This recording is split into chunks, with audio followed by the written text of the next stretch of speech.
Hello. Oh. Here we go. I think we're back now. Hello and welcome to the office hours, ladies and gentlemen. Wait, it picks up here in a bit. Let's get to the office. Hello. Welcome. My name is Paul Berserker01 Batman Shelley, your humble host and space bartender here at the AstroPub, your space bar at the end of the universe. Sit back, relax, enjoy the show. We got a good one for you. How y'all doing? Hey, Jerry Pop.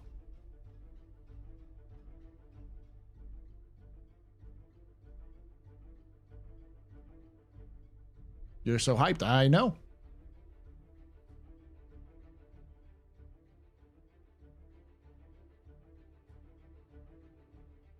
Oh, what, for Zeus's? Yeah.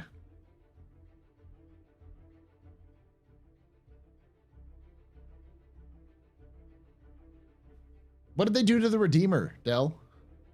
I've heard people saying they're talking shit about the Redeemer. Did they make it super slow again? Chat cut off a few of your early messages. Let me double check. I'm not seeing anything. The Zeus is loose. Yeah, that's the title I'm gonna make of the that's my title that I'm gonna do for the release or whatever.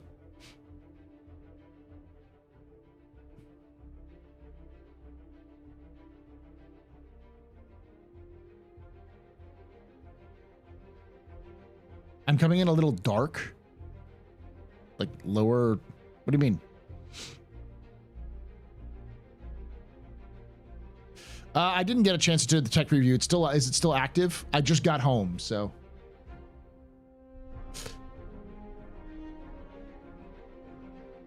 Let's take a look at this.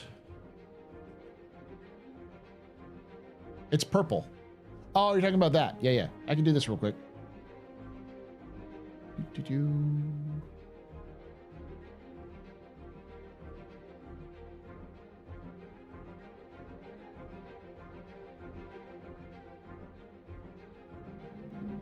Lower the saturation a little bit. You can take away my spaceship. You can take away my space suit. You can even take away my space lasers. No PPUs. But you can never, ever take away my space game.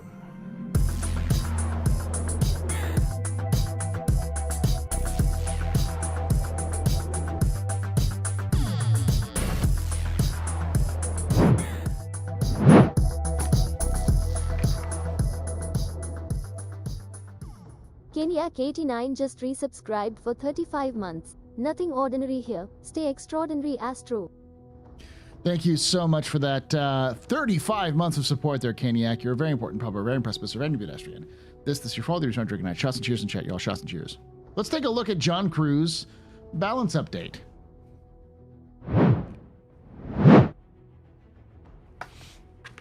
Oh, this is interesting. We've got a lot to cover, actually. Because I'm right now I am let's see, already in this presentation. Do I have the right one on here? No. Sponsor. No.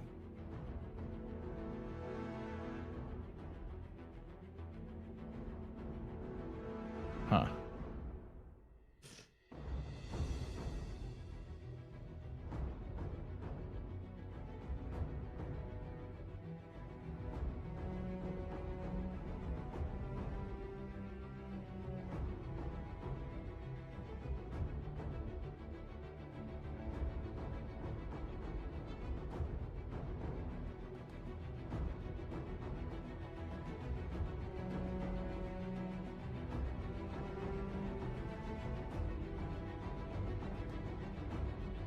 There we go.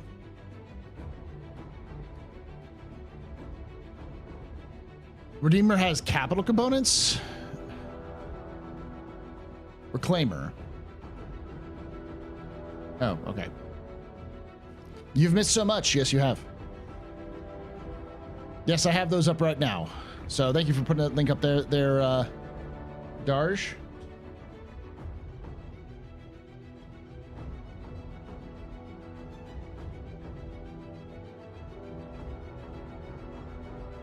There we go.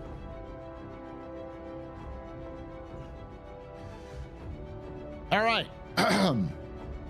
Let's read this.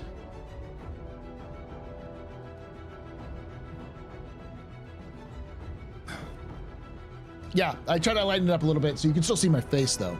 My suit's a little darker because it's dark purple, but all right. As part of the ongoing development of this vehicle system, particularly with resource network and engineering gameplay on the horizon, we've taken the opportunity to look across our current vehicles in game and revisit them in terms of both default item size and quantity. Reviewing both player feedback as well as analytics on usage and performance, it was clear that ships and vehicles were underperforming and needed adjustment. Some vehicles were adjusted to bring them in line with others of their class to ensure competitiveness, and some were adjusted because they simply had an abundance of power output that wasn't necessary anymore. You may have noticed some recent vehicle promotions and releases have strayed away from the typical max 1 to 2 power plants, coolers, signatures, shield generators, or higher numbers, such as the Zeus and Retaliator having 4 to 6 shield generators, for example. And these updates will roll out in similar changes across other ships and vehicles. In addition to the changes below, you can also expect handling and health changes to some vehicles to make sure that they do not stray too far from their intended design behavior.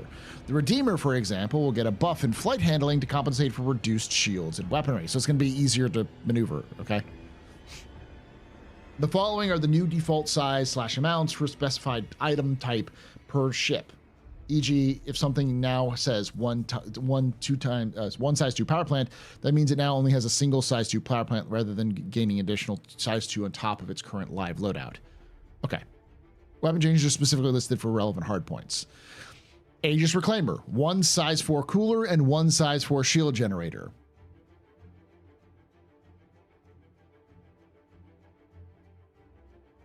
So the Reclaimer is getting capital class for coolers and shields. Oh.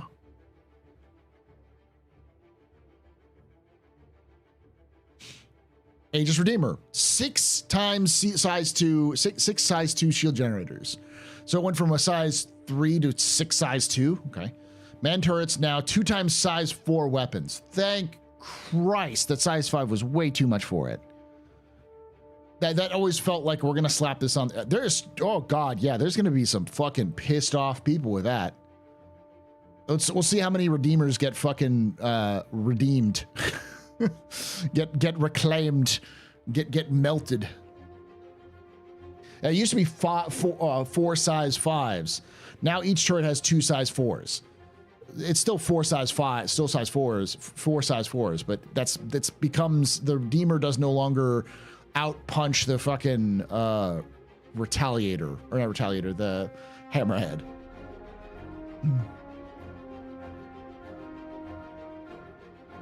I know of one that won't get melted. It's impossible for me to melt that thing. Well, size 5s were ridiculous. But they are gaining better maneuverability, which is what it should have had in the first place. Its design screamed better, more fuel efficient, better handling. That's what it was supposed to be. Give it some fucking history there, CIG, or at least make its unique design make sense in game. God fucking damn it. I hate that shit because of how it doesn't fit in the universe, and then CIG doesn't even bother to try to make it fit in the universe. They just say, here you go, fucking enjoy it, kid, throws it in your face. Aegis Vanguard, 1 medium power plant. Sentinel has an additional small power plant. Okay, Sentinel has 2 power plants. And Carrick, 2 large power plants. Okay. I think the Carrick used to have a capital class. Wasn't it a size 4 power plant?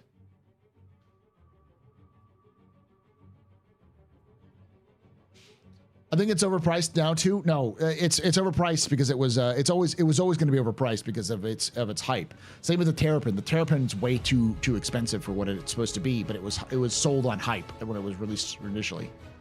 Now 1 size 3.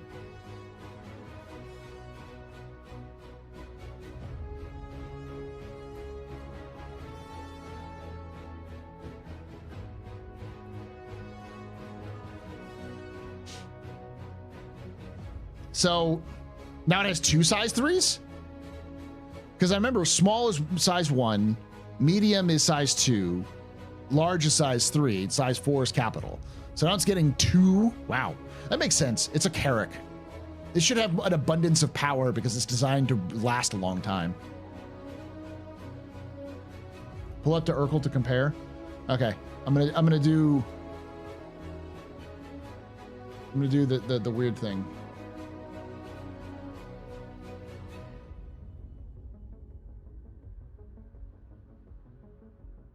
First introduced. No, Jared, not yet. Okay.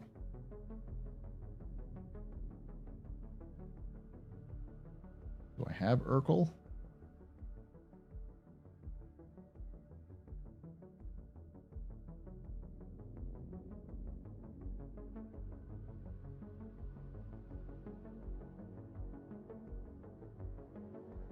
DPS calculator.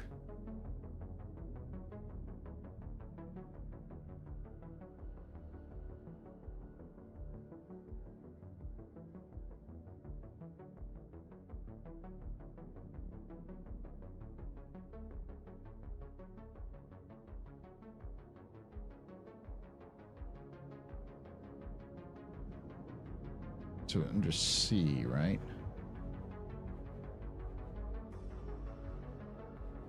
Where's the Carrick? Here it is.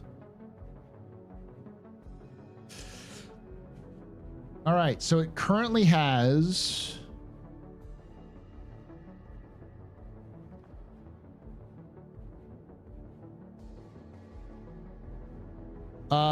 one size 3. Yeah, so now it has 2 size 3s.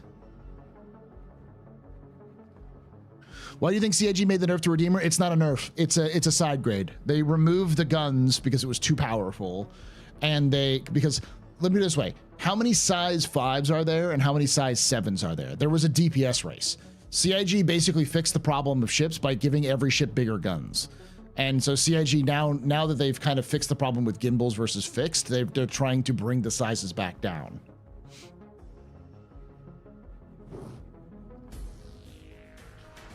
All right, let's look at the Hurricane.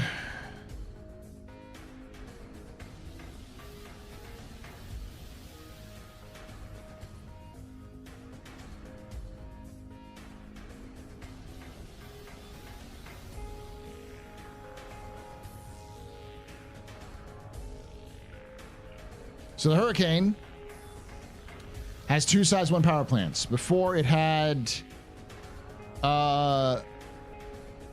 okay, 1 size 2. And the Gladiator.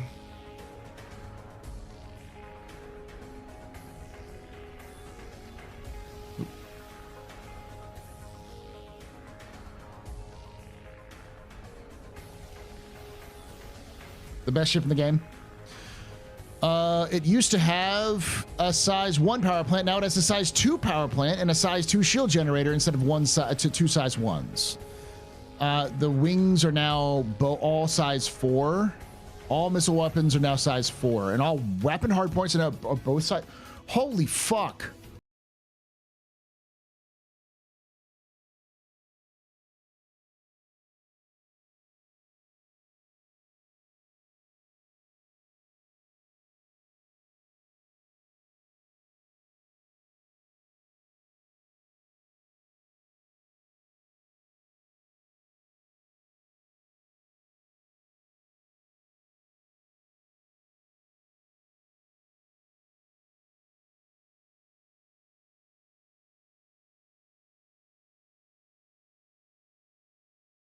Virgo stream. My name is Paul Berserker1, Batman Show.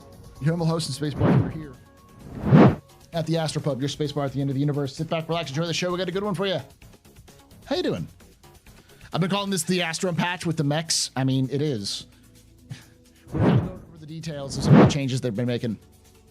You've got Urkel on one side and the actual changes on the other.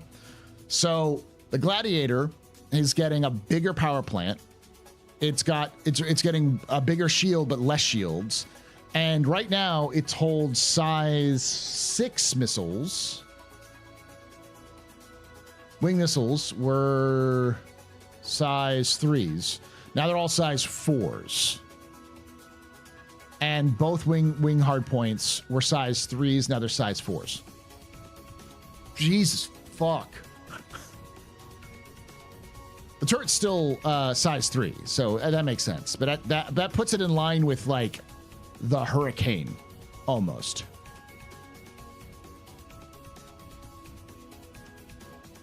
I've heard that the testing's going really well right now.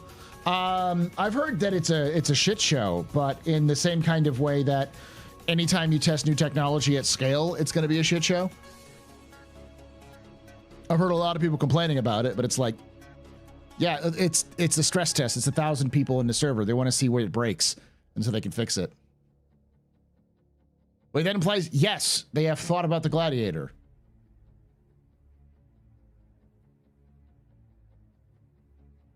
Thank you, Gumbo.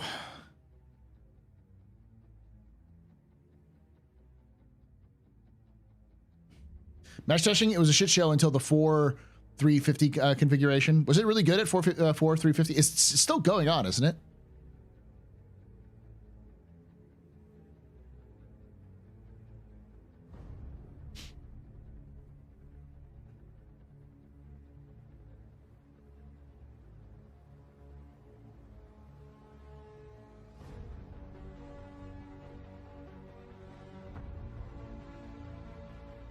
They've cut the TES short. They got all the data needed. Okay.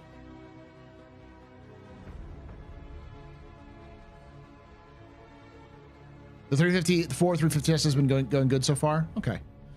Yeah. So generally speaking, for those of you who are brand new, I'm gonna give you all the speech because I was planning on doing this because I saw lots of folks were very salty, which is welcome to how Evocati is. For those of you who are not Evocati, there's a reason why they have Evocati, because that was pretty playable, I would say, on Evocati standards. From what I heard, that like the lag was awful, you could barely do anything, and it's like you could log in and move around and the servers were 30 FPS. What are you talking about? That's perfect. There are Evocati patches which are legitimately, can you log into the game? And if you can, success. Like, CIG does some wild testing with Evocati, which is the reason why they typically do Evocati, and they don't do it. They put us under NDA for so long, because the average citizen, the average player, would lose their fucking mind if they were told to do that stuff.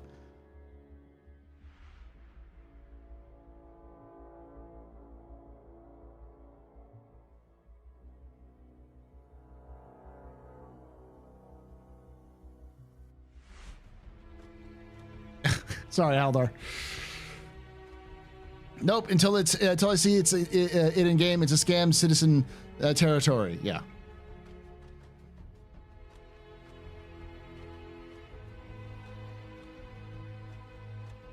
Yeah. So I mean, that's just the effect of, you know. Good news. My mind is already lost. Yeah. You're a backer of Star Citizen there, Eurus. We're all mad here. Let's get back into it. But yeah, so I heard it was a glorious shit show, which is great. I honestly was surprised they were doing 1,000 players. I never thought they were going to be doing 1,000 players at live. And they tiered it down to 800. Now they're down to like 350. I think 350 is more than I thought. When was the Gladiator made? Like, how old's the ship? It's less than 100 years old. It was made in the late 29th century, like 2880s. I want to say. My space suit. You can even take away my space lasers. For Star Citizen standards, it's pretty new. Ever. It wasn't really take away my used effectively until 2930.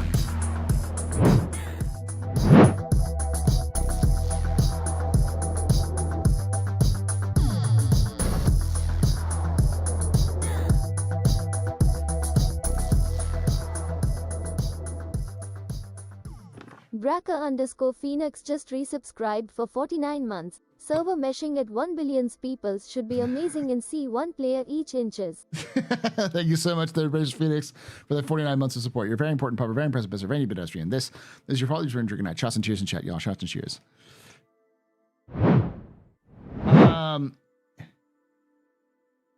Is overall about the test is overall about RMQ, which is now a big success, even though it doesn't feel like it for players at the moment. Test 3.24 code in meshing setup, instance interiors updated game code, etc., and check on a few assumptions and new hybrid code was added to in the past weeks. Okay, cool.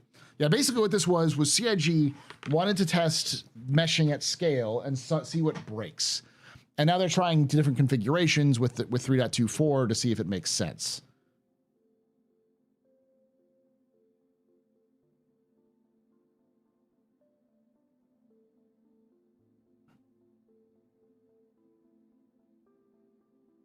Or are you talking about when was the Gladiator made in terms of like reality? When it was like in game, like CIG built the Gladiator for like in the 1.0 range. It was when we just had Arena Commander is when it was released. It's an old ship. It's one of the older ships. It's about the same. I think it's about the same age. It's slightly younger in terms of like in game to the game than the Avenger. I think the Avenger came out before it.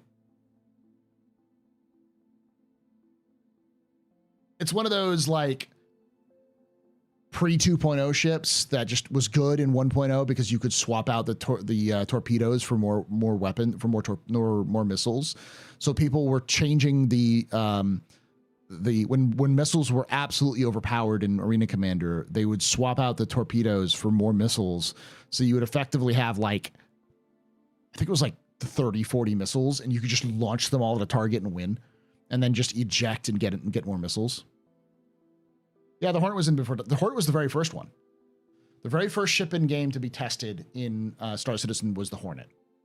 And then after that, it was the 300i, the Aurora, and I think, yeah, it was the Hornet, the 300i, and the Aurora were the first three. Then after that, it was the Avenger Titan, then it was the Mustang, and then I think it was the Gladiator.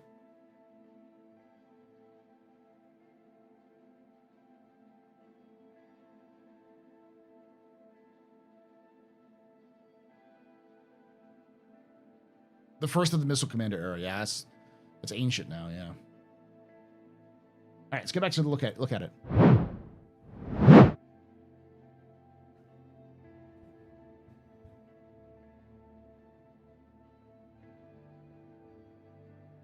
I melted the order for mine, wasn't sure for the dueling. Citron. Do you think we'll have ATLS sale at 3.24.1? Yeah, almost certainly. If it's in 3.24.1 now, I'm sure they'll release it with it. But it might be Sitcon too, but... yeah, so the Gladiator is now really fucking dangerous. It actually brings it up to parity with other dual seat fighter bombers. It's the only fighter bomber that exists, but like it's up there with like the Avenger, or not Avenger, with the Vanguard. Or it's like it's in the role it's supposed to be in, which is a cross between the Harbinger and the Hornet. It's the Hornet version of the Harbinger.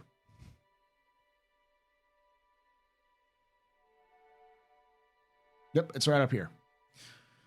Valkyrie. Ooh, Valkyrie. Remote wing turrets are now size 4. Interesting.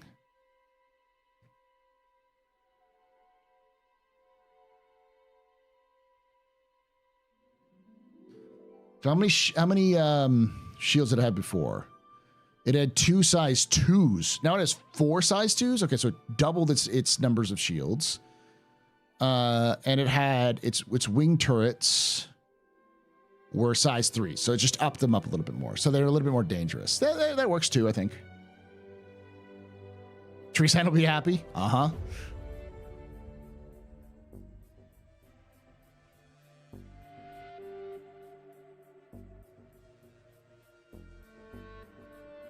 MPU-1. Did the MPUV have a size 1 power plant?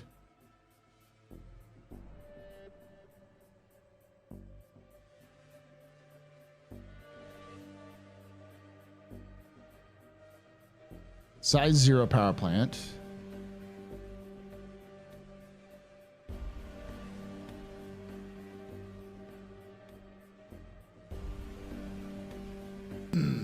Them biddies. If they are upping the guns, does that mean armor soon? Drop them. Thank you for them biddies there, Drycon. If they're upping the guns, does that mean armor soon? So to give you the context, y'all, Maelstrom is in their builds. It's in their internal. They've integrated Maelstrom into their internal builds, or whatever the main build branch they use. That was integrated back in like June. Much faster than I thought it was.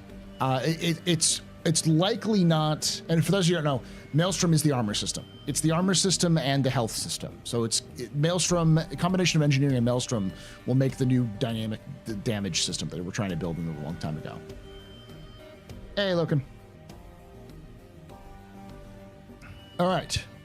So basically, the Argo MPU VT already had size 0, and they just dropped these to size 0. That makes sense. Argo Mole, size 3.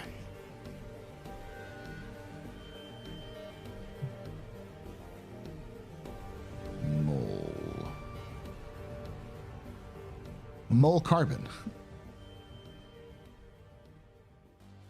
Mole had a 2 size 2, so it's up to 1 size 3. Okay. The Raft now has 2 size 2s.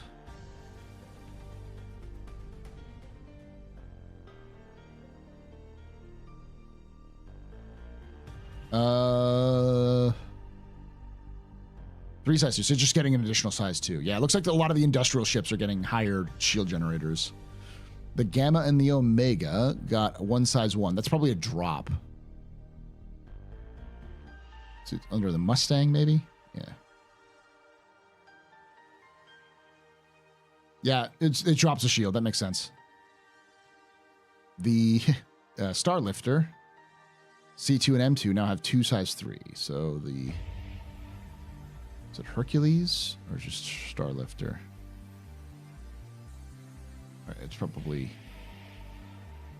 under M2 Starlifter. So before, the M2 Starlifter had 1 size 3 power plant. Now it has 2. Yeah. And the A2 now has 3 size 3. Probably had 2 before. The Star Runner now is a size 3. I'm sure that was a size 2 before, but we'll double check.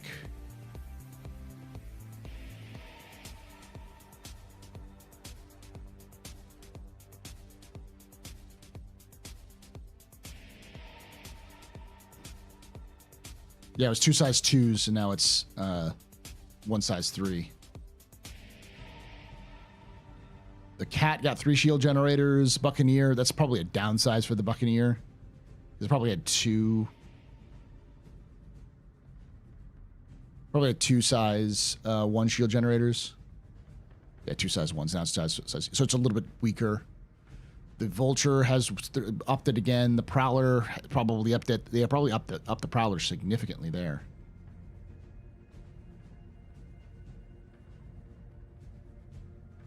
Yeah, it was 2 size 2s. Now it's 4 size 2s. Mist Freelancer, 2 size 2 power plants. So what was it before?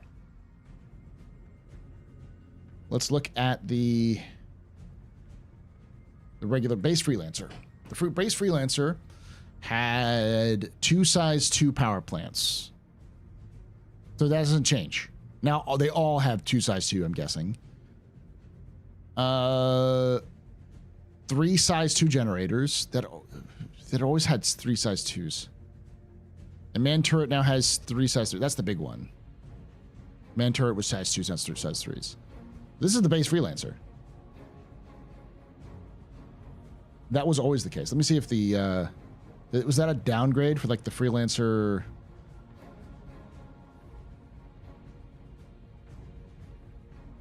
Like Miss? No, they always had the same. I don't know what, I mean, unless they're changing this in real time. They always had those. And this is a mistake. Size 3 turret's the big one. That makes the turret actually dangerous. They probably had 2 size 2s in the hulls. Yeah, these are all definitely upgrades. All of the Prospectors and Starfarers are upgrades. And anything that's like this is size down. Did the 400i get nerfed?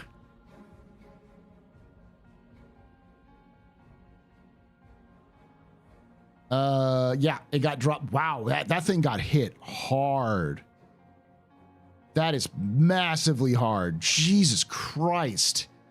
From 3 size 2s to 1 size 2? And from 3 size 2 coolers to 1 size 2? Jesus. That's a big oof. That's a oof. The foreign components were always weird. They made sense in the sense they were just an old-fashioned cowboy. The idea that you could have lots of different options that worked with the price tag, but I don't know. That seems like it just makes it less. It's already not really a good ship for much of anything. I think it just makes it worse.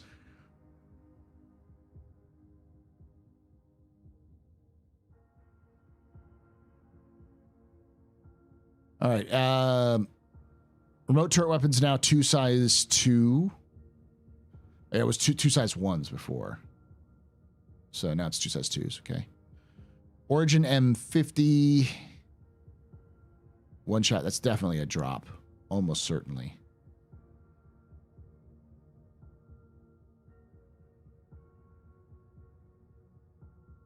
Yeah, it was 2 size 1s. Now it's 1 size 1.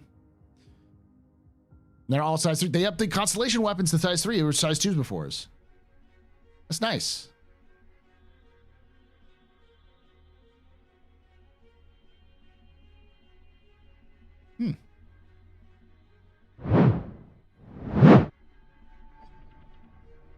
Yeah, there's no way CIG is dropping prices.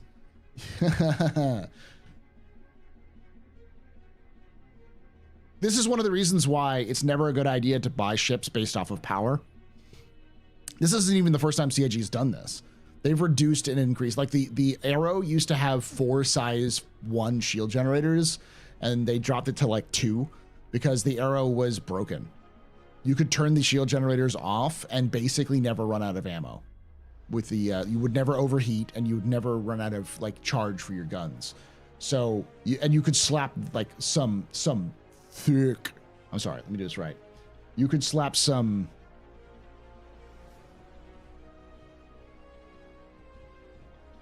thick guns on them, and they would you could take out a hammerhead with them. During the Jumptown Wars, that was one of the strategies. Turn your shields off, throw the biggest gun you can on that thing, and just unload on a hammerhead. It would destroy them.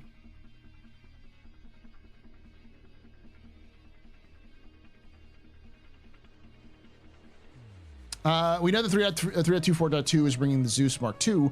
What are we expecting for the 3.24.1? The Atlas, yeah, the ATLS, the Catless.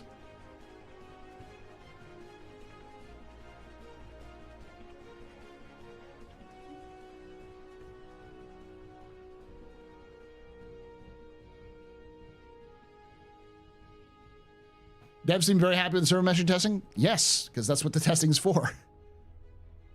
Catless, are we calling it that? Yeah, because it can't tip over. So it always lands on its feet like a cat.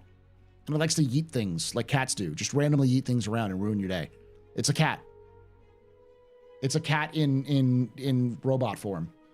So I'm calling it the Catless.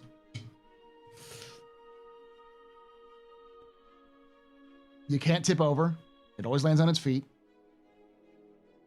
It's insane. So I don't know if they even have that.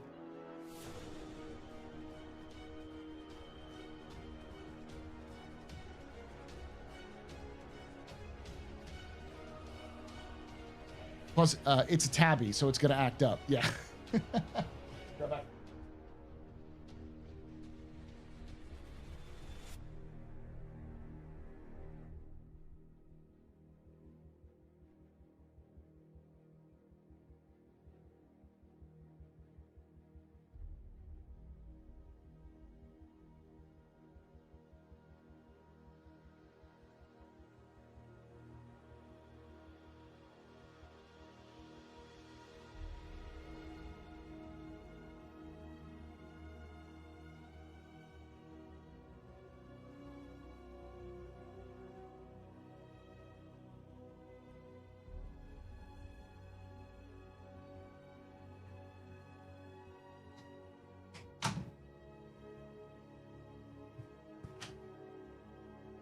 Orange cat energy? Yes.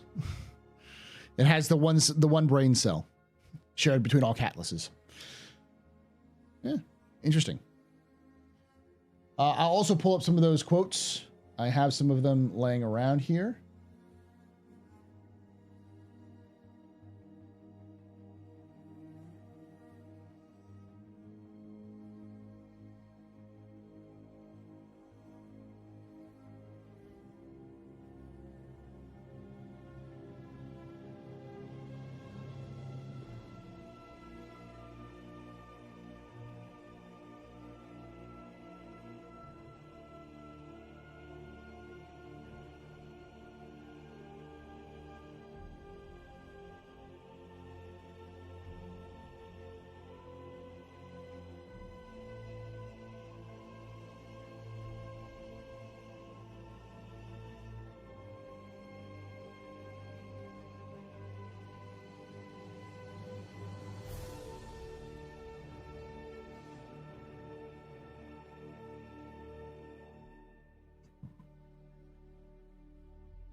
All right.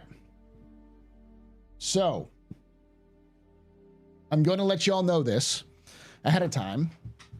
Not much, just got to give you lots of data on the test server for meshing.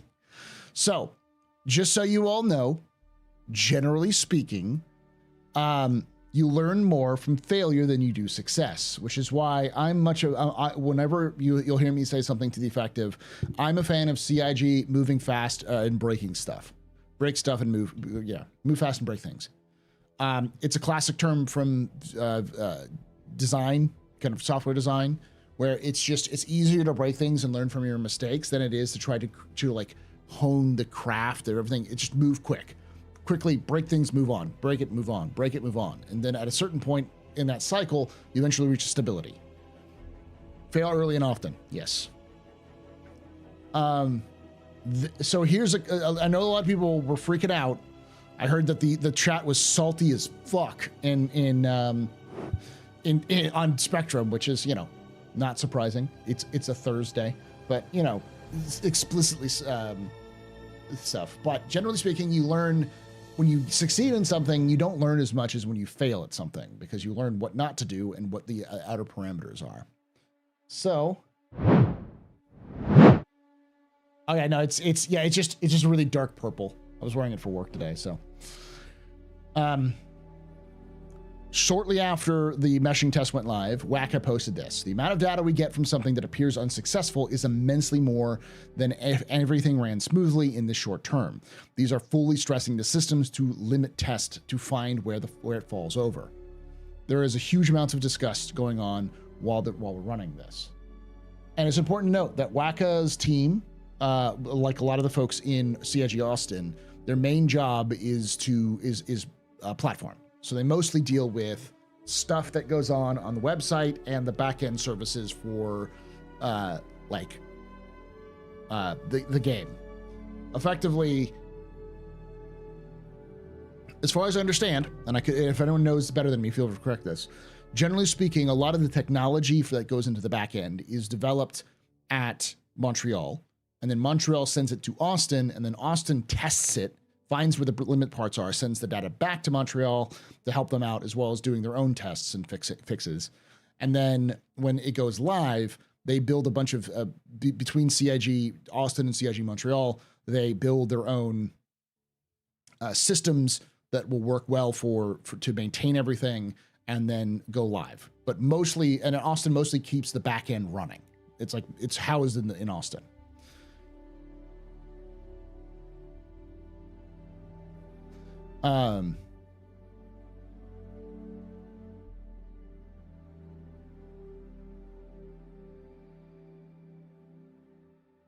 Success and failure is really underestimated. Okay. Ahmed is literally a wizard. Ahmed's been with the project for, I want to say 8-9 years now.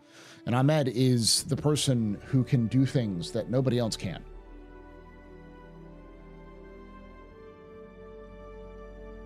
So at 401, they increased it to 1,000, meaning there were 6 servers on the shard to 1,000 people. Based off the reports that I saw from people, it was the servers rarely drop below 30 FPS. The B-win was really low, and the hybrid service kept crashing. And by hybrid service, it means the back end. Your description of the back and forth between Montreal and Austin is pretty accurate. Okay. Yes, they have wrapped it up recently. They just wrapped it up. Yeah, it was 30 FPS and it was laggy as all get out. People were barely able to do stuff. But that's 6 servers at 1,000 people total. That's 1,000 people per server. Ahmed is back. Who's Ahmed? As I said before, Ahmed is the OG of Star Citizen networking. Ahmed has been the person who's been doing a lot of the testing and network development since the beginning of the project. If there's a problem that happens at CIG in terms of networking, Ahmed is usually the person who fixes it. You don't see Ahmed a lot because they're pretty chill. They're very chill. I've met Ahmed a couple times. They are very relaxed. They're also really good at what they do.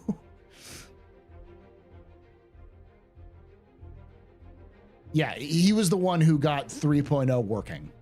So, yes, Ahmed is the machine spirit inside of the servers. He's the guy who if he gets hit by the bus, the whole project is going to take months to get back on track. My name is Ahmed. That's why I was wondering. Yeah, Ahmed is Ahmed. He's here. He's here in Austin. He works here in Austin. He's their network guy. And now this is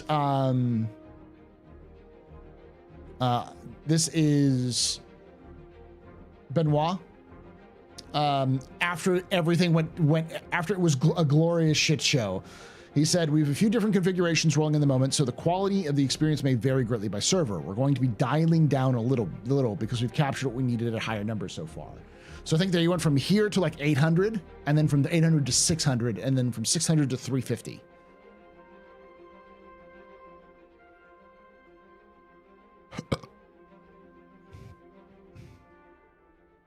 Ahmed and Bearded are the ones who do a lot of the work for the back end stuff. Bearded is another one of those who's been around for a very long time.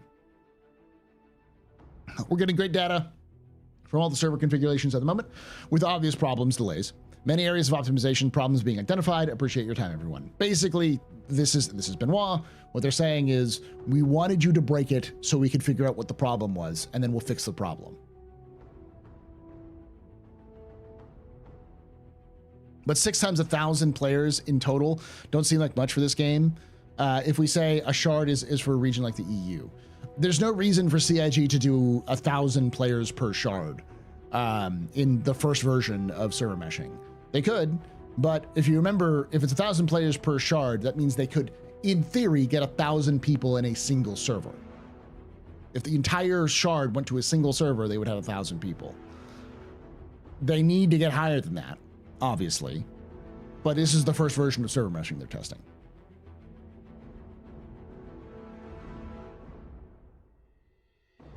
Yeah, regional charge is an end goal, not the starting goal.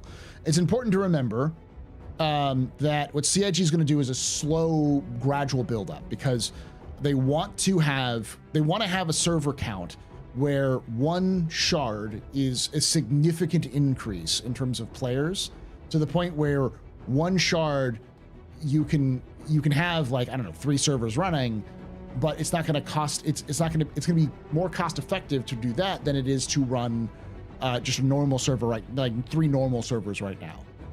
So they want to have a configuration that works for the game, but it is also not expensive, because they don't want to increase the cost, even though they're decreasing the number of like servers that they're using.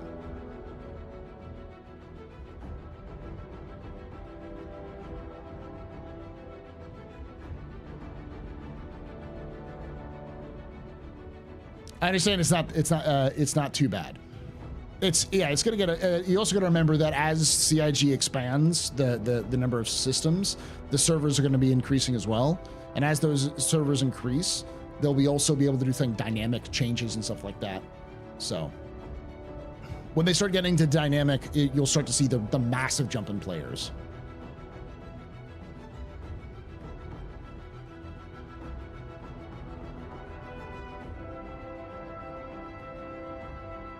And how many fursuits do they own? I don't know if Ahmed's a furry. He might be. Main thread deadlock on live. I have not seen that, no. Test overall is about RMQ. So the big test they're doing was RMQ, which is now a big success, even though it doesn't feel like the players at the moment. Test 3.24 code in meshing setup, instance interiors, updated game code, etc., and check on a few assumptions and the new hybrid code we've added in the past couple of weeks. Actually, new news. The team wants to take it down 1 hour for the night. Quick soul crush from last message. And thank you for the testing tech preview with us. We're going to keep the channel running to current configuration at 4:34 while digging through all the data. Thank you so much. So I think they were completely done and finished by then.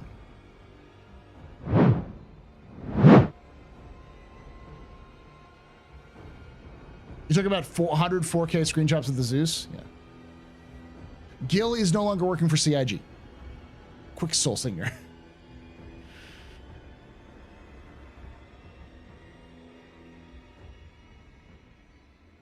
Getting that every hour of gameplay.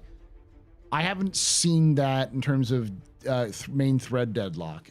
Are you sure? I don't take this the wrong way, but have you tried talking to the help desk, the player help desk, at all? To see if this is a common problem. If not, it could also be your system. So.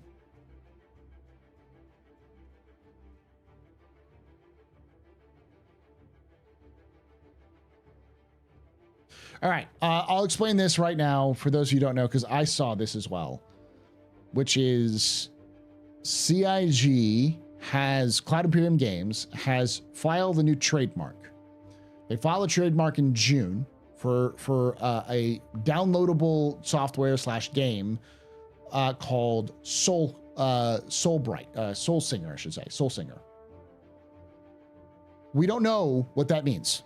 Anybody who tells you they do know what that means without evidence is lying to you. All we know is that CIG filed a patent, or filed a trademark, not a patent, a trademark for the name. That is 100% normal for game companies to do when they want to try to reserve a name before they go live.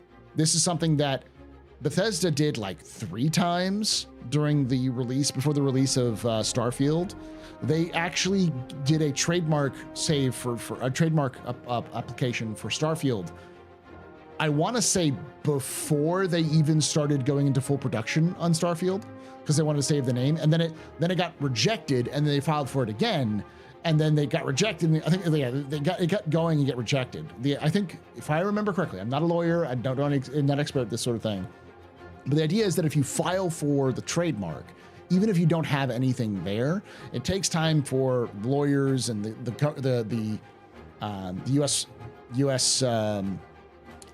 proper U.S. authorities to get to your trademark, and by the time they get to their trademark, them biddies. I know what it means, Paul. Just trust me, bro. Just trust you, bro. Yes, of course, Iris. It's what was I saying? Oh, it takes them a while. So, but if they don't have anything to trademark, like if it's just they're trying to trademark the name, it locks out anybody from trying to take that name while they have it while they're doing trademarked. And even if it gets rejected, they can refile for it, and then it takes more time. And that they're basically squatting the name until they actually have the product. Soul Crush, that'd be a good one. That's all. That's what I understand how that works. Could it be a sequel to Squadron 42?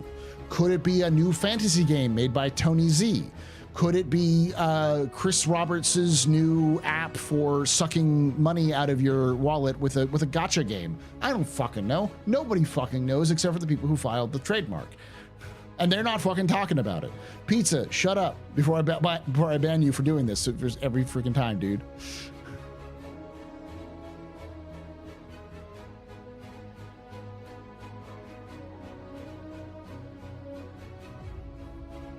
The QA director's handle was Soul Crusher. Yes. U.S. Patent and Trademark Office. Thank you. Yes. Again, I'm not an expert at this. I believe the patent that Bethesda did it was for that reason. It was because they didn't have something to trademark, because you usually have to show something you're going to be trademarking if you're going to be trademarking it. But it did kick it. It did prevent, or it both prevented and allowed for them to say that they filed for something first, and then if someone tries to come in and trademark something to try to steal the trademark, they could take them to court and be like, we had it before they did. That's as far as I understand. That's how Bethesda worked. That's my best guess, but even that, we don't fucking know, because it's still not even approved yet. The trademark has not been approved. It was filed in June.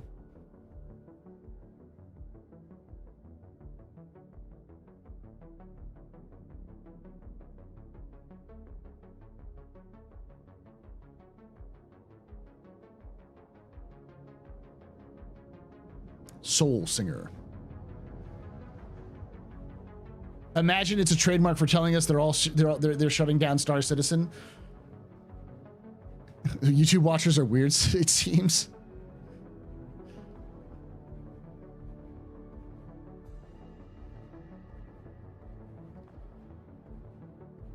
Was a joke.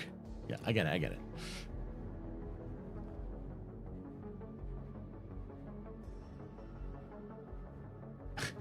For those of you who don't know, Soul Crush. So Soul Crush is what CIG calls bad news. When they have bad news for something, they'll call it a Soul Crush. And when they say something like quick Soul Crush, they're basically just like a quick news update, which is a bad news update.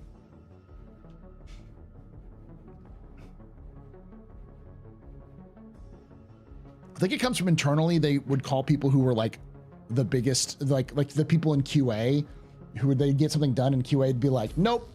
They'd either say we're gonna this is a quick soul crush, but it's not gonna happen because, you know, crushing their souls because their hopes and dreams were that this build would work, and QA is like, no.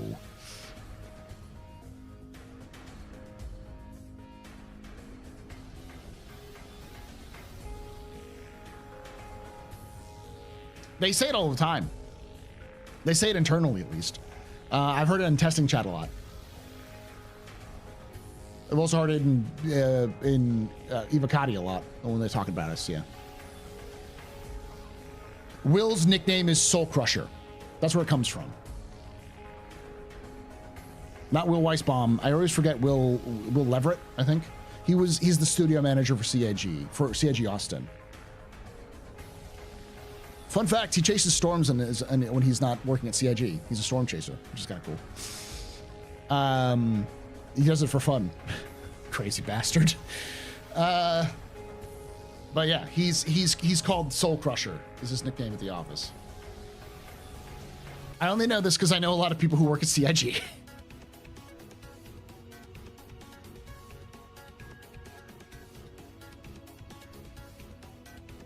Big publishers apparently trademark code names just to throw us off games too, apparently. Possibly. The point is that there's really, yes, the one shard, Fabio, which means that if there was 1,000 players on one shard and they all went, the one server would have to hold 1,000 players. And so they did the server tech preview test today, and they had 1,000 players on a shard, which means that they could, in theory, have 1,000 players on the server, and it was a glorious fucking slideshow. not even a slideshow, just it would take like several seconds for the game to respond. The latency was nuts. But yeah, it was they were testing it to see the upper limits and see what would break with the technology they had. And it was open to everybody.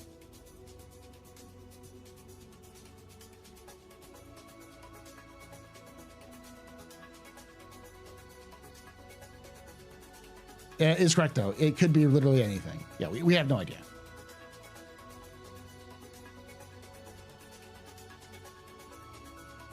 I've been expecting somewhere between 200 and 400 because CIG, I would say probably 400. 400 with configure 3 servers. Total of, or configure 4 servers, 400 to 500. Per system. Probably 3 per system at 400. So total of 6 servers at 400 would probably be their range. Because again, one of the reasons why they want to do server meshing is because it's cheaper. It means you don't have to spend for as many servers as you do when you're just doing a single server per game instance. And when they do dynamic meshing, it can improve performance and it will reduce cost because they can get more people into fewer servers effectively.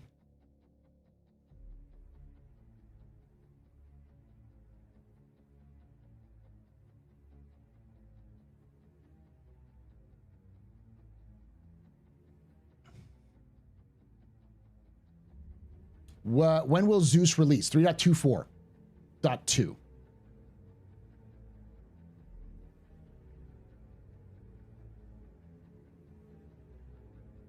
I have 2 pet theories and what Soul Slinger could be. Either an in-game arcade game or maybe a video show on Spectrum. It could be, but you tend to not do, they haven't trademarked any of the other shows on Spectrum. Like Sure Shot or any of the other ones that they had. I think maybe I'm thinking about something different, but like there's a bunch of different names for Soul Spectrum shows they haven't trademarked. Server meshing is years away. They were literally testing it today, Knowledge.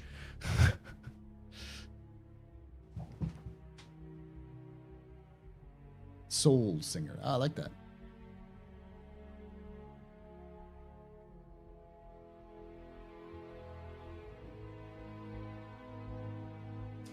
So yeah, basically, it was a test, my dude, and apparently they brought it down to about, what was it, 6 servers at 350 people, or 4? No, it was 4 servers at 350 people, and it was apparently really good at 4 servers to 350 people.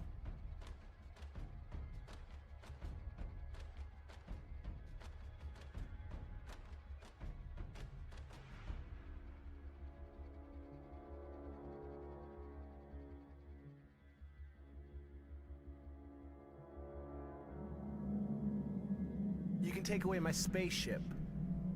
You can take away my space suit. You can even take away my space lasers. No BPUs. But you can never, ever take away my space game.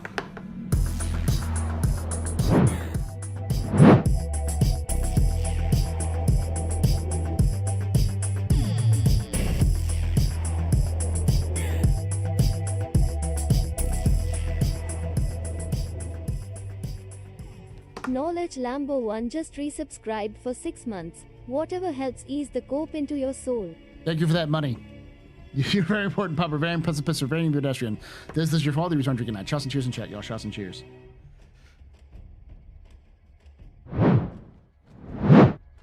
What up, Paul? Couldn't be more pleased with the new MFDs, but I was curious about their plans for the Comlink and Comms MFD. I am too. Sergeant Lobster, I heard you were.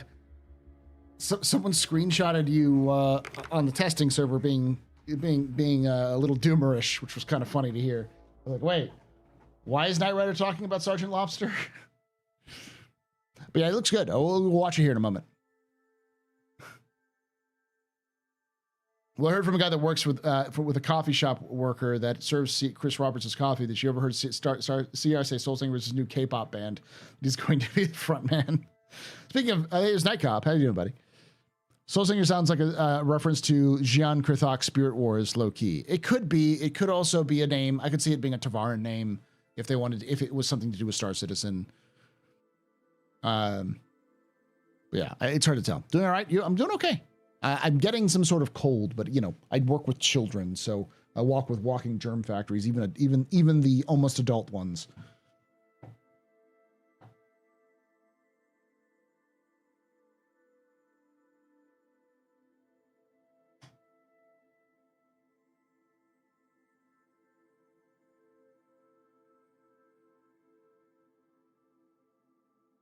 Could it be Star Citizen music for gaming streaming?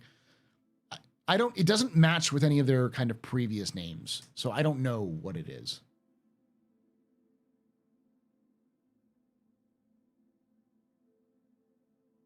We need the jukeboxes. It's, if you look at their other trademarks, they're all very specific.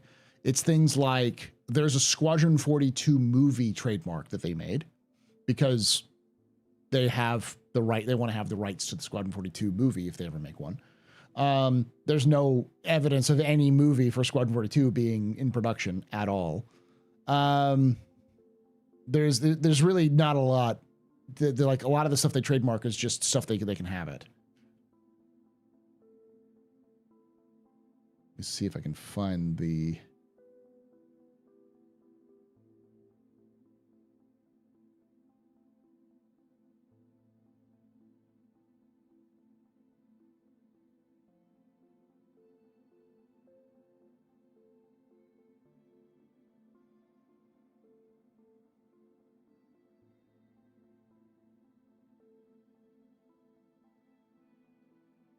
All right, so this is all of their trademarks, so y'all can see it. So the first thing they did was CitizenCon on August 7th, 2018. Squadron 42 was trademarked on March 15th, 2019. That was for video game, and this is media programs about video games. So this is sort of like the movies or anything about Squadron 42 was trademarked in 2019. Star Citizen was filed in 2020 for the Star Citizen motion picture, and Squadron 42 motion picture, Arena Commander downloadable, Arena Commander motion picture, Bar Citizen. They did that for they trademarked that for in 2022. Squadron 42, United Empire of Earth, Second Fleet, motion picture films. That's the like that whole thing. I think that's the logo. Squadron 42 again on October 20th, 2022. Arena Commander for motion pictures again in 2023. Squadron 42 again for motion pictures in 2023. Star Engine in October 26th, 2023. And then Soul Singer. Like all of these we know about. Notice that it's either Citizen or Squadron of some kind, and then Commander and Arena Commander like that. So then suddenly Soul Singer. And it's downloadable computer game software, downloadable video game software. That's all it is. So.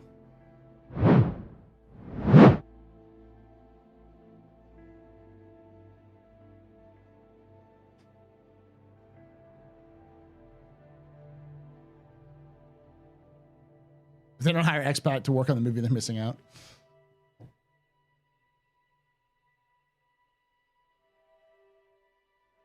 If the description is different, let me pull them up and see if there's different.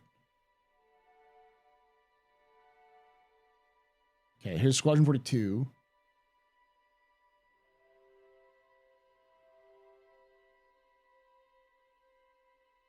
This is Squadron 42's downloadable video game, film and production, film distribution, international class 009, US class codes.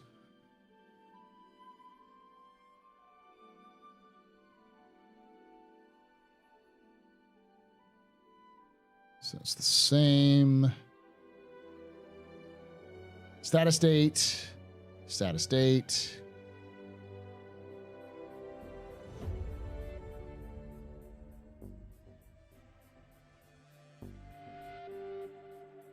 Soul Singer says entertainment. It says downloadable computer game software, downloadable games. Downloadable video game, downloadable computer game software, downloadable electronic publications of nature of newsletters, journals, magazines, instructional user guides in the field of combat strategy, role-playing games, provided online bases for internet motion picture films, including featuring actions, comedies, dramas about fictional universe, downloadable motion picture videos. So this is just they're everything. They're trademarking all of that. This is just Soul Singer is just for video games. Entertainment provided via internet, namely providing online massively multiplayer online video games. This is Soul Singer. Online entertainment services in the nature of online computer game tournaments, providing online information in the field of computer game entertainment. Entertainment services, namely ongoing multimedia programs about a computer game featuring a fictional universe, accessible web-based applications, mobile phone applications, and computer networks. You can even take away my space lasers. That's interesting. Never. Ever. Take away my space game.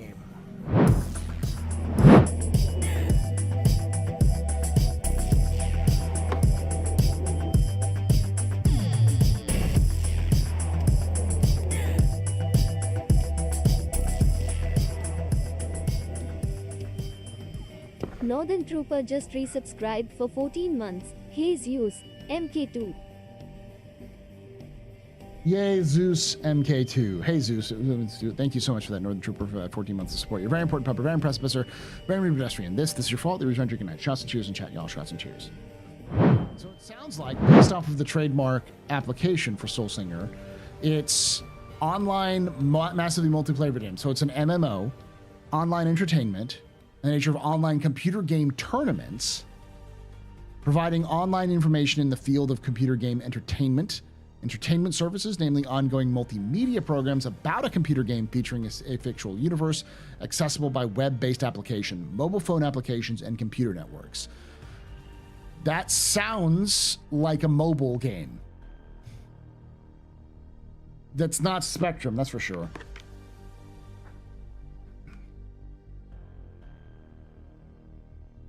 It's probably Frameworks. We don't know what the fuck it is. Because, like, this is its statement. It's an official statement. terms of what it is. It is downloadable computer game software, downloadable video game software. Entertainment via the internet, namely providing online massively multiplayer video games, online entertainment services in the nature of online computer game tournaments, providing online information in the field of computer gaming entertainment, entertainment services, namely ongoing multimedia programs about computer game featuring fictional universe, accessible web-based applications, mobile phone applications, and computer networks.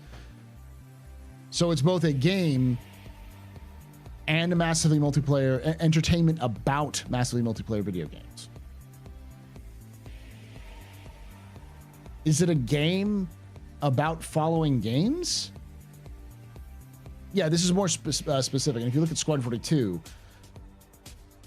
it's a lot more specific for Squadron 42.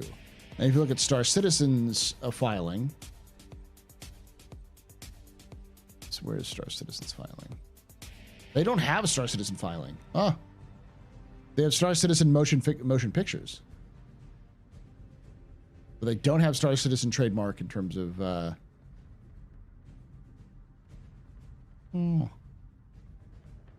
It was granted a second extension.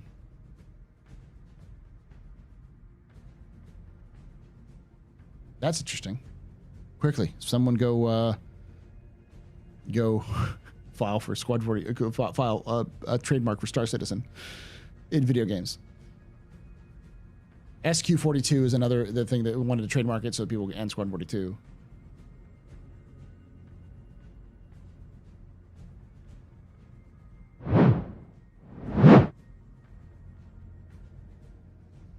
But like they don't have any character creator. There's no character creator trademarks. There's they've trademarked the big names, their games and the things around their games. So whatever Soul Singer is, it's likely just a video game.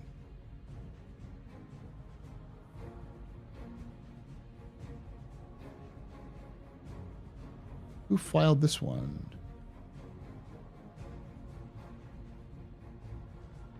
Aha. This is different. So, this is a different trademark from what this is.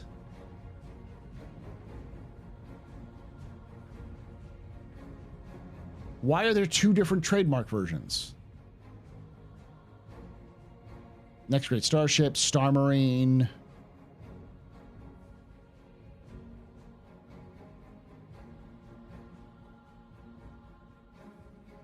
Yeah, this is filed in like 2012. Why do we have two different? These are two different trademarks.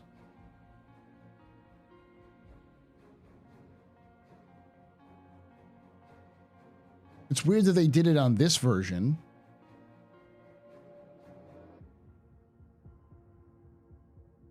But not on this version, because these are all games. 100% these are all games. Squadron 42, Robert Space Industries, Next Great Starship, Star Marine, RSI, Squadron 42. It's weird that there's two different filings for them, but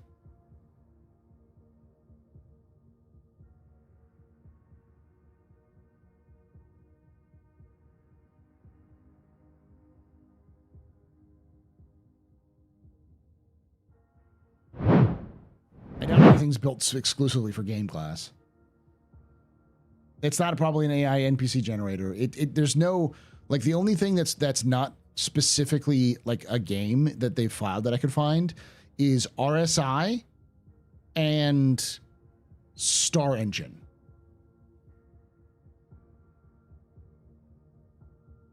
Are the certificate numbers the same?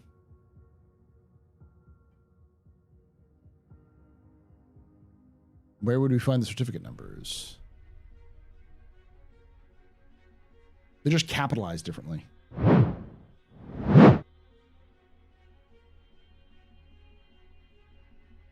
It's like, this is Star Citizen.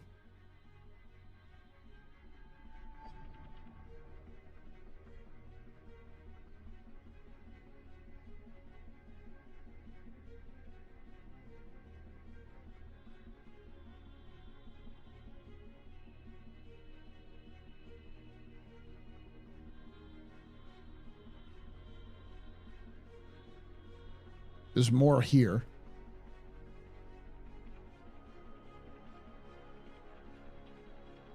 They have real numbers, but I don't know what else is. Probably Space Trucking Center. The serial numbers are different for each one because this is Star Citizen 8574767, and the Star Citizen trademark is 888-79238. They're two different trademark designs. This is the Star Citizen, the motion picture. This is Star Citizen, the downloadable publication of newsletters, journals, magazines.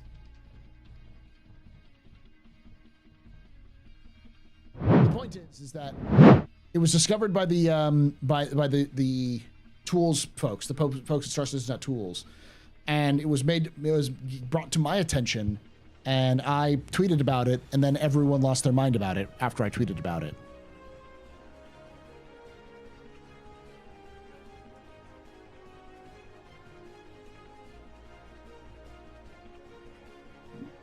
I don't know enough about trademarks to know anything about why there's like 3 different organizations that are trademarking it, but yeah. Sing it with me, 8675309.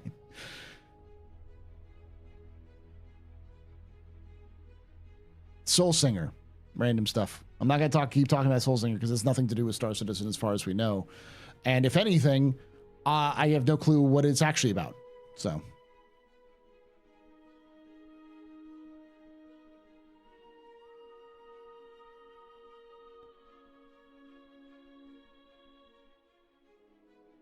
So, Paul, how will the new fantasy game by CIG that will be announced at CitizenCon be good for Star Citizen? I don't know. I'm sure you'll tell me how it's going to be bad for Star Citizen, though. I don't know what the fuck it's going to do. I doubt they're going to announce another game without CIG releasing another game. CIG's PR is bad. I don't think it's that bad. That is a level of incompetence that I don't think CIG could even reach.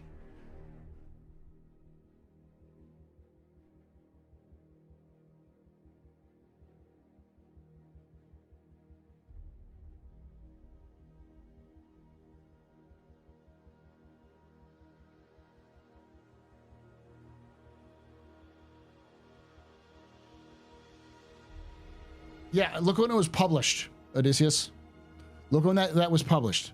That was published 13 hours ago. You want to see my tweet?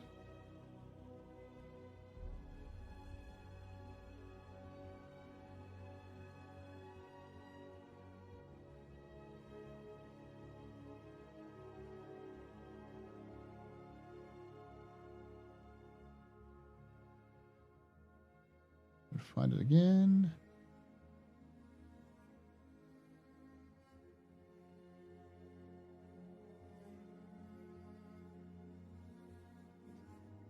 So this was published 13 hours ago. It says right here, 13 hours ago, by Ed Smith. My tweet was published at 12:43 p.m. on Central Time on September 10th, 2 days ago. I can guarantee you, if you look at every single thread on Spectrum and on Reddit that posted about this, they posted about it after I tweeted about it.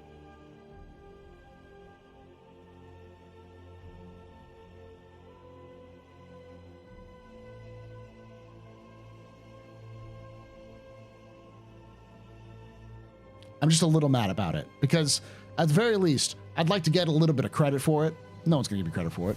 And if it's not me, then at least the tools folks, because the tools folks found it before I did.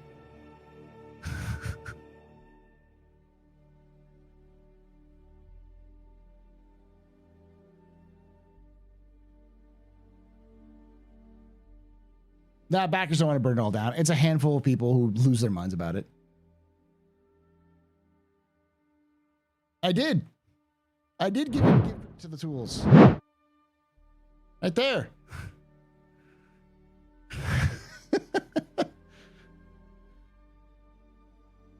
Literally this. The tools. That's the tool one, yeah. They are, and they're not giving proper credit to the tools wiki who actually discovered it in the first place, which is, you know, typical games journalism. I heard it on Reddit, and Reddit doesn't fucking source it, so who gives a shit? Oh yeah, they're definitely It's definitely ramen based game journo. When you're reading anything from PC Games N or the other what was the other folks? Massively OP. They're always fun.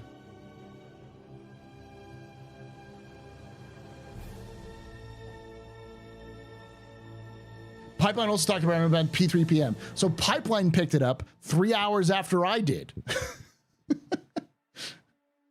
So they heard it from me.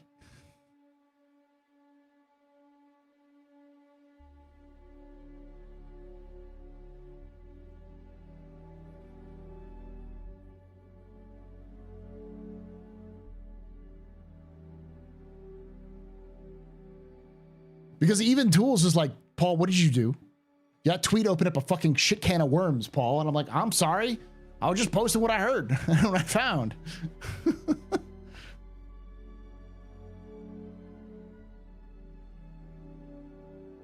It was supposed to talk about a tiny bit when the Trademark came out. I didn't even know it came out until somebody came into my, I think it was Macton was in my Discord being like, yeah, but something about blah, blah, blah. And I was like, something about Soul Singer. I was like, the fuck is Soul Singer?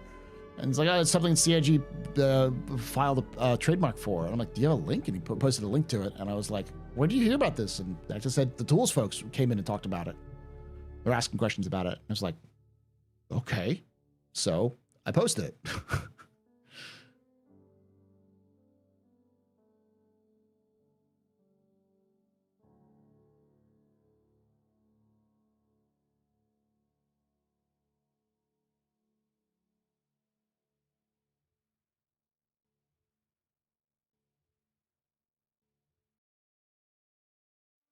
Yeah, I should have said nothing and made a video about it.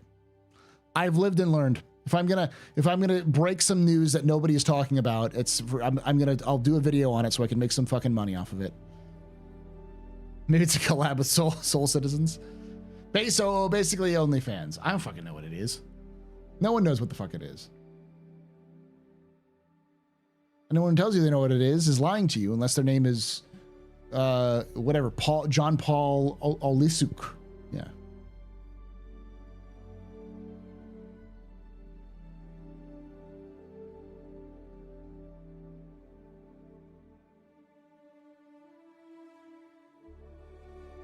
Olixuk. Sweet.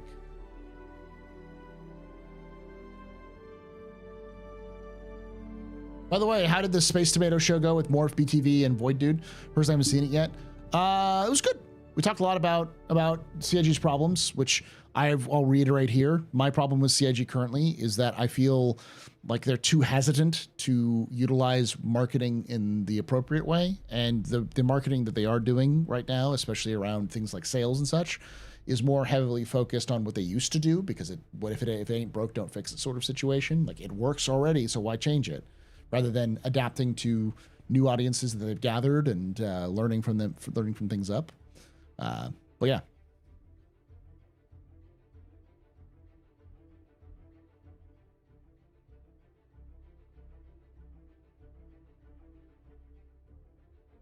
It's based off of conversion rate, like the rest of the industry, their marketing.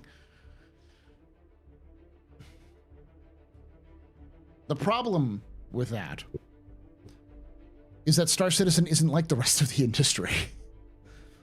CIG's like whole spiel is completely different from most of the industry. It's really hard to use direct industry standards with Star Citizen, because the industry standard is shut the fuck up and make a game and then release it. CIG doesn't do that. Even like going to early access. CIG raises money through like macro transactions.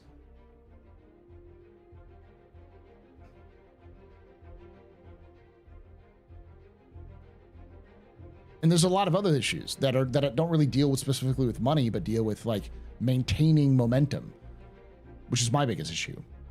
CIG kind of kills their momentum every summer, and it's not just bad for content creators. It is bad for content creators, but you know, summer does that because people touch grass.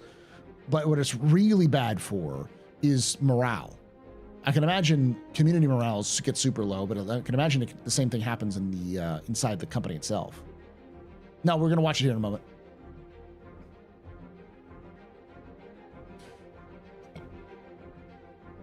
And I know CIG is heavily focused on technical things because they're a technical company. They do lots of R&D and such. But doing things like what I call a marketing beta, which is a beta that might get you some data, but it's mostly just there to keep people engaged in your community, would go a long way for new concepts. Using the tech preview at least once a year as a nice little boost, because that's kind of what I feel like the Pyro preview was. The Pyro preview felt like a marketing beta, so that they could technically get Pyro out to backers before the end of the year last year.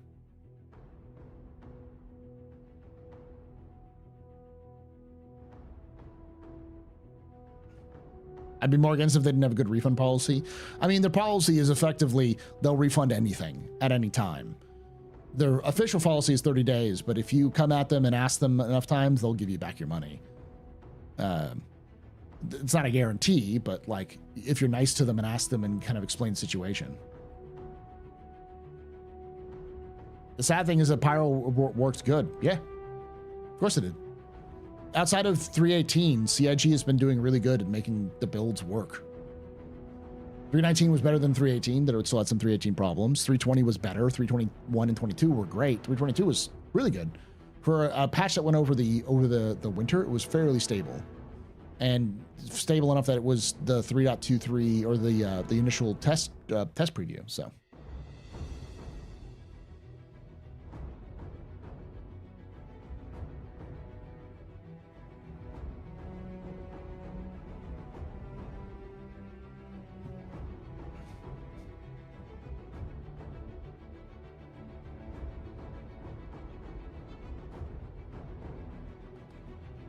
.3.24 is okay right now. It's gotten some issues. 3.24.1 was pretty problematic, but it's been okay. It's had some problems.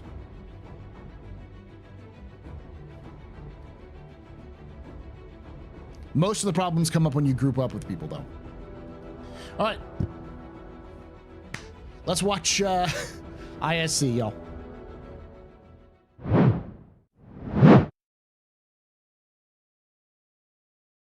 First introduced at last year's CitizenCon, the RSI Zeus is steadily working its way through the ship pipeline to its intended release.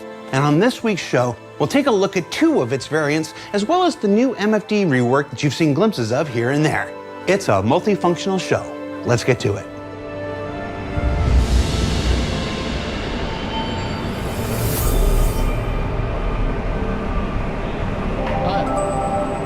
Confirmed. Alpha 3.24.2.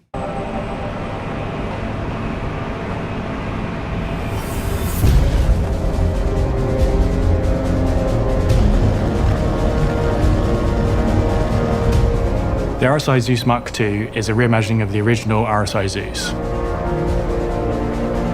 The Zeus was the first mass-made human exploration ship that was capable of doing quantum travel. The Model T of all starships. All ships stem from the Zeus in the Star Citizen universe. It's been pretty much ubiquitous with early space travel. There were ships that existed before the Zeus, but they were like bespoke. They would build them in a shipyard and they'd be these massive ships which would go across the system because of how heat transmission, how heat works and how heavy, how power intensive and how heat inefficient things were back then. So.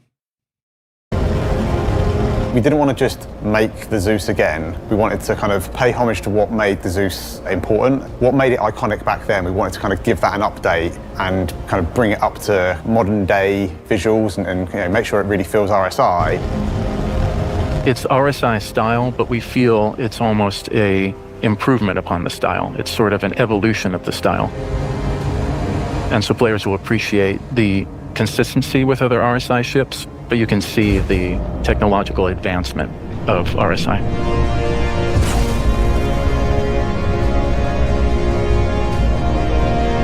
You may remember the Zeus from our episode in Jump Points a few weeks ago on Inside Star Citizen. It was very good. It was very good, Jared tells me. The Zeuses are a great stepping stone ship. So you've got your starter ship originally, you've dipped your toes in a few gameplay loops and you just want to be able to do a bit more. The Zeuses allow you to do that with some friends. So yeah, it supports up to 3 crew members, but you can fly it yourself if you want.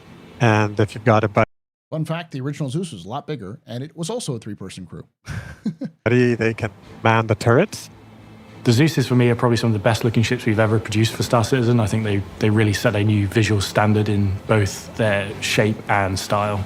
So when we release the Zeus, it comes with both the ES and the CL, both together in the same patch. The ES is the exploration-focused variant of the Zeus, so it has a modest-sized cargo bay, larger hydrogen and quantum fuel tanks, a larger radar, and a more spacious living area. The CL, the cargo version, maximizes its cargo capacity. It does that by shunting the sort of central bulkhead towards the front of the ship, so that increases the cargo capacity from 32 to 128 SCU at the expense of just really cramming in the living quarters to be much more compact.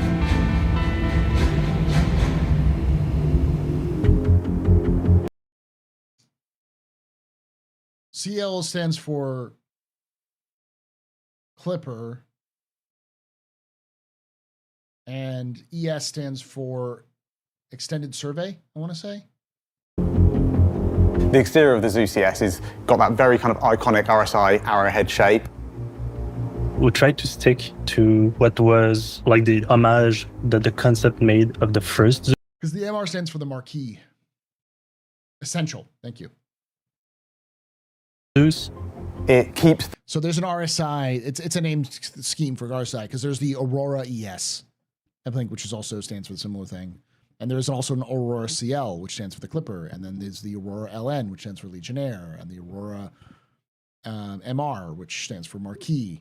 So the Aurora MR and the Zeus MR are both militia variants. The kind of central fuselage, you've got this big kind of central mass with these lovely kind of quite fast and aggressive looking wings. And they kind of just help to make it feel quite aggressive and quite sharp, which I think builds on what RSI as a brand are kind of really about. The big details on the flat surfaces, the mix of materials, I think is very well balanced. I'm still a massive fan of the underside. Undersides of our ships sometimes get a little bit underlooked or overlooked. Yeah, but I think the underside, the belly, originally the plan was for it to be kind of completely smooth and completely all one surface, but as we... Ooh, hold on, let's go back. I love that. Look at that, chat. You know what that is. You know what this is. Look at that, look at them tiles. Look at them tiles. The classic heat tiles, baby. Belly, originally the plan was for it to be kind of completely smooth and completely all one. Does SpaceX have them? I remember them because they used them. The first time they used them was on the space shuttle.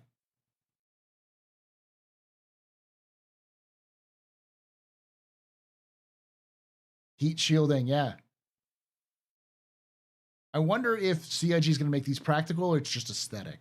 Because I could see it being a practical application for the Zeus, so that if its shields are down, you can like tip it up to get more to absorb the heat as you're going in. Classic 1980s NASA. The ceramic tiles, yeah. On surface, but as we started to work it up, the artists that were working on it were kind of like, oh yeah, can we add a little bit of recesses? Can we add a little bit of relief into this shape just to kind of help build on the believability? And I think it was a real success. So weaponry-wise, across all of them, the pilot has access to twin size 4 guns. Enemy down. And the side seats have access to the remote turrets.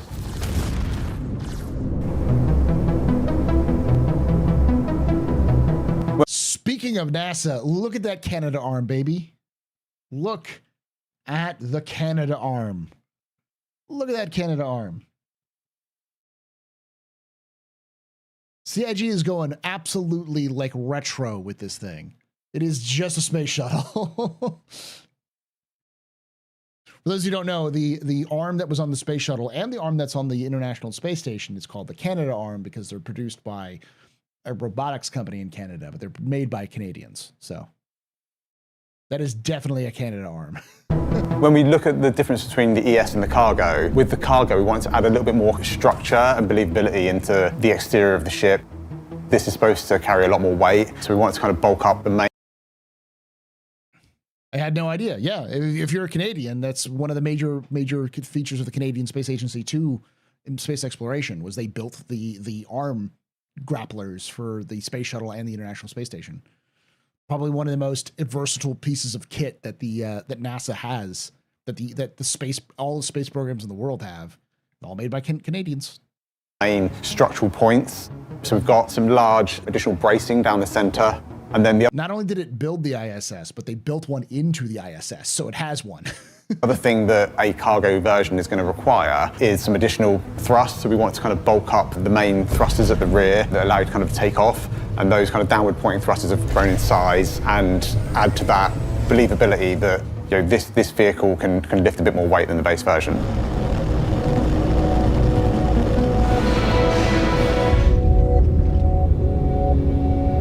So if we start at the front of the ship, it's quite a tight space. One of the things that we kind of really realized early on with the vehicle. Kind of like the real world equivalent of a multi-tool, maybe? Kind of, only you don't use beams with the Canadarm. The idea of the Canadarm is that you can attach it to things and deploy things like satellites or attach it to like space stations to dock yourself without having to get your vehicle right next to said thing. So if it breaks, you lose the arm and not the entire ship. Is that we crammed a lot of stuff into the space that we had to play with. So the cockpit is quite tight. You've got a nice kind of 3-person cockpit up the front, and the seating arrangement echoes that kind of arrow shape that we see on the exterior of the ship, and that just helps to make the pilot have the important up front seat, but also just ties everything together a little bit, which is lovely. As we go back through the ship, we go into the airlock and the engineering area. This area changed quite a bit during the vehicle's development. We actually opened this space up a little bit. We took out one of the bulkheads. One of the things we realized as we kind of got into production was that there was maybe a few too many doors. This really was the ideal place to kind of remove one of those and open that.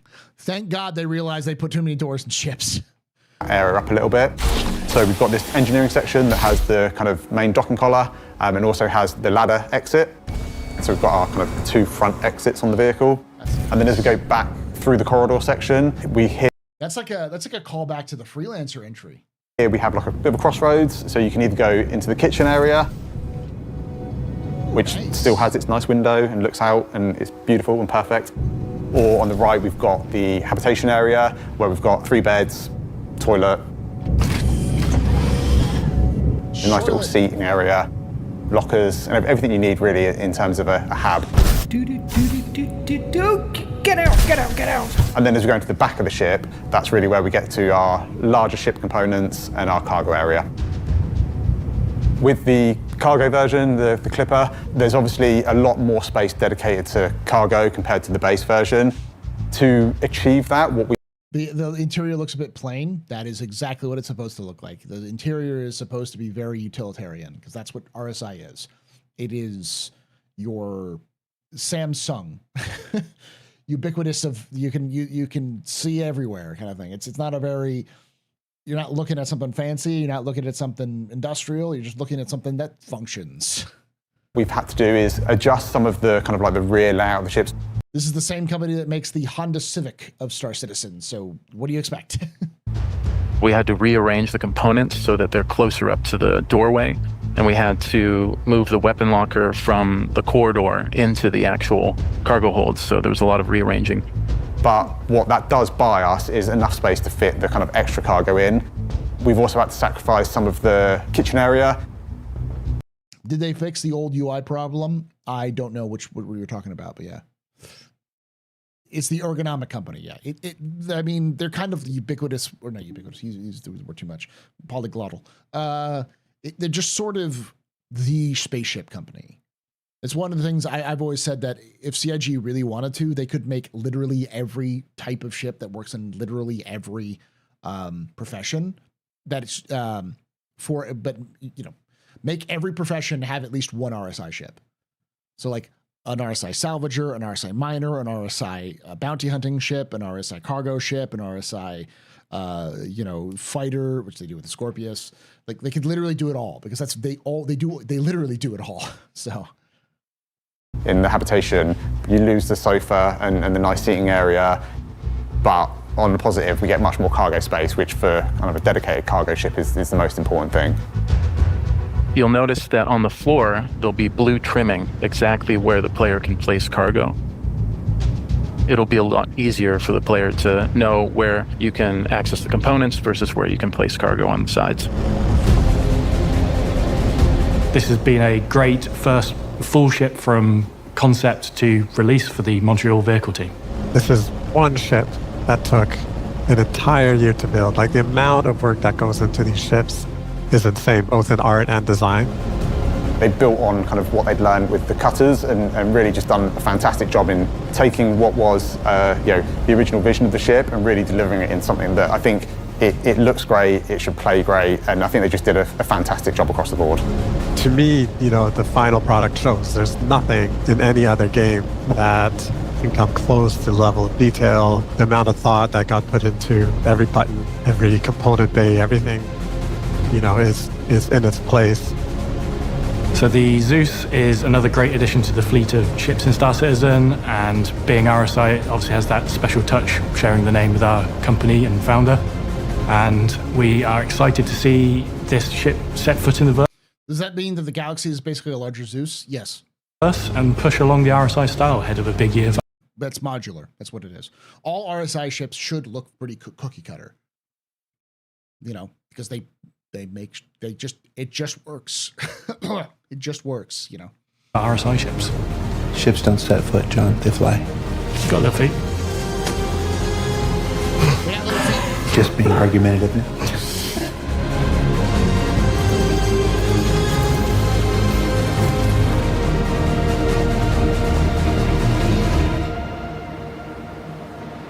The MFDs and the ship HUD and the PU, it's old. And the actual UI itself is very small. One color, they're all in one color. Text is too small to read. It's very samey, right? It has a bunch of stuff on it that you don't really use. Not very new user-friendly. Any user-friendly. Yeah, any user-friendly. It was good for its time. It did the job. It got us where we are today. But it's time for something new, and that's what we're going to talk about. The reason why we're doing this now is because we had a lot of time during the development of Squadron to create an expandable and a more robust system for MFDs. We have a bunch of super nice MFDs ready for Squadron, and now we're moving them over to Star Citizen. It's also really good to bring it over now because we've got the new resource network system, so we need to have the MFDs here to support that new gameplay. Initial release, there'll be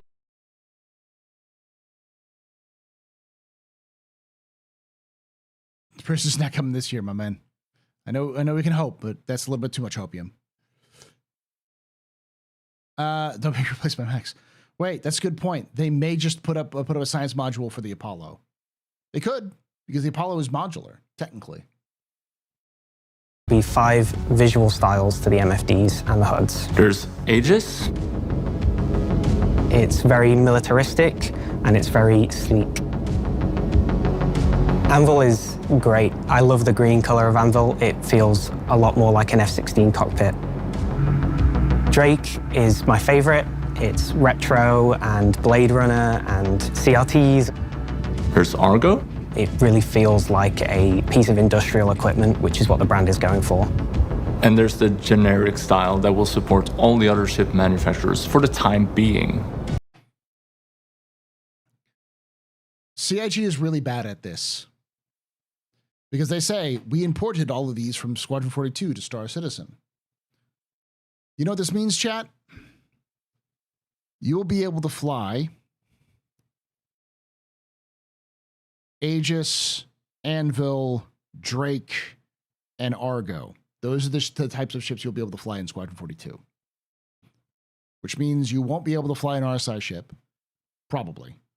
You won't be able to fly an Origin ship or anything else like that. That's just like a little, like they just literally just told us what ships are going to be available in Squadron. Which, to be fair, we know that like the main ship is the Gladiator, but it also tells us that there'll probably be other ships in similar ways, so.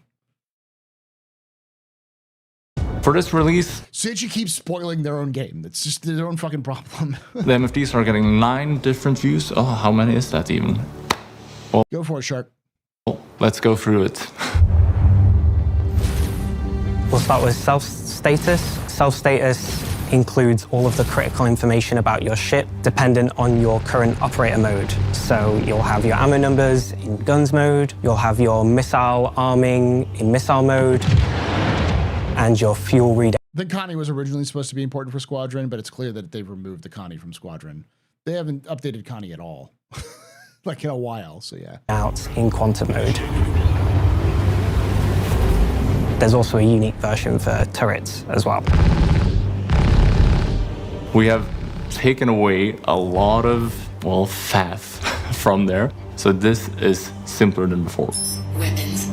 It's more condensed and it links. Yes, we'll not be able to be mining or salvage in Squadron 42. I doubt that salvage is going to be a thing you do in a ship, but there is a salvage ship that is in Squadron 42, which is the Reclaimer. We know that the Reclaimer is in there because we've seen it in game before for some of their previews. And they mentioned the Starfarer, but I don't think we actually get to fly the Starfarer. The Starfarer Gemini is made by Aegis, so it probably is going to have Aegis HUDs.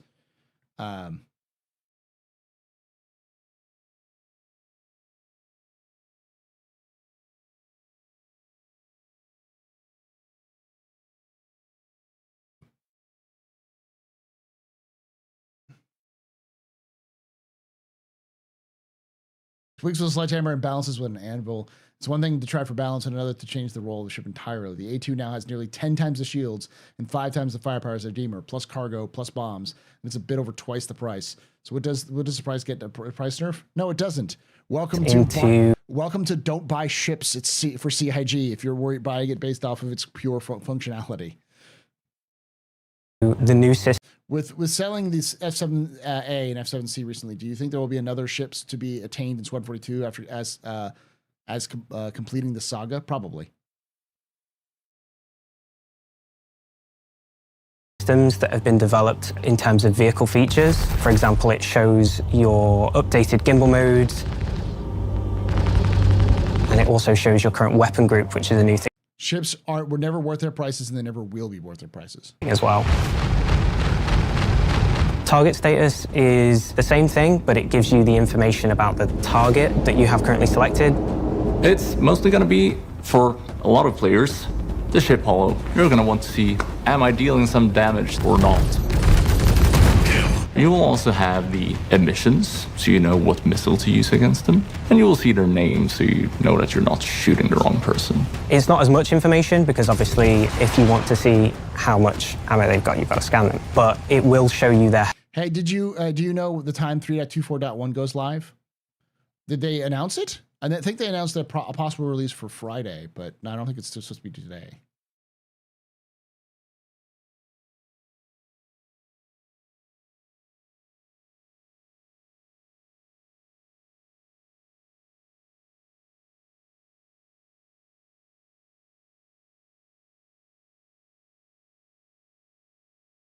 Health, it will show you their faction, it will show you their velocity.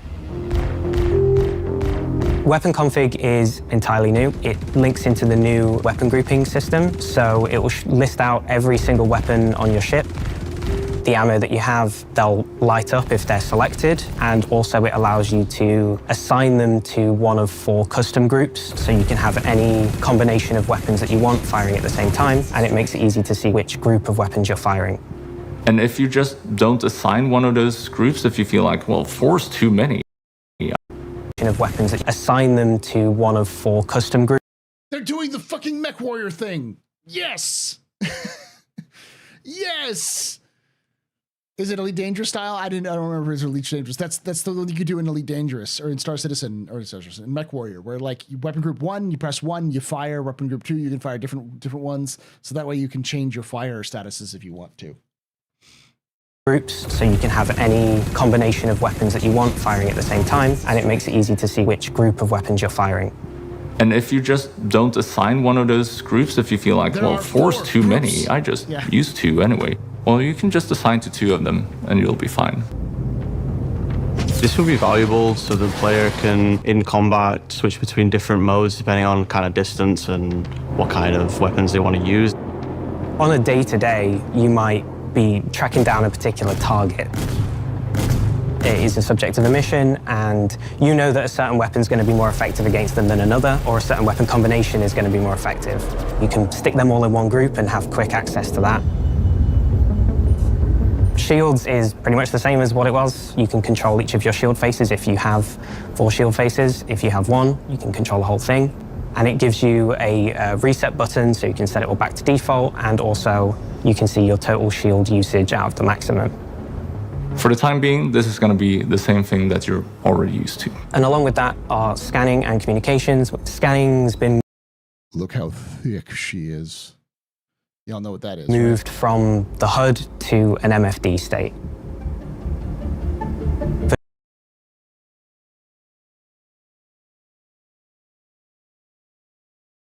Mass.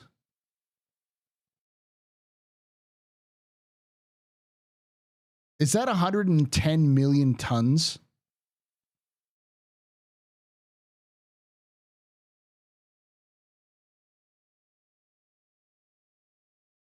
No, it's 1 million, I think. No, 11 million. It's 11 million tons. Whew. Whew. Whew. Damn. She heavy. She got a booty on her, too. For new screens, the biggest one is power management. Engines on. It's a simplified version of what you'll find on an engineering terminal, but it's for sort of daily use for the pilot. It's using the full power of the resource network system, and they're not going to show any Tavaran, Vandul, Jian, Gatak, or Banu MFD. Nope, because they're not in Squadron. It gives it to you right there in the pilot seat, so you can do the full assignments as you like them if you're flying solo. This is also where you will see your emissions, so if you're doing anything... Are they going to be making engineering terminals functional too, letting other players actively control shield facings, such as ships have the capacity? That's a good question. I think this is what it's implying, because they said a lot of these are simplified versions of the engineering terminal. But likely the co-pilot will be able to control some of these as well. Stealthy, you go into power management, you set your settings to low, and you will see your emissions adjust accordingly. You can turn on and off different systems in the ship. You can apply different levels of power to each system. You can see your total output, how much you're using, and you can also see different status readouts for those systems. So if something has run out of power or it's offline, it will also represent that on the power management MFD. Engines off. With engineering, it doesn't make a lot of sense to not have engineers be able to control some of those factors, because that's kind of what engineering is supposed to do. Along with that is the diagnostics view. The diagnostics view is where you go to check in on your ship. If something's not feeling right, well, maybe check diagnostics. It will show you the Mr. Kim's status report. where that component is taken, as well as its current health and its status, whether it has any errors, and there'll be a summary at the top of the screen that shows you how many of your components have errors. And last, what I'm really excited about is the configuration screen. It takes a lot of the settings that were hidden away in the options menu or just in the back end and puts them right there for you to toggle in-world on your MFD screen instantly. The configuration view is great. You can now turn off unwanted UI if you really wish to. You can turn off the cast, which is my favorite part. If you have screens on the top left and top right of your screen, then you can turn off those casts now to clear the UI a little bit. So this configuration screen allows you to configure a few aspects of some different MFD states, as well as what goes on your HUD and how that looks. You can finally control what goes on our HUD? We can finally control what goes on our HUD, yeah. This isn't coming in 4.0, this is coming in 3.2, 4.2. So let's talk about the HUD. Using the configuration screen, you can choose whether or not Hey, Fishy got my reference. you're showing your MFD casts, which are simplified and more tactile versions of the self-status and target status screen. Functionality-wise, it's stuff you know already. You have your velocity, you have your afterburner, you have your annunciators, and you have different indicators. They show critical information when you can't look at your dashboard in front of you. So if you're... This is great, but do we still have 1,500? Like, if I show up at Xenothreat will my screen still be unfunctionally, like unable to be to be able to see anything on the screen? You're in a fighter and you're looking up in the sky, you can still see that, as well as allowing you to still see that information when you're in precision targeting mode. We've decided to clear up all of the nonsense we have in the middle and kind of make it out of the way of the middle of the screen. So what took so long, Joe? I'm sorry. It wasn't me. Oh, God. We've also done a little bit of work making the radar and the HUD feel more diegetic and making it look like it actually exists in the cockpit with grounding effects and emission rate origin points as well. It all just feels so much better. It feels real. So with this new ship and vehicle HUD, it's just going to be a clearer experience overall. It's going to be clearer in the sense that you don't have stuff in your face all the time. This is all great and all, but the real question is, will it persist after shutdown and or between me getting in and out? I believe it already does persist, but if your ship blows up, it gets reset. It's going to be clearer in the sense that you can actually read the UI. So I think you'll be very happy with it. It's going to be such a nice thing to just be out in space and be able to see space, right? So what did we learn this week? Well, we learned that the Zeus is the first ship made by the newly established Montreal vehicle team. That the MFD rework is an exciting and easily usable and customizable upgrade to what we've had before. And that it plugs nicely into the upcoming resource network and engineering work scheduled for Alpha 4.0, which will, of course, we'll be showcasing next week. For Inside Star Citizen, yes. I'm Jared Huckabee. Thanks for letting us share the people and process of game development with you, and we'll see you all here next week. Hey, how you been? How's that weight loss coming? I am down to 281 as of this morning. I weighed myself just before going live, and I'm at 290.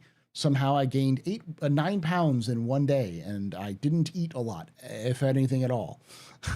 So weight fluctuates pretty wildly. I was also naked when I did the 281 weigh-in, and I'm wearing my full suit with the 290. So, but I'll probably wake up tomorrow and be about the same weight and that kind of stuff. Probably water weight. For those who don't know, weight fluctuates throughout the day randomly, so it'd be a lot of different reasons for it. But it's been consistently tracking down even further now that I've moved, now that I've gotten back to work. So.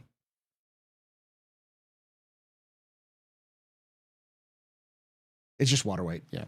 As of, yeah, but I've been waiting. When I weigh myself in the morning, it's been going down. So, yeah. You get 5 kilograms every morning. Showcasing what next week? Engineering. Engineering is getting a showcase next week.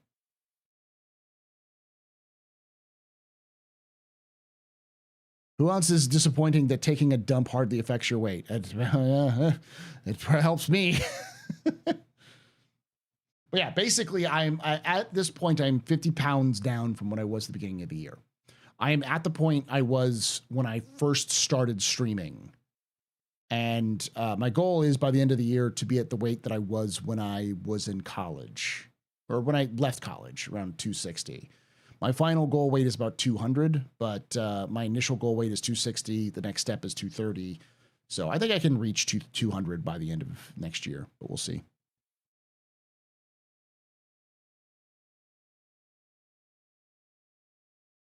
Yep. Thank you. Yeah, I have lost a lot of weight, and I will continue to lose more weight. I can already feel different from it. And I think what happened is that through the month of August, I basically was stuck on around between 285 and 290 was what I was kind of hovering between. I wouldn't go above 290, but I wouldn't go below 285. And then I think what happened was I just continued to exercise and eat right and that kind of stuff. And over the last week, my weight has been like, oh, time to leave. And it's just been dropping a pound a day over the last couple of days. And I think what happened is my metabolism finally kicked back on. I think that's the only thing I can describe is to like, because it was weird to see like, yeah, no, because my like weight tracking apps have been saying like, oh yeah, no, dude, you have a lot of weight loss. So like right now, if I look at my the app that tracks like my intake. It says I have I'm going to be burning 4,077 calories, and my target burn is 3,589. I'm currently at 3,499 calories. So I'm basically at my target burn, and I'm still got a couple hours before the end of the day. So.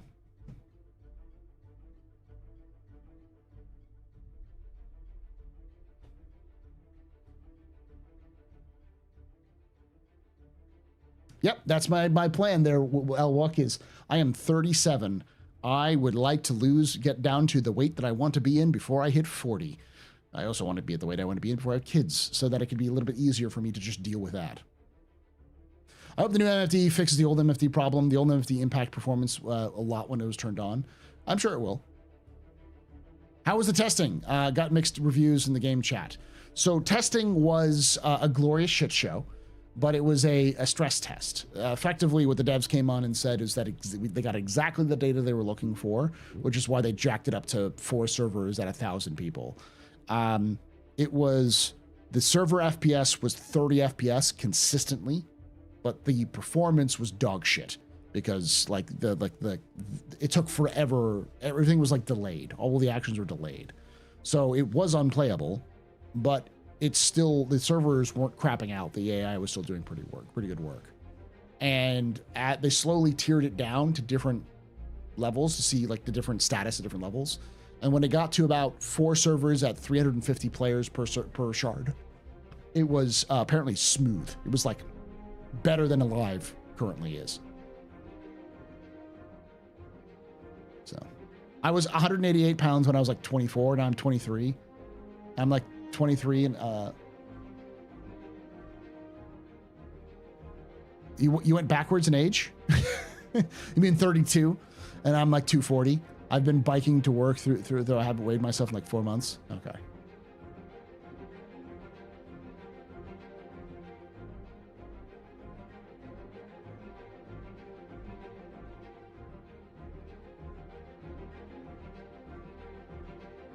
I got sick for a week and stopped taking my Adderall because I needed to sleep.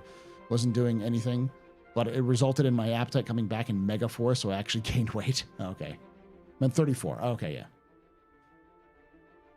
Yeah, when I was in high school, I was like 200. 230 was when I left high school. So I'm trying to get down to like where I was around high school weight. You just weigh yourself and you're 242? So yeah. Don't worry about losing weight, just get muscles. Well, I need to get down into the weight range that's healthy. My doctor, last time I talked to her, she said 230 is a good weight range for me because I'm 6 foot, almost 6'1". So I'm tall. I'm not tall compared to Star Citizen like content creators because we're all giant trees. But Avenger is like 6'4". Morph is like 6'7". Meyer is like 6'4". They're all just gigantic people. People were joking that Burks was short. It's like Burks is like 5'11". He's just short compared to everybody else.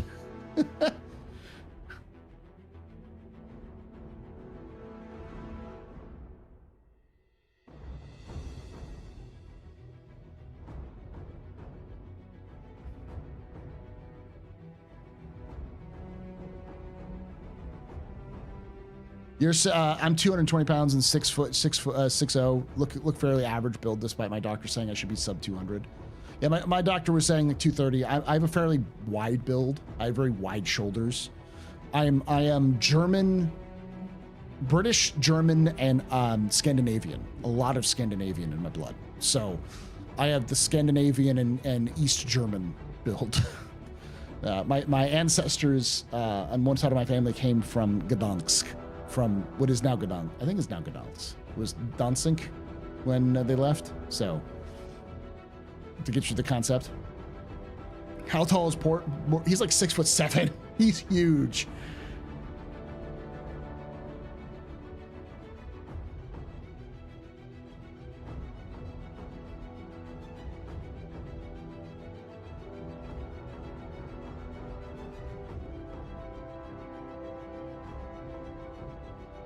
Yeah, I got some of that Prussian ancestry, yeah. Yeah, that's when I first met him, I was like, man, dude, you are so tall. You must look like Groot to people in Taiwan. Not like people in Taiwan are very short. I imagine like the average height is like 5'6" or 5'7" or even 5'8", I think. Isn't the average male height in today like 5'8" in general? But like Morph towered above people, like average people in America. So yeah.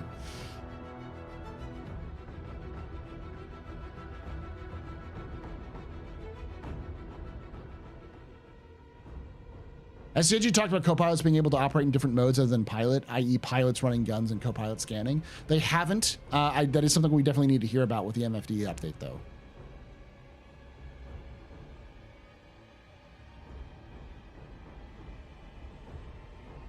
I think generally speaking, my generation and the younger generations are a lot taller than previous generations, just in general around the world. One of the theories that I had heard when I was growing up and going through college was that from sociology friends was that the theory was that access to red meat, easier access to red meat around the world has made the average person growing up taller than they would be otherwise because of some sort of like, you know, typically there's a lot of starch and a lot of vegetables in people's diets, but meat allows for better growth, I guess. I don't know what the thing was. It was one of those things that we're talking about. Nutritional efficiency. Growth hormones in the cows.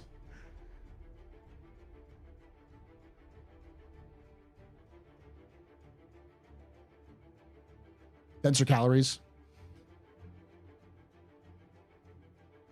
But yeah, like my dad was 5'11". My mom is not very tall. Most of the men in my mom's side of the family aren't very tall. My dad's side of the family is sort of okay, sort of tall, but like they never broke 6 foot. I'm the first person in my dad's side of the family to be 6 foot. So.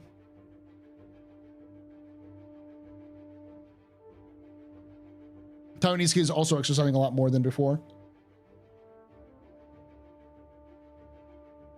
Us Asians have a shorter than average height. In average generally, but it also depends on where you are in Asia.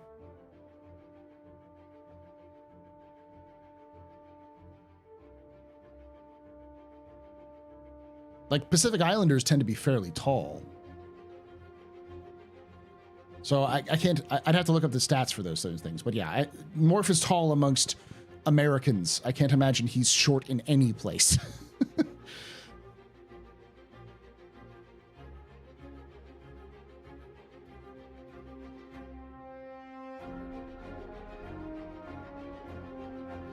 I grew up in an industrial city. Lots of lead in the environment. People are shorter around here. Yeah.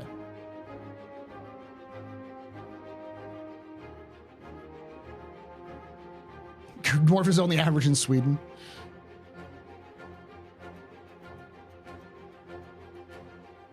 Any tips for motivation or weight loss? I've been yo-yoing a lot recently.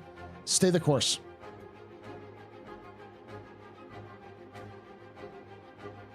My partner is Mongolian. He's 6 foot tall and the shortest guy in his family. Hey. Yeah, I'm not a weight loss person in like I don't know a weight loss channel or anything like that. I'm not here to say I'm a weight loss guru. I can only know what worked for me. But one of the things I will say in my experience, because I've been trying to lose weight for years now, is counting calories is the only thing that works. Fad diets don't work. You can use the drugs, the new drugs they invented to help you out, but those are only going to help you kickstart. Maybe it'll get you over a plateau, but it doesn't build good fundamentals. Calorie in, calorie out, Kiko. Exercising will jumpstart the process. Weightlifting probably be the best option because you burn a lot more calories doing weightlifting and you'll build muscle, but you're not going to lose a lot of weight. You're just going to gain definition.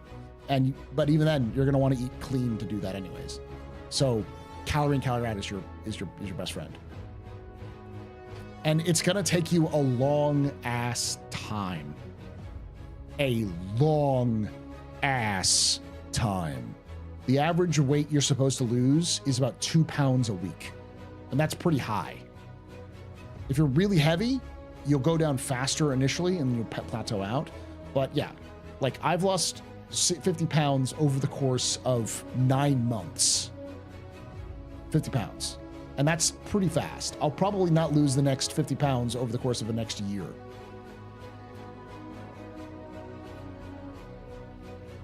Yeah, you can't outrun a bad diet. Making sure you're eating better. Don't eat garbage. Cut out fast food entirely if you can. No fast food. Cook everything you have on your own. It's gonna be cheaper, eh? But make sure you're keeping a balanced meal, meats, vegetables, you know, that sort of thing. Autophagy? That sounds familiar. I know you are, Luna. But yeah, I think that's a generic term. I think it depends on where you are in Asia. Or I guess what you define as Asians.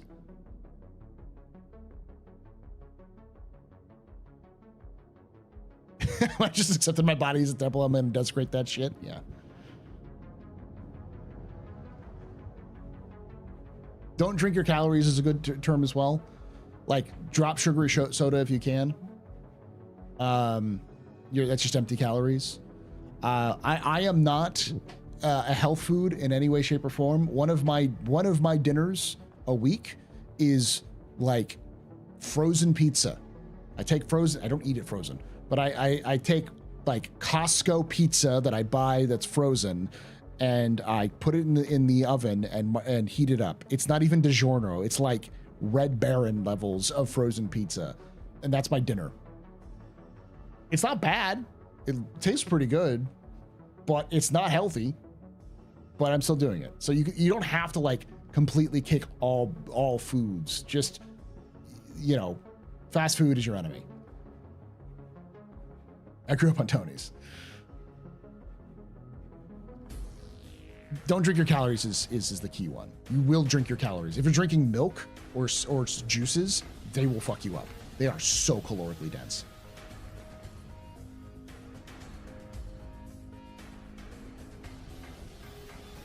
Real men eat it frozen. The biggest change for me was counting calories. I never realized how calorically dense the food I was eating was. And when you start realizing that, pretty much I eat lunch and dinner. And with lunch, I eat like 300. I eat a sandwich. You know, some salad. I put some lettuce on the with some cheese and some ham and some low carb, low calorie bread. It's just like 90 calories for the bread, and that's probably the heaviest calorie. It's about 200 and with some like mayonnaise, I think, or you know, even light mayonnaise. It's light mayonnaise, and it's like 300 calories. My total calories I eat a day is like 1,700. I try to keep it below 2K. How do I work beer into this diet? You don't drink beer.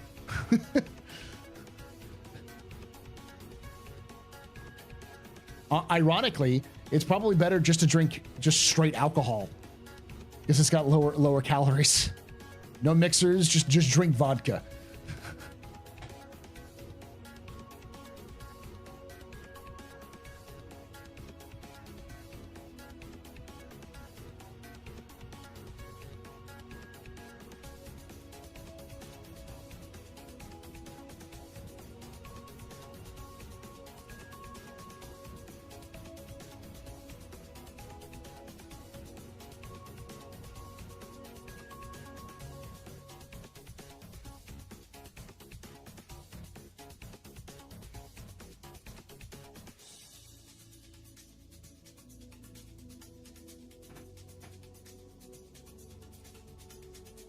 The biggest thing I think that a lot of people fuck up on is they try like my wife tried to do this, where she basically tried to go hard 1,200 calories after eating like 2,000 calories. She's like, I'm just gonna drop like 800 calories, and she failed every time she did that. It's just like, yeah, because you're trying to drop too fast too quickly. So she tiered it down to 1,200. By the time she tiered it down to 1,200, she was used to that level. The key is that weight loss, it took a long time to put it on. It's going to take a long time to take it off. That's just the rule. Sorry, we're talking about this sort of thing, but generally speaking, if you're looking for that sort of thing, the success is just, I use an app called Lose It. It's free. You can pay for it as well. I think I do the paid version now, just because it's a nice kind of gives you some benefits. I have a Fitbit. I have a Fitbit and a calorie counter, and those have been the best investments in my health. Period. So, what is autophagy? Is that not keto? Something like keto. Isn't it that like where you get your body to go into survival mode and burns faster?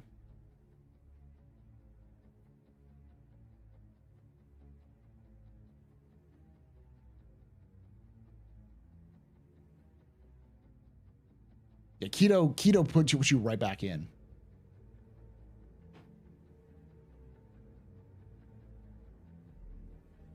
I can't wait for the Zeus to be loose. Yes. You consider Asians as Asians. Are like, here's a good example, Luna. Are Russians Asians? Are Mongolians Asians? Are Filipinos Asians? Are Maori Asians? Are Indians Asians? Are Pakistanis Asians? Are Afghanis Asians? Are Uzbekis Asians?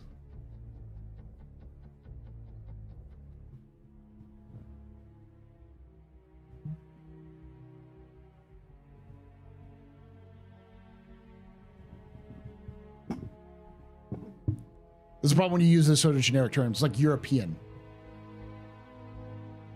Mediterranean, people from the Mediterranean are very different from people from Scandinavia. They eat different diets, different climates.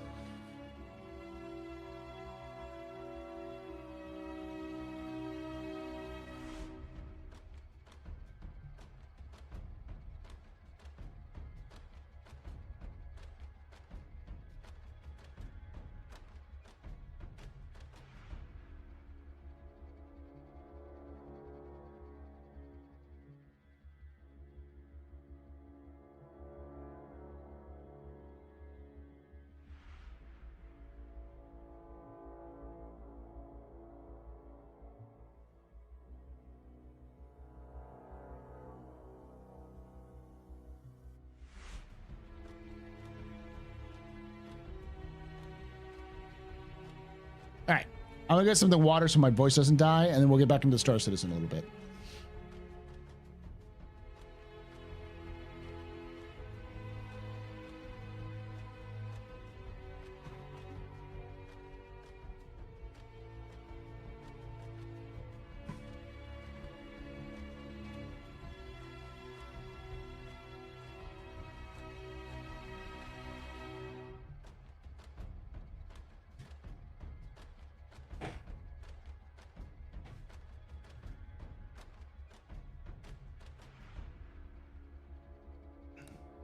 The mule is dead.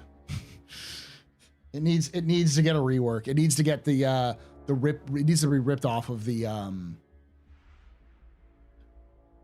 a bit ripped off. What worked for me is not just thinking of it as a diet, but you need to change your lifestyle. Yeah, it's not, if you're losing weight, you're not changing, you're not going on a diet. You're literally changing how you live. You have to fundamentally shift how you live. You have to make time for workouts. You have to budget for food, and you have to fundamentally fix your habits, which is hard. It ain't easy. And I could still fuck up. Just because I lost 50 pounds doesn't mean I can't put those 50 pounds back on. I'm probably not going to at this point, but like, I still want to lose more weight, and it's going to take me even more lifestyle changes to get to that point. So I'll be right back.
Mission complete. Burrito I eat. There you go. Stand by for Titanfall.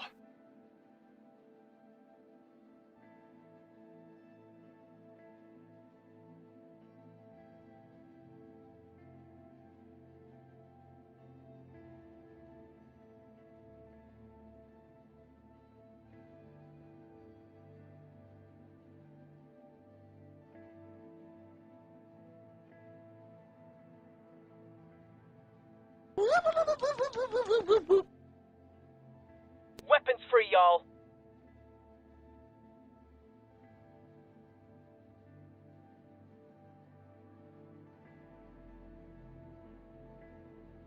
Barcelona! Barcelona!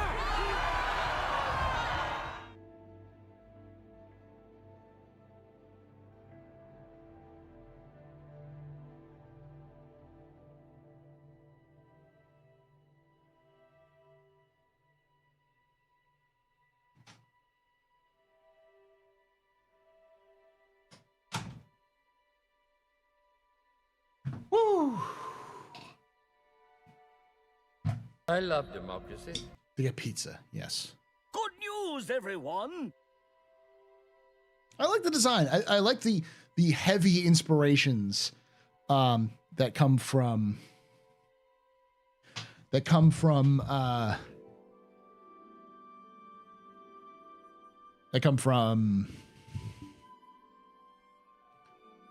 NASA. It's very space shuttle inspired. Very NASA punk. The Zeus.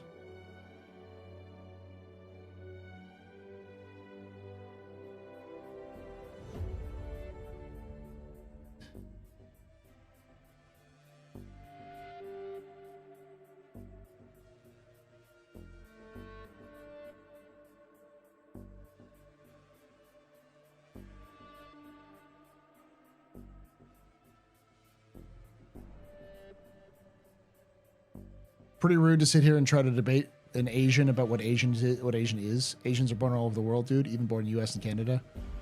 Destroy. I'm not arguing that. I'm trying to say that if you're talking about average height, it's a very generic term to say. Because it's easy to throw that sort of thing out there when there are outliers all over the place.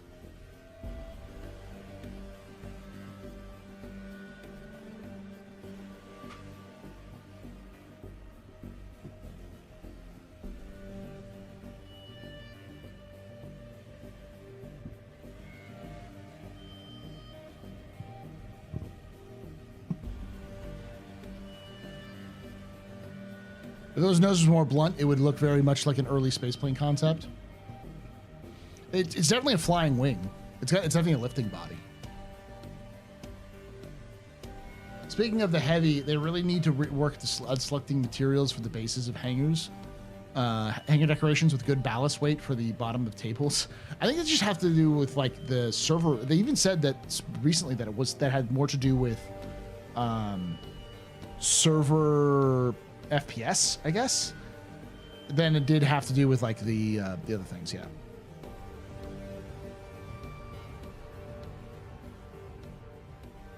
Destroy. I'm just gonna say drop it right now, buddy.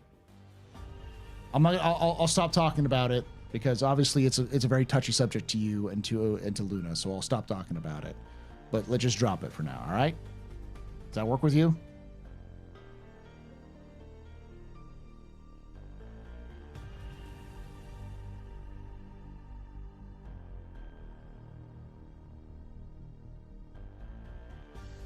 Flying Dorito, yeah. Just about tipping over. It probably just needs more weight. It needs to be given more weight. I don't know if they have weight really coded in properly or they have it activated right. But it's definitely something you're gonna have to balance eventually. Because like mass, it seems like mass isn't really taken into account a lot of the times. Zeus, she's sexy, yes.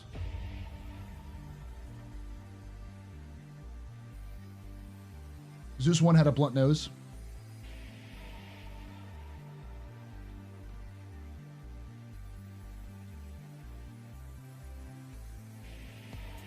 Hey, Paul, I think you already watched IRC? Yes, I did.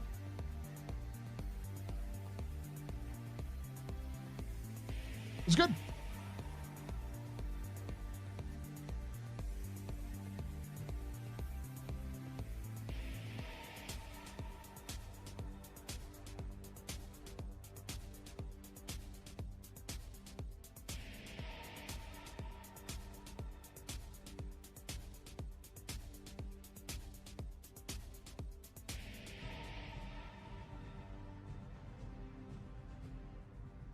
It's one of the more space efficient ships, and the component panels and placement seem to design the game that seem to be designed for the game they're making.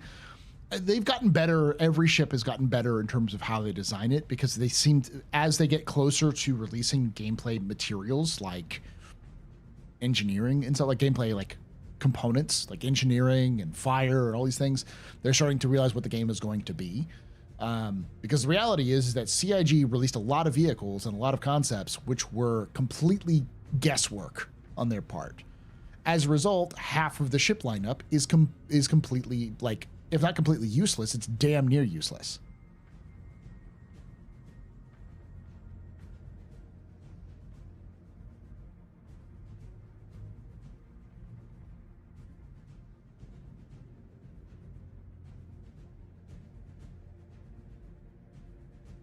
I had mine become a tumbleweed on a moon.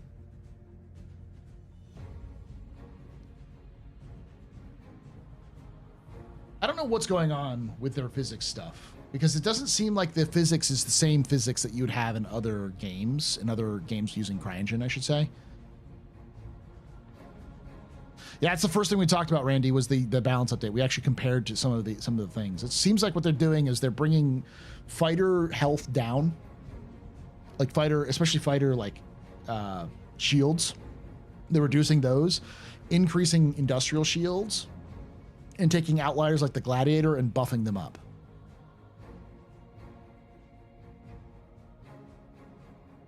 Yeah, they buffed the shit out of the Gladiator. I ranted about it a bit, Randy. It was at least touched on. Yeah. Pipeline Discord in shambles right now. Why are they in shambles? All of the wing missiles are now size 4. The pilot guns are now size 4. They increased the number of shields it has, and they also increased its coolers, I think.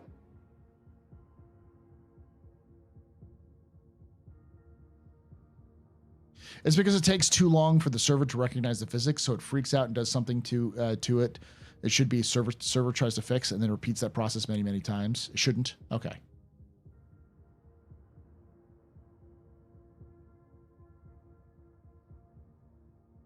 The Gladiator now feels like where it should be, which is a cross between a Hornet and a Vanguard, a Harbinger. Because it has the same torpedoes as a Harbinger, but it doesn't have the same sort of killer it doesn't have as many guns as a Harbinger, but it's smaller. It's the size of a Hornet. So it's like that sort of midway between a Hornet and a Vanguard.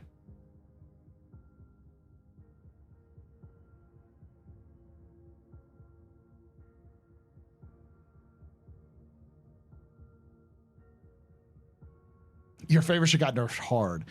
It didn't just get nerfed hard, it also improved. They said specifically, they called it out specifically, that it was going to get better maneuvering. So it got reduced its weapons, which it needed to get its the Redeemer needed its weapons reduced. It always felt like they slapped the big guns on it as an over adjustment for what it was originally supposed to be. And they reduced its shield capacity because it was too tough. But they said there's going to be more maneuverable in the future. So it's going to be a lot zippier and a little bit better in terms of handling.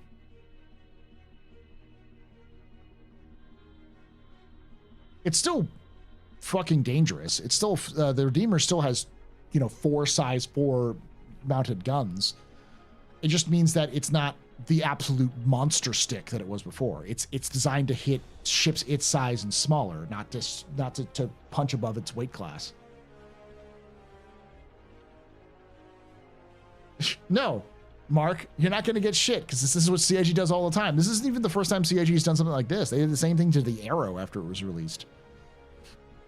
CIG is going to keep the prices high because, if anything, they're just not going to reduce the price, or not going to increase the price, I should say. Because every ship is going to go up in price. I expect the only ships to not go up in price are the starter ships that are already $60. The Aurora is eventually going to be $60. All of the versions of them. Same with the Mustang. I think all of them are going to go up to $60. All of the other ships are going to go up at least to between $5 and $20, if not more.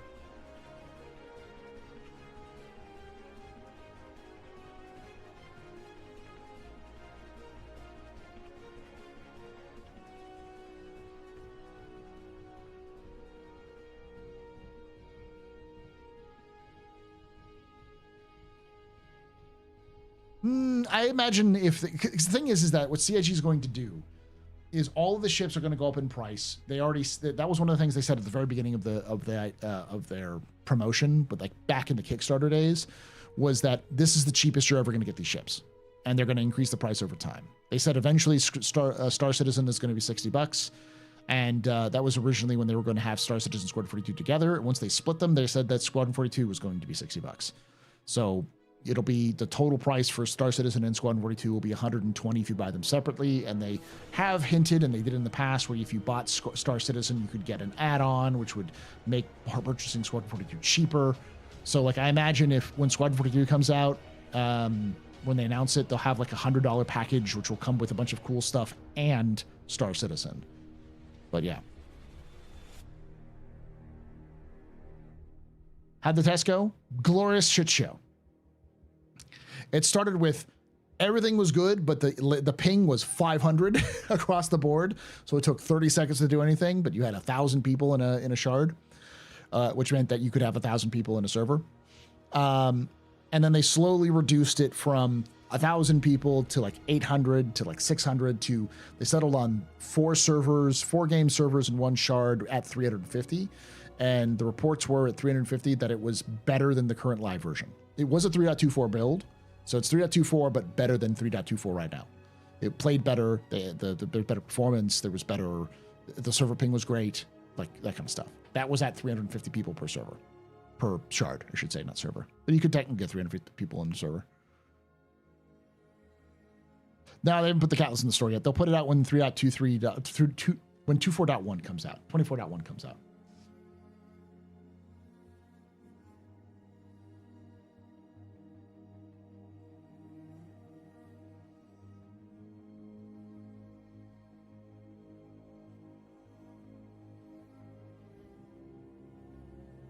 That wasn't your experience with 350. Was it a complete shit show for you, Citizen Jim, at 350? Because I heard a lot of people saying it was smooth. And as Citizen Jim is pointing out, every time you say something nice about Star Citizen, someone has to explain how Star Citizen ruined their marriage. Star Citizen is perfect. It's amazing. No, see, Chris Roberts personally punched me in the dick. Like it's always like that. It was playable.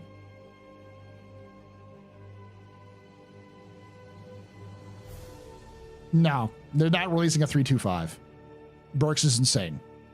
CIG is doing a 4.0 because RMQ is already in the game. And there's no point in doing Pyro without server meshing. There's no point in doing server meshing without Pyro. Because Pyro isn't the issue. Server meshing is the issue. They can do space they can do space stations and planets. They've been doing space stations and planets for like a decade now.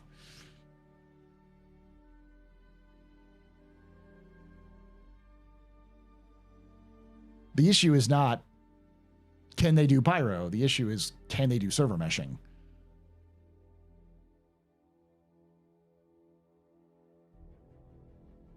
Yeah.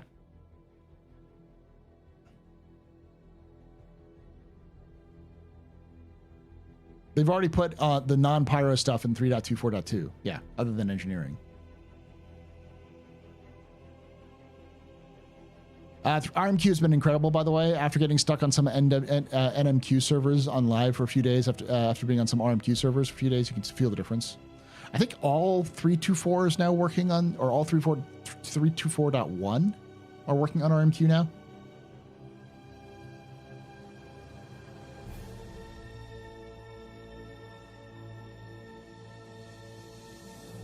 Yeah, server meshing works.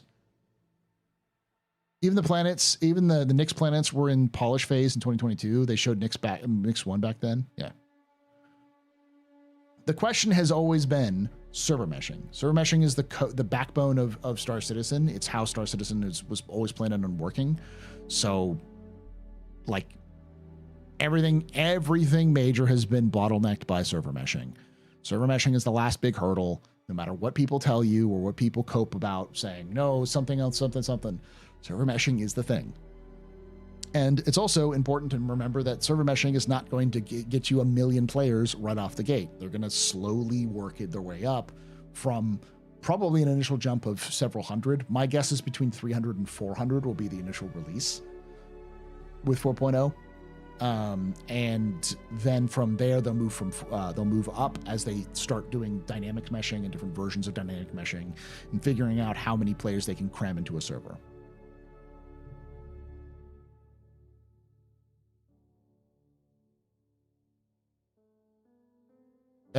Wait, really? I thought it was 50-50 still. They've been slowly improving it. They've been slowly rolling it out more and more. And I believe 2.4.1 has almost entirely RMQ.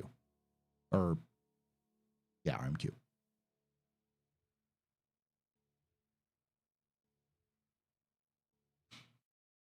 And it's important to remember that just because they're going to have 350 to 400 in the first patch doesn't mean they're going to not increase it over time. It was only 2 years ago that they went from 50 players to 150 players, then tiered it back to 100. Because it worked at 150. That was 317.2. That was 2022. August of 2022, but almost exactly 2 years ago was when they first had that public increase. And it wasn't even like a major patch. It was 3.17.2. It was like the patch that would have been 3.18 if they didn't say 3.18 would have this.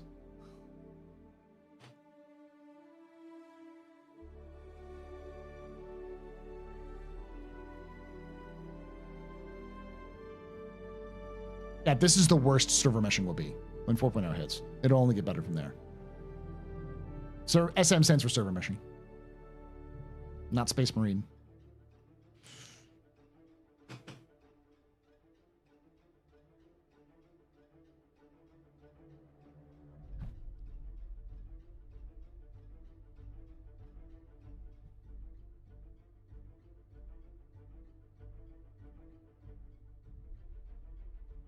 Not Space Massage, no.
Massage Parlor has 3.2.24.1 fixed the permanent ship destruction caused by hotfixes. Not a clue.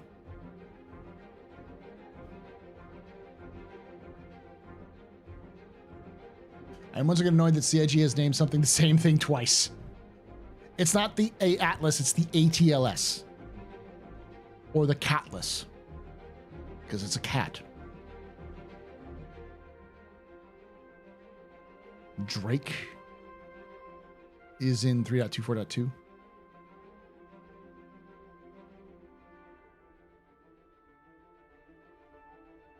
Has CIG given a reason why some players aren't able to access their personal hangars? No, not that I know of.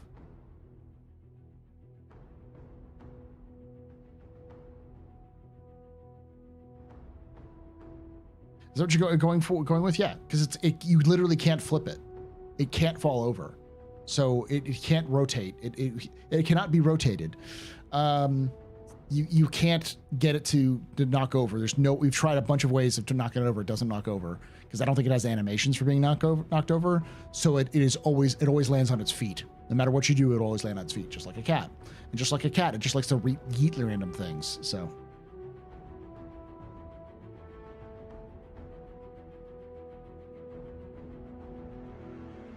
I have airdropped it. It never falls over. It always lands on its feet. It can't flip and likes to push things. Yeah.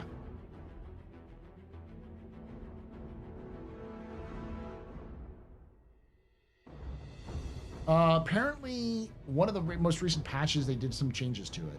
I think it just didn't have its destruction state yet.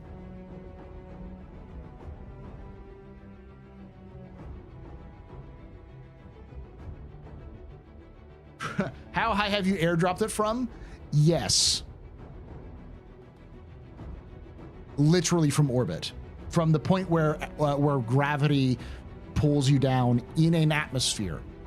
It's literally the second thing I did with it. I dropped it in the middle of combat and I got knocked out before the thing got knocked out. I've not seen it being exploded yet.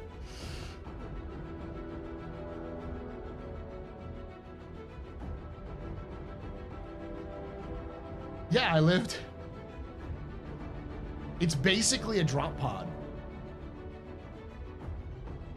You know that meme, I've been falling for 30 minutes? From, I think it was from Infinity War. I've been falling for 30 minutes from Loki. What Loki said? That's literally, we fell for 30 minutes. When we dropped out of the ship, it was daytime. When we landed on the planet, it was nighttime. We fell through the atmosphere 30 minutes. Was it Thor? Yeah.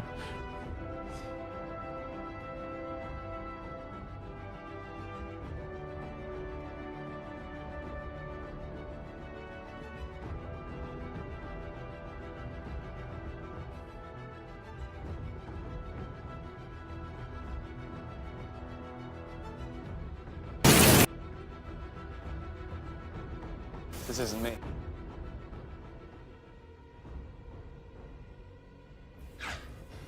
I have been falling for 30 minutes. Yeah, that was us.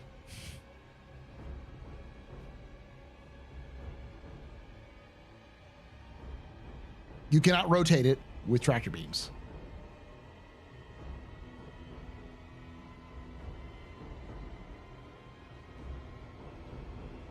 Tested it with sort of A2 bombs dropping from the edge of atmosphere. It can't be rotated in tractor beams either. It took exactly 33 minutes to land. So yeah, it's literally, I've been falling for 30 minutes.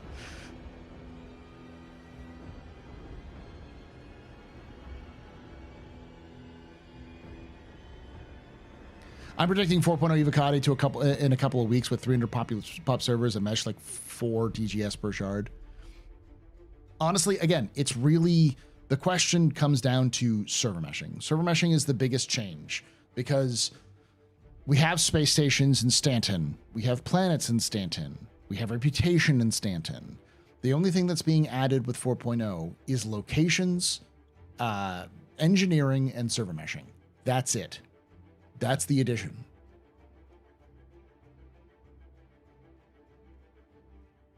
And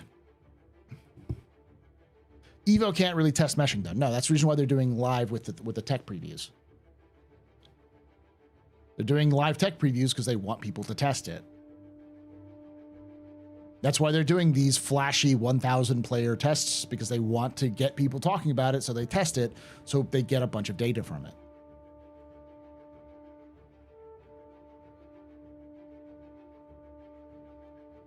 Live victim torture. One of the positive tests for today is CIG fixed the bug pulling you out of QT when you transition between servers. I don't think that was a bug so much as it just wasn't coded into 3.22's code. They said they had something fixed with that. They had a fix for that internally, but they didn't bother trying to put it in the 3.22 build versions. They were just, because like the difference between 4.0 and 3.24 is just server meshing. The RMQ infrastructure change is part of that, and that's already coming in 3.24.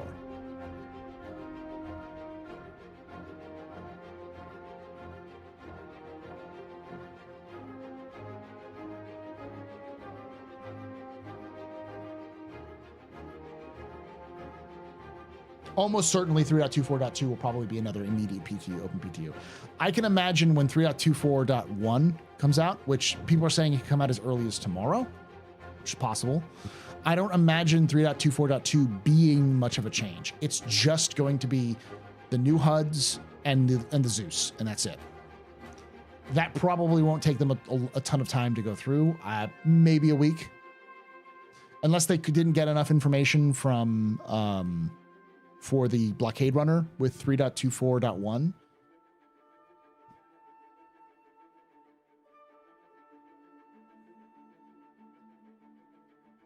Do you think we have to wait for engineering to fully release before they start seeing gold passes on older ships? Probably. If 3.24.1 releases this week, yes, we could probably see 3.24 into PTU really early next week.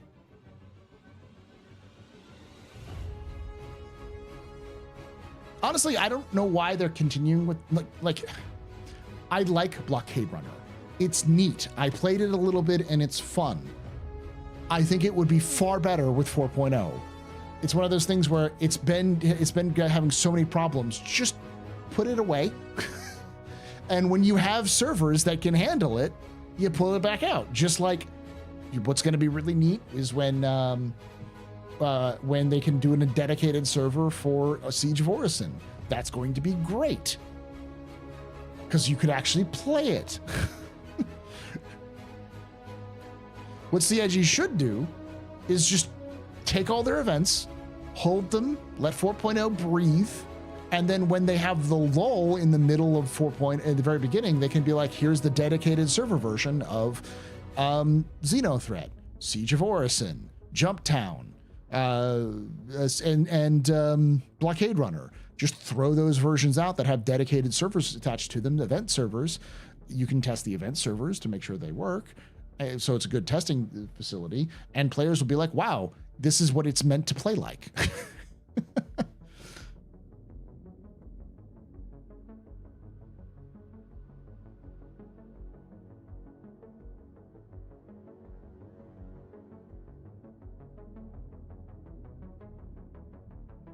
I imagine Xenothreat is going to be like getting your face punched in repeatedly when you try to do it in 4.0 version. Quit making sense, Astro. We don't need that in the verse, sir.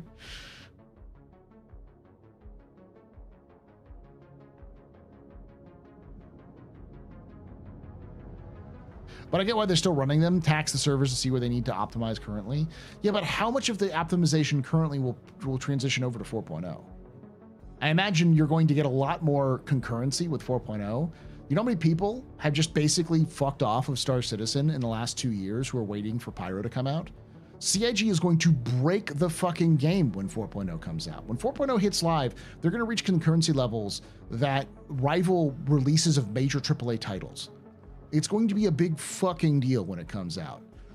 Initially, it'll be pretty low, and I think it'll build over time so that within the first month of it releasing, you're going to see possibly several million people playing 4.0, especially around IAE. If they release it before IAE, because that's going to be a free flight, you're going to see the game break. The netcode will carry over.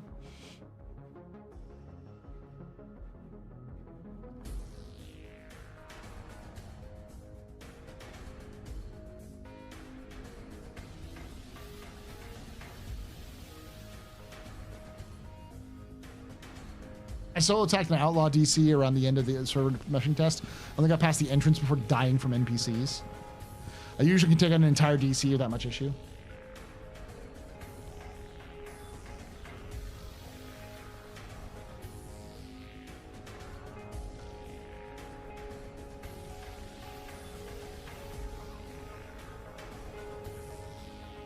I think 4.0 is going to do better than people think. It's still going to be problematic. It's going to have problems in terms of the server meshing capabilities, because server meshing is untested technology, and it's going to get hit harder than they think. They just can't predict how many people, because I think CIG constantly underestimates the amount of people who are interested in their game, and it surprises them as much as it surprises the community. Because if you listen to the community, you would think that Star Citizen is dying, that nobody cares about Star Citizen, and Star Citizen's a dead game. To give you context, my total amount of people who would watch me do something like this in August was around, I would say, here, let's actually pull up my stats. 1 month ago today,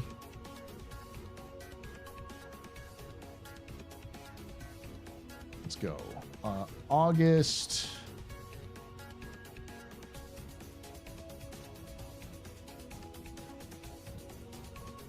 it's 12th. So yeah, August 15th, I had an average of about 115 viewers. Okay. I am currently at 134 viewers. August 22nd, I had 108 viewers. August 29th, I had 137. And August 1st, I had 82. So it's been about the same. But people act like Star Citizen is a dead game. The reality is that August was the pits of despair comparatively. Hell, let's look at July. July was pretty bad too. And I was averaging on Thursday, July 11th, I had 70 viewers. On July 18th, I had 99 viewers. And I had 19 on Thursday, July 25th. And that was, to be fair, I had also taken a week off in the beginning of July. So that's kind of the reason why I had some lower viewers, because people just stopped watching for a bit. But still, like, that's still around the same amount of people I'd had normally. The reality is that viewership goes down a little bit in the summer in general. And so it's because it tracks with gamer interest, because people like to touch grass. But because the community acts like Star Citizen is dying, they don't realize that a lot of people are still playing the game, and a lot of people are just waiting for updates to happen. 3.24 released, and we had a huge influx of people coming into play who hadn't played, who had been waiting for a while. I still believe that the average active community of Star Citizen is only 20% of the actual community who plays the game. Like, not even, maybe 20 to 30 at most. And the people who are the loudest are maybe 5% of the community.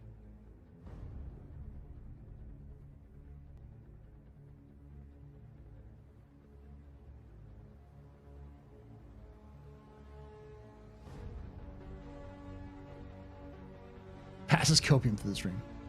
Look how many people watch Summit 1G when he plays the dead game that is Star Citizen.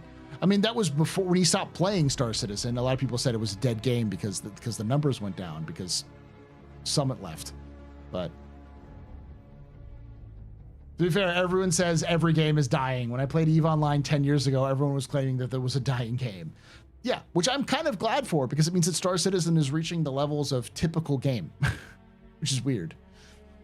How come every game developer underestimate when a game comes out? Because it's easier to underestimate than to overestimate, especially with an online game, because servers are pricey. They're very expensive, and it's very easy to overspend.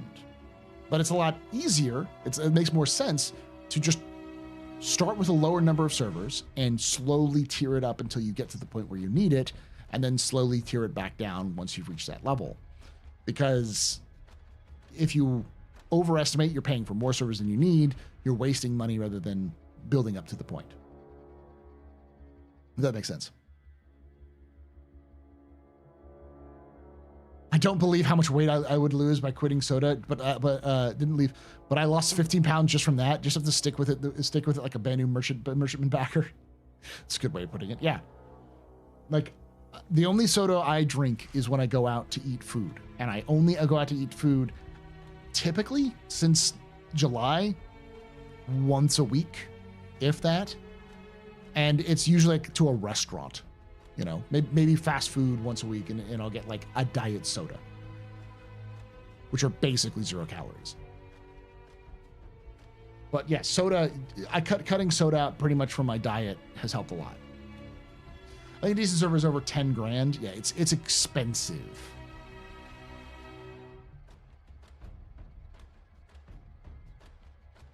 It's easier to scale dynamically today. It's why blowing up login servers is less common now, but it still happens. Yeah, and you can scale fast because Star Citizen servers are all virtual servers. They're all cloud servers, so they can scale them pretty effectively. They're still expensive though. Unless you're someone like EA that has a huge server farm and can spin up virtual machines on demand to meet demand spikes for launches. Exactly, which is the reason why you don't tend to have those problems with larger games. Space Marine 2 launched with a lot of server issues because they weren't expecting 2 million players on launch day. And even then, I barely had any problems with it when I was playing. When I say when I was playing, I've been playing it, not streaming. I've been playing it for pretty much every day for the last couple of weeks. It has been a problem. It has been hampering my efficiency at releasing the next lore video because that game is so fun.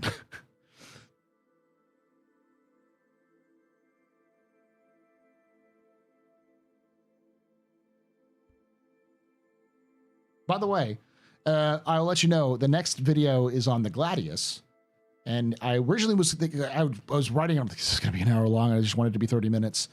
Currently, it is I'm almost done with it. And the script is at 17 pages. Each page is 2 minutes. So that it is currently at 34 minutes. I probably got another 2 or 3 pages. So it's going to end up being around 30 to 40 minutes long. So a little bit longer than I thought, but not the hour that I was worrying it was going to be. So, and it's heavily inspired by Tex Talks Battletech, the Black Pants Legion, who Tex does a lot of, he treats it the way I do, which is one of the reasons why Tex is great. He takes a historical perspective on it. So he takes it like as he looks at it as a historian. And you can tell that because the big thing he likes to do is give context. Context is king. Understanding the context of the creation of something will help you understand why it was built like that, or why it exists like that, or why things exist. And context is very important for storytelling, because without good context, you don't understand why things happen. But when you have good context, you can get a lot of cool things. You can do a lot of sneaky things with storytelling as well. I didn't realize it was that in depth for the Gladius.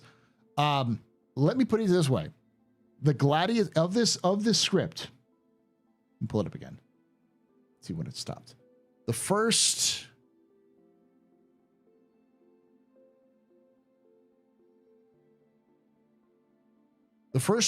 I start actually talking about the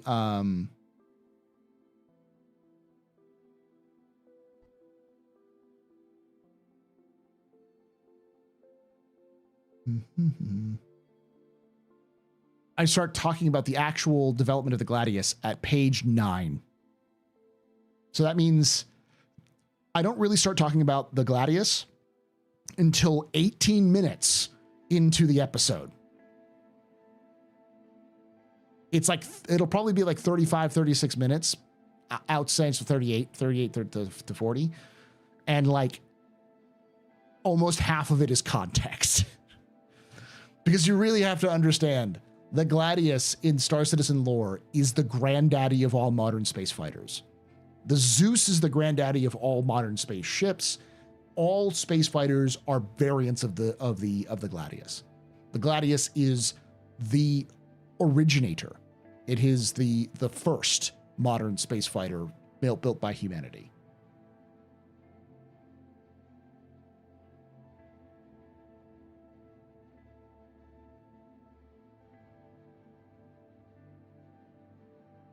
Yeah, it has a lot. No problem. It's going to come out this weekend if I can stop playing Space Marine 2 for long enough. Yes, I'll talk about the stiletto directly in that episode because it is the predecessor to the Gladius. It's the problem is the stiletto is a joke. It's a joke that isn't funny. Horrible tomato. How you doing?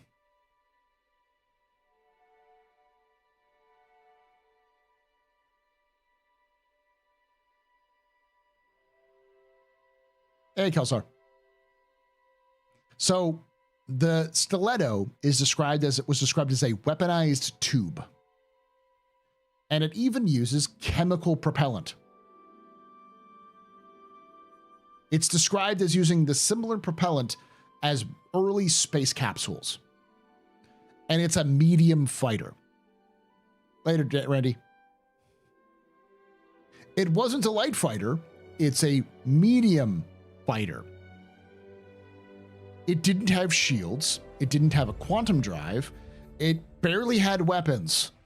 And it was launched out of tubes at the side of ships and then recovered and replaced into tubes Battlestar Galactica style. What century did it come out in? The 26th century. It's basically a medium snub ship. Yeah. Be the missile. What are you doing there, Broly? I think the idea behind it is it is the what was it, the Raptor? The Battlestar Galactica fighter. It's basically that. That was their vision for it, is it's the Battlestar Galactica fighter.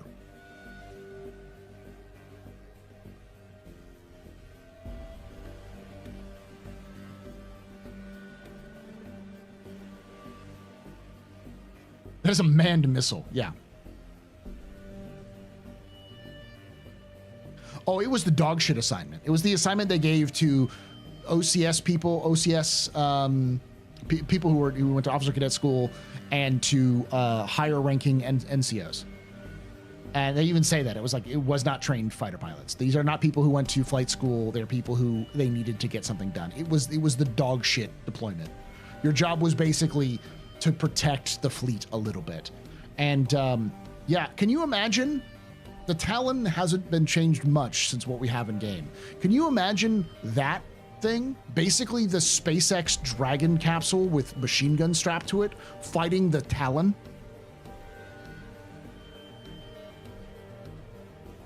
That's not a fight, that's a massacre. Those stilettos got their shit kicked in.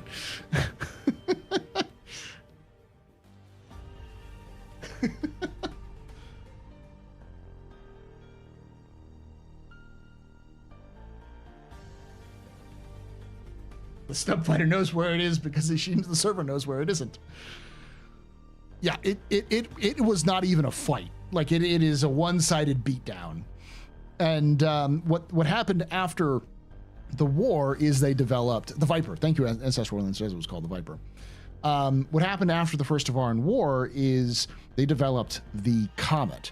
And the Comet is the first prototype of a modern fighter that had shields and modern thruster systems. It was burnt hydrogen. It was the thing that they needed to build to figure out how to make the Gladius. The problem about the Comet was that the Comet was handmade. Everything was precision designed. It was super expensive to build.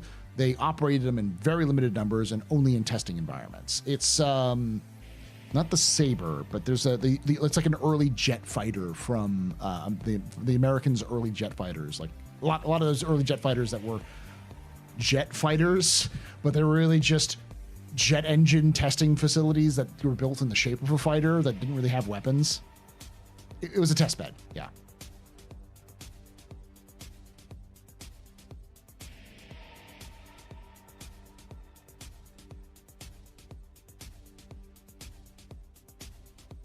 Reconnaissance planes, yeah. And a jet engine strapped to a fuselage, basically, yeah. And the Comet program devolved into what was called the Wildcat program. And the Project Wildcat was what we know today as the Gladius. So the Wildcat became the Gladius because the Mezzers didn't like the naming. They wanted to go more Roman names. So they renamed it the Gladius because it was going to be the sword of humanity. But it was the first, like, it is like, when I say it's a like revolutionary design, it is a revolutionary design. Like, it's like going from the Model T to a Ford F-150, like a 2024 Ford F-150.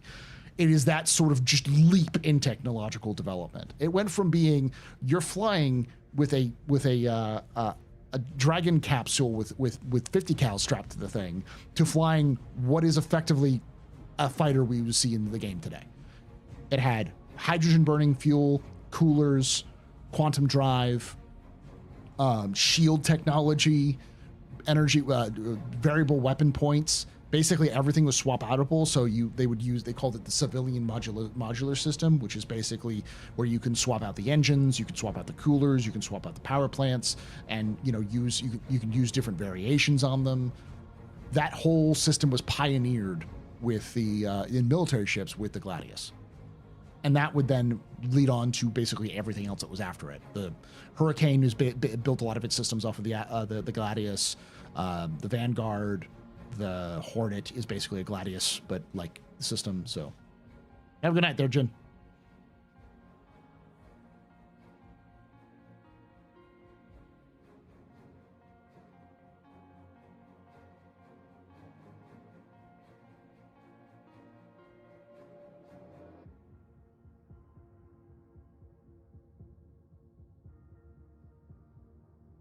A Gladius Mark II? I don't think they'd make a Gladius Mark II. They'd probably just do a ground up creation of their own.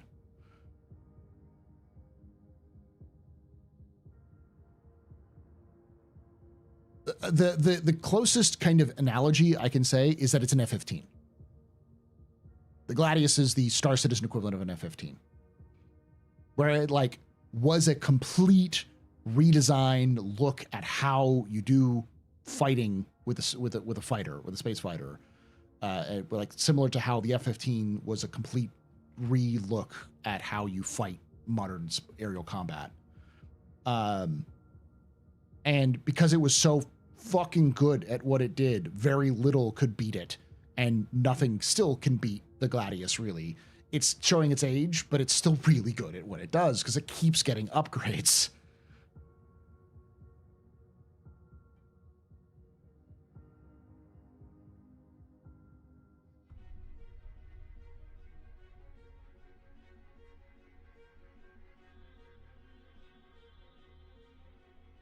Like the current version is a Mark 7.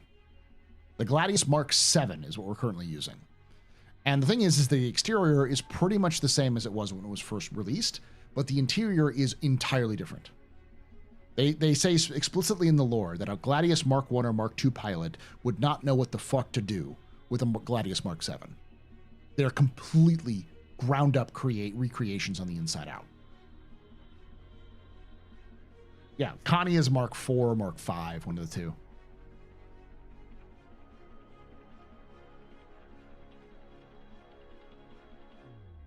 I'm talking about in-game, or in lore rather than in-game, but yeah.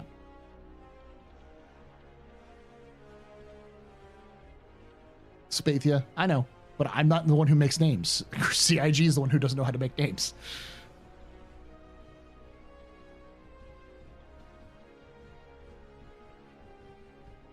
I'm also a little like, CIG needs to start using names from other cultures.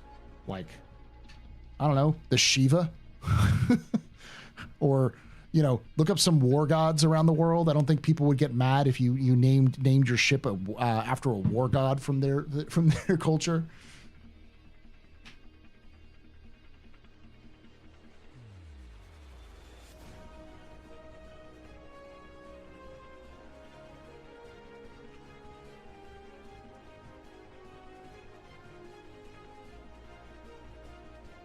The Titus. Oh, God.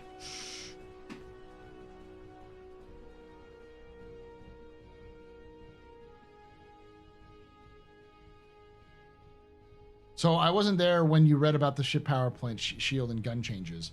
What would you say about the Redeemer, since it's their favorite ship? Well, so like it's important. Oh, we're talking about that. I'm actually glad that they made the changes to the Redeemer. Because the biggest problem I have with the Redeemer is, other than it's a dog shit ship, is that they don't. The problem with it being dog shit is that it looks like dog shit.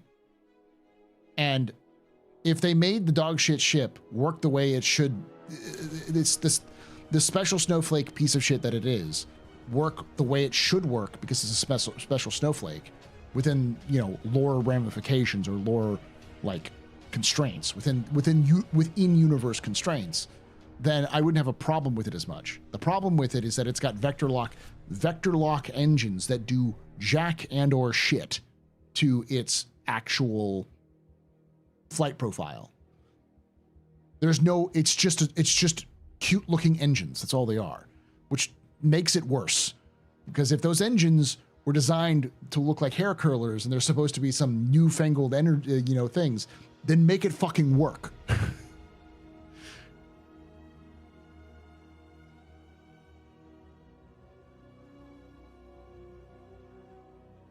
The guns were too strong and it was too slow. So them changing the guns to size 4 does not nerf it hard enough. Doesn't nerf it too hard so it's not effective. And they are increasing the agility of it. So you also got to remember that it's eventually going to get armor, like all ships will.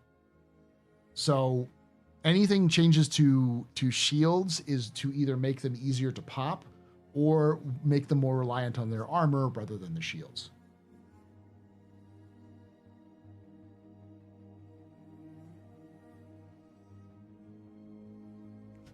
Did you see the what was under Jared's intro? He said he prefers the Roman names. Yeah, because it's Jupiter, not Zeus in Roman mythology. I just watched the Bremen Defense Force video today. Will we ever get a Bremen Defense Force game? That would be an interesting game. I think CIG could do that for a single player game. I'm of the opinion that once CIG gets done with Squadron 42, they should release a bunch of single-player games in the universe of Star Citizen in the same way that you see like games that attempt, they should be allowed to experiment in that universe.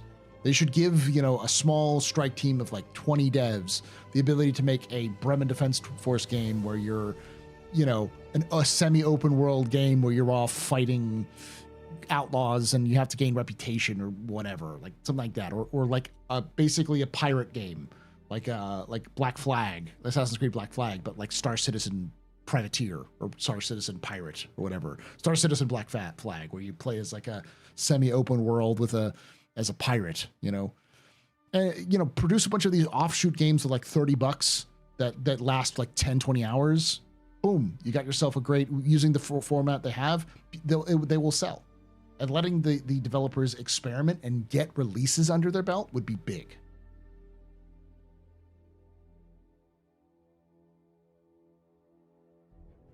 Quasi-divers.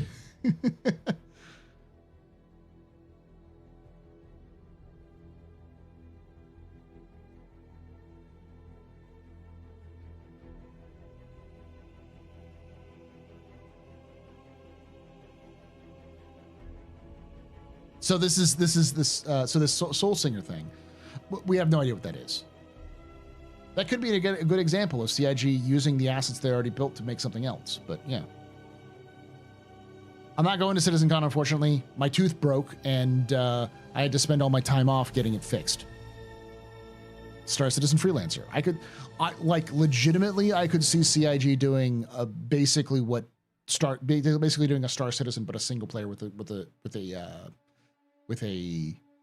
story. I could see that easy.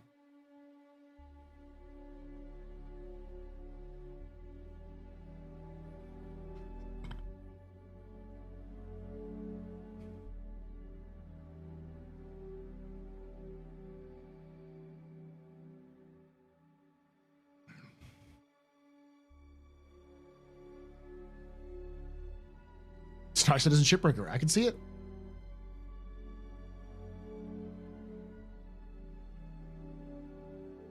Deep Rock Citizen.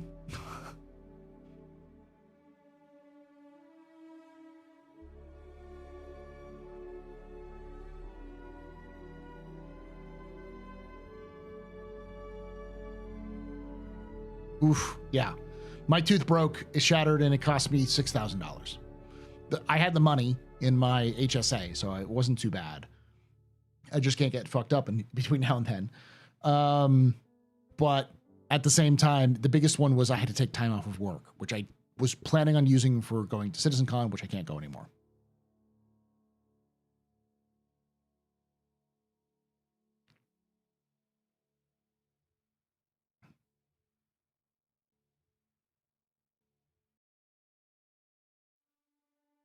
You have a really nice crown, zirconium.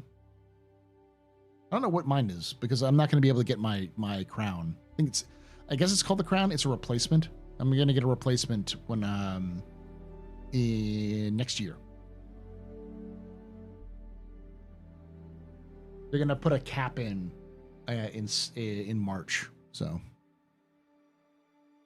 you think we're going to have other versions of the armored flight suit? I think so. Yeah. Why not? Yeah, an implant. They pulled it. They looked at it and they're like, we can't save that. We can do a crown, but probably wouldn't be probably better for an implant.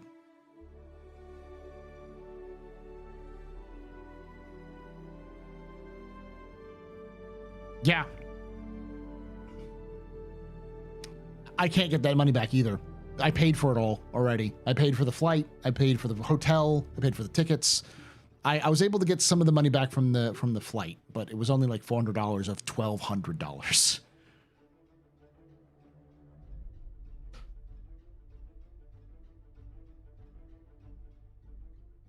Yeah.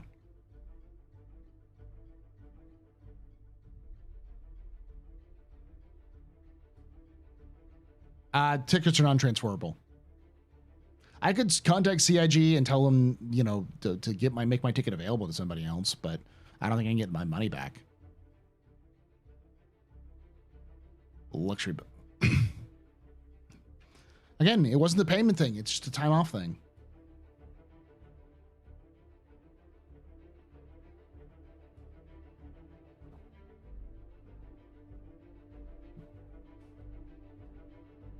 I just feel bad because it's going to take up a spot that somebody else could use.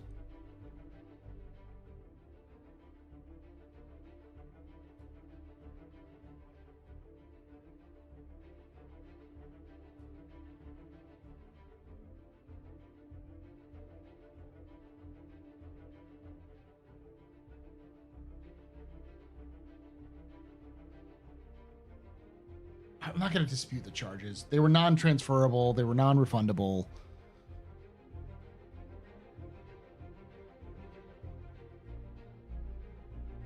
Got to use that non-paid to pay off.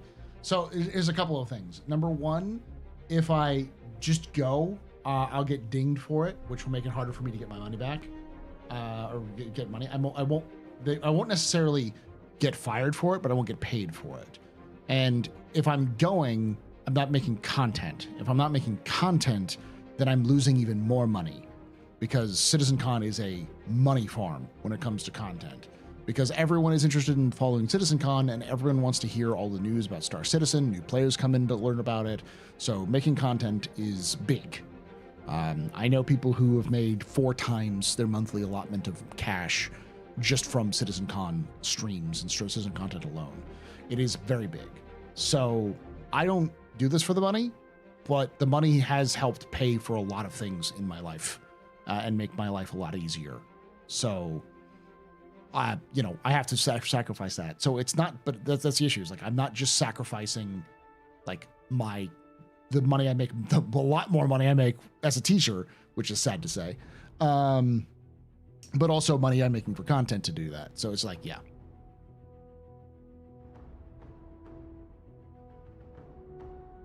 Was there a successful 1,000-player server test? My apologies for joining chat. There was.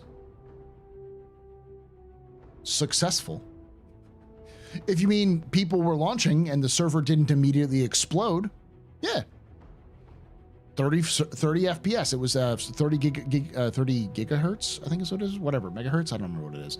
The 30 FPS servers, 30 tick rate for the servers. It's pretty good.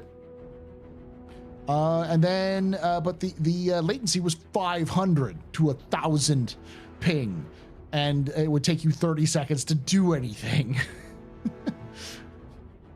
So it worked. You couldn't play it, but it worked.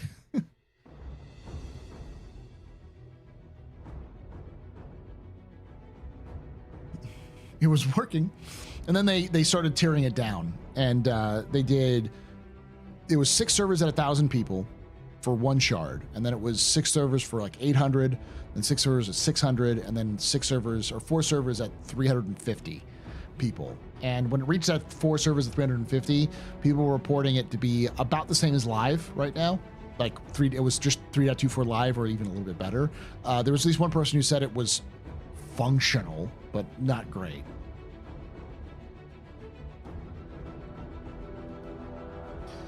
So it's a Paul, Mike, and Level Cap joint live stream. Nah, I'm doing my own live stream, but the info runners want, because they're going there, they want to do a stream as well. So especially for those of you on YouTube, I probably won't be streaming to my YouTube for CitizenCon. I'll be streaming to the info runners YouTube for CitizenCon. And I will be watching without me commentating. I'll just have the stream up in the background. And between the streams, it'll be either me talking or Execute and Algrid going around talking to people so you can see what it's like to be on the floor of CitizenCon. And they'll be directly from the floor. And they have worked up a system which is very nice. Their system is incredibly, well, it's very good. It's very good. I'll just say that. They're going to get practically the same, if not better, online for the entire event, internet.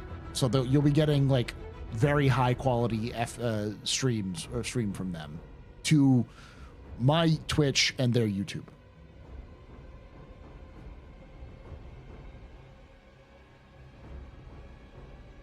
We're gonna do some tests on it this month before they go in October. But yeah. So if you're interested, so my guess is for when 4.0 hits, I bet we will have somewhere between 300 and 500 people per server, well, per shard. Yeah. Which does mean that if they have a 500 person shard, it means that they have to be able to support 500 people in a single server.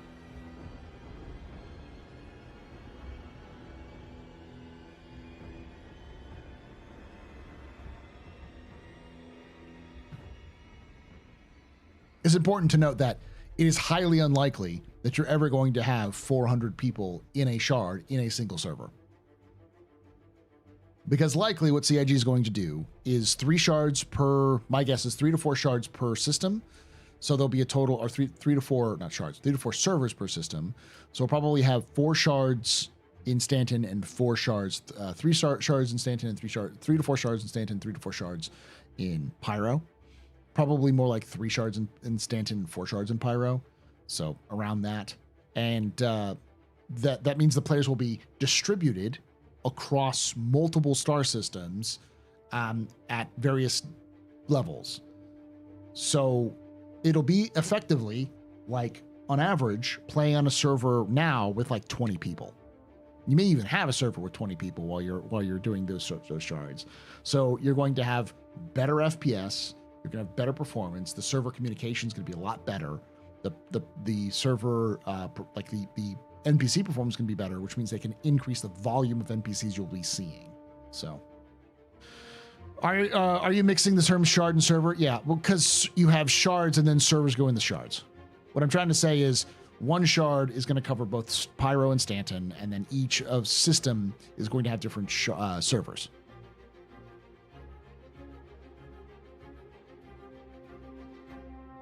Well, actually, one shard would be both systems. That's what I mean. Effectively, you have what we call servers right now, which you would typically call a server in an MMO. A meshed server, which they just call a shard, will cover both systems, and likely, my guess is, per star system, 3 to 4 servers meshed together. Like saying DGS instead of server because it gets less confusing. So yeah, 3 to 4 DGSs per system in one shard.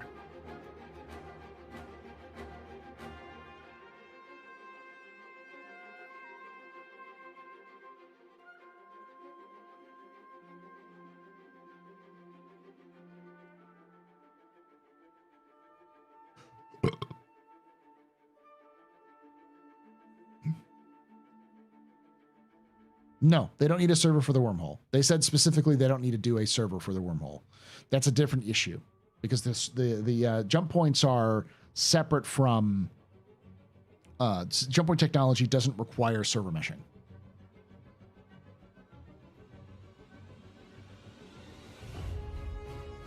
And each of those DGSs having 300 to 500 players, yeah. They could, in theory, have 300 to 500 players. The entire shard would have a maximum of 300 to 500 players, which means that they have to plan for the idea that every single person in a shard would go to a single DGS. Thus, you could have at maximum number there. They have to like weigh that option because and still have good performance is the idea.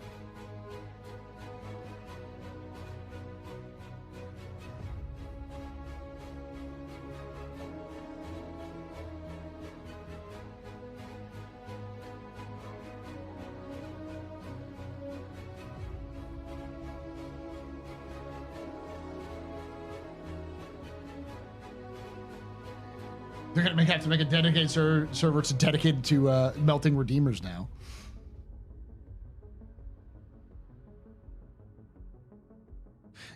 Dynamic isn't that long away. From talking with the developers at CitizenCon, they were mad that they had to go directly. They kind of hoped that they could just go straight to the dynamic and not have to do static. At least Dynamic 1. They seem to be very keen on going to Dynamic 1. I wouldn't be surprised if 4.1 or 4.2 has Dynamic 1. And for those of you who don't know, Dynamic 1 is basically what we have with static, only I think it spins up or spins down. I've said that before and I was corrected, and I don't remember exactly what the actual way it is, but effectively it means that they don't have as many, it doesn't cost as much money for them and allows for more players in general because they don't have to keep those things up. So.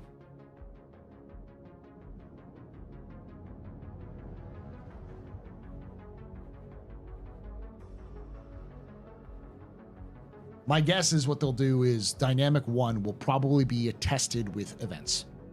They're going to use event servers, which will be what they'll do with Dynamic 1 will be tested with like Xenothreat or Siege of Orison, where they can just spin up a server within the servers and then pull them down.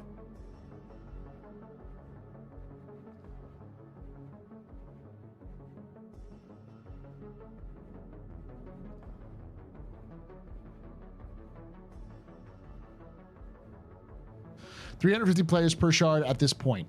This was tested with 4 DGSs towards the end. However, they need to optimize the RMQ and auth zoning. Yeah, 4.0, the release of 4.0 is not going to be the final version of what we have. 4.0 is going to be the first version of what we have.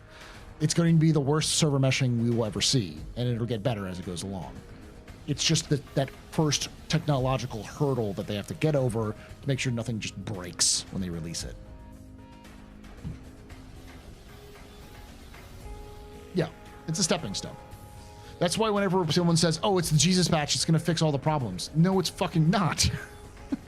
And also for the people being like, well, it's going to increase. I don't care unless it has more people. You don't want more people per server with this thing. You want them to be able to increase the number of NPCs so that NPCs are A, not brain dead, and B, more challenging so you have a better overall experience rather than having to deal with more players in general.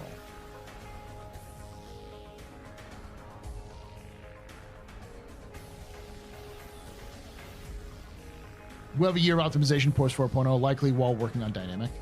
Again, I wouldn't be surprised if Dynamic comes out pretty quickly afterwards. At least Dynamic 1. And then the rest of the Dynamic is probably going to take a little bit longer.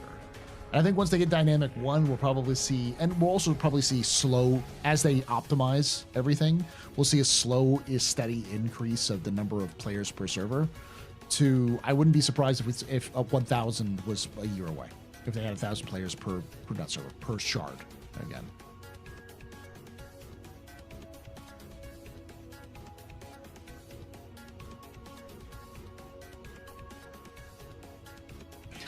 It should definitely help desync.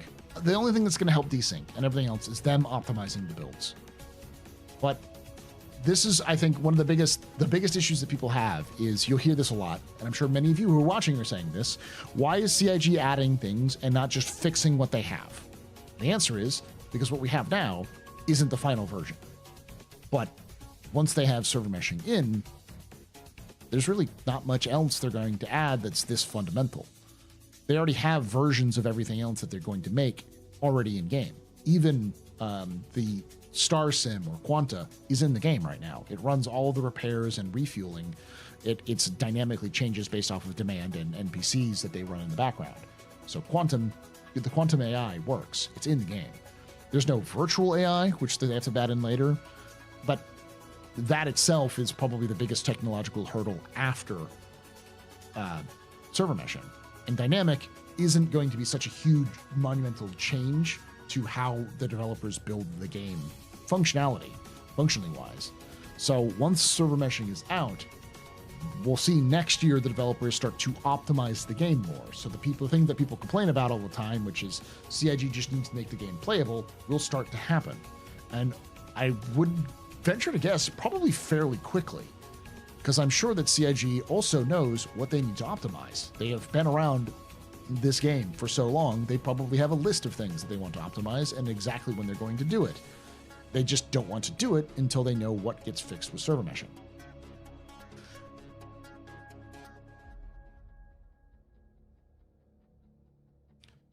Wasted development hours towards issues. If it's fixed, it will still crop up later, especially if systems still being introduced, altered as they go. Exactly. And I think once they get server meshing in, a lot of those issues they've been holding off to fix, they can start tackling, like desync and other issues like that. I would like co-op in Squadron, like operations mode in Space Marine 2, but not part of the main story. I think that was the plan. The original plan was that the entire campaign would be co-op, and they removed it, and they said they would do it like the special missions from the missions from Call of Duty Modern Warfare, that, you know, where you could do basically the campaign missions but co-op rather than individual. And I think that's the plan down the line, is to just have a version that is the operations mode in Space Marine 2, but co-op.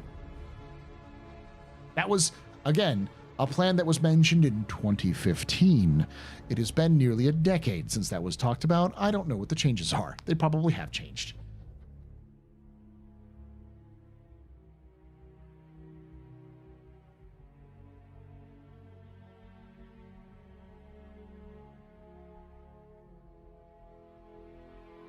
They're going to have FPS Vanduul Horde. It's in 4.0. I need to explain this to y'all. They've already confirmed stealthily that they're going to have an FPS mode, a horde mode, horde FPS in Star Citizen, in Arena Commander, in 4.0.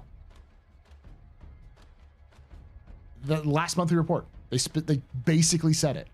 They didn't basically said it. They did just straight up say, we finished work on FPS horde mode, which we're going to be releasing for, you know, CitizenCon or something like that. It was basically done. Yeah, FPS. First-person shooter, horde mode. It was for an event. The event was going to be for Halloween. So probably not even in 4.0. It's probably going to be 3.24.2. Because they said they specifically were making a fun Halloween horde mode that has unique skins attached to it. So if they're making a Halloween horde mode, 4.0 is not coming out in Halloween. It's coming out probably closer to Thanksgiving, probably around IAE. So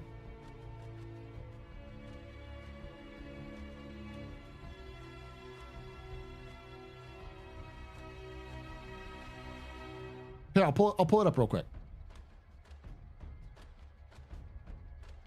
I'll find the spot and I'll show it to you exactly what it is. I didn't really talk a lot about it in the monthly report read through I did, but like I just kind of went through, but I was just like, yeah, it's neat. Because I have the FPS syndrome, or the CIG syndrome, where I'm just kind of like, yeah, I know that.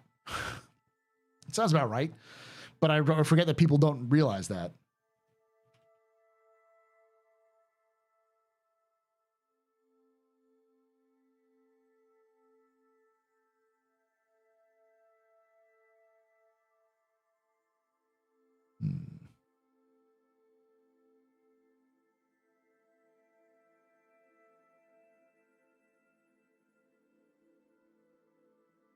I'm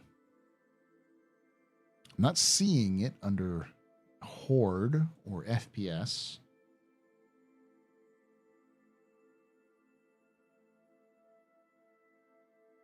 Where did I thought it was in the monthly report. Let me go through it real quickly. It may have been mentioned somewhere else.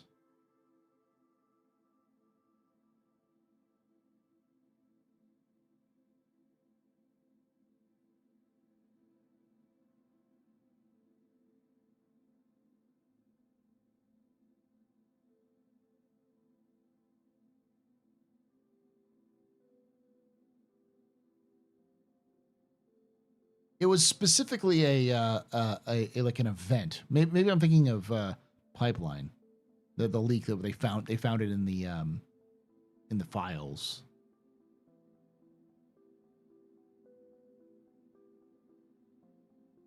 I could have sworn it was in the monthly report somewhere.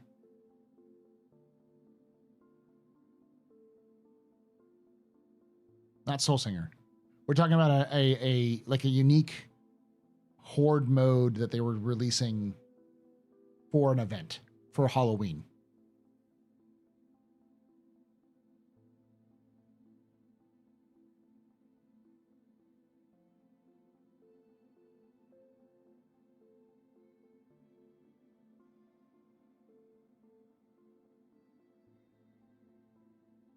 Novara. Huh.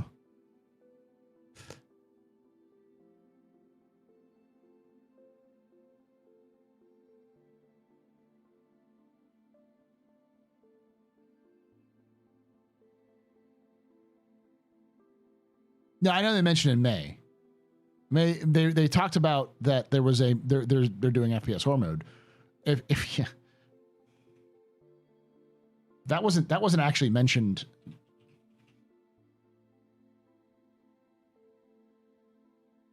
It's old. This is the May one. For FPS Horde, the game mode was initially set up was completed alongside deliverable scope, discussion of task breakdown. The primary goal of the mode is to provide developers with a fast, easy, reliable way to iterate in development of spawn closets, creature and human AI, and FPS radar. The team will assess the game mode closer to Alpha 4.0 on feasibility of introducing it as a publicly playable experimental mode. I think we're going to get it in 3.2, 4.2. Two modes, one of which is FPS Horde mode. Yeah. This is in May, but I think there was a more recent release of an event for Horde.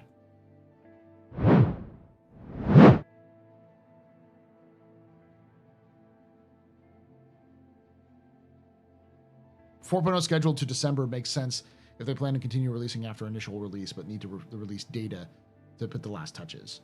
Almost certainly, I think the internal plan for CIG is to release 4.0 into some form of testing before CitizenCon.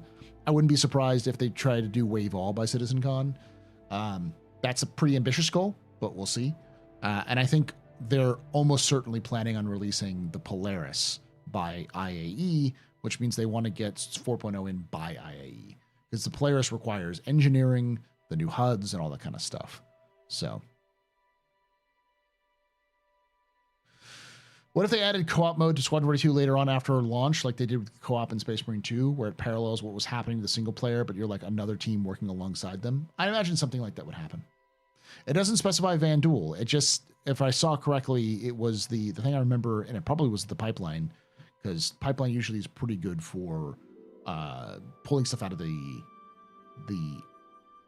code, because they extract the code and find the information, the changes in the code, and to figure out what was added and what was removed, that kind of thing. And I believe there was when 3.24 launched, or 3.24 went into OpenBTU, they pulled a bunch of information out that was left in the code, including Horde mode discussions. So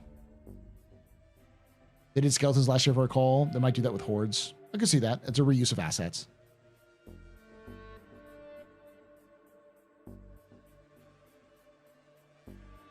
Yeah, Skeletons, not Van Duel.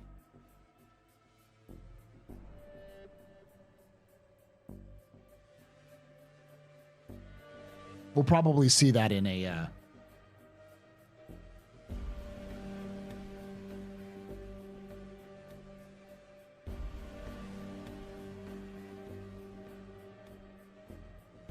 We getting Call of Duty zombies in Star Citizen.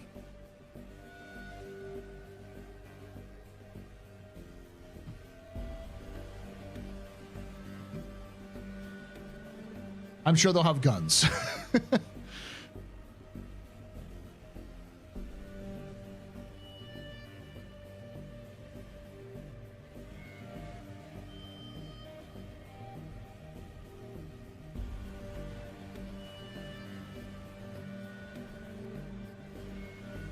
Well, because Halloween, Vara is at the end of October.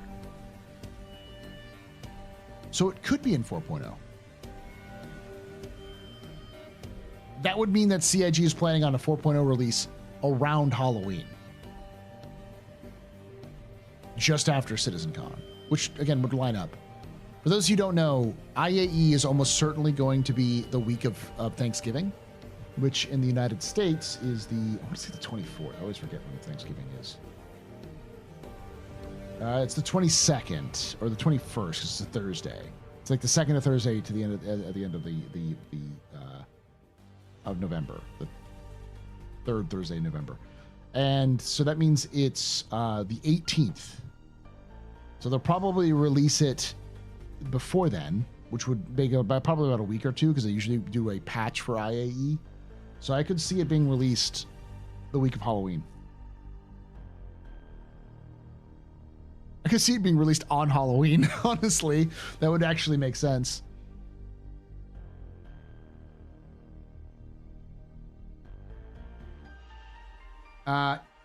And CitizenCon is 2 weeks before that. I could see them going into PTU as early as next week for Evocati for testing. But again, it really depends because CIG still seems to be changing to 4.0. What really relies on it is next Wednesday. If next Wednesday they still have 4.0 as the Q4 patch, then they're still good. If they move from the Q4 to Q1 or Q2 of next year, then obviously we're going to get 3.24 for the rest of the year. I don't think they'd do that because that would destroy their lead up to CitizenCon. And it's not that marketing really drives those sorts of decisions, but it's definitely a factor. There's no way they delay that unless it's an absolute shit show internally. And there hasn't been any indication that it's a shit show internally. It's been an indication that they're done. Like, if you read the monthly report from last month, they're done. It's done. It's just some small things are being added here and there, but there are things that are added like it's the kind of stuff you see added in a like a wave 1 PTU sort of thing. If it's not in there.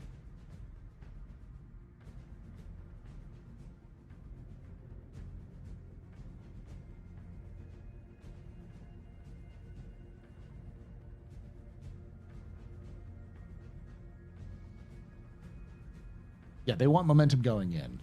So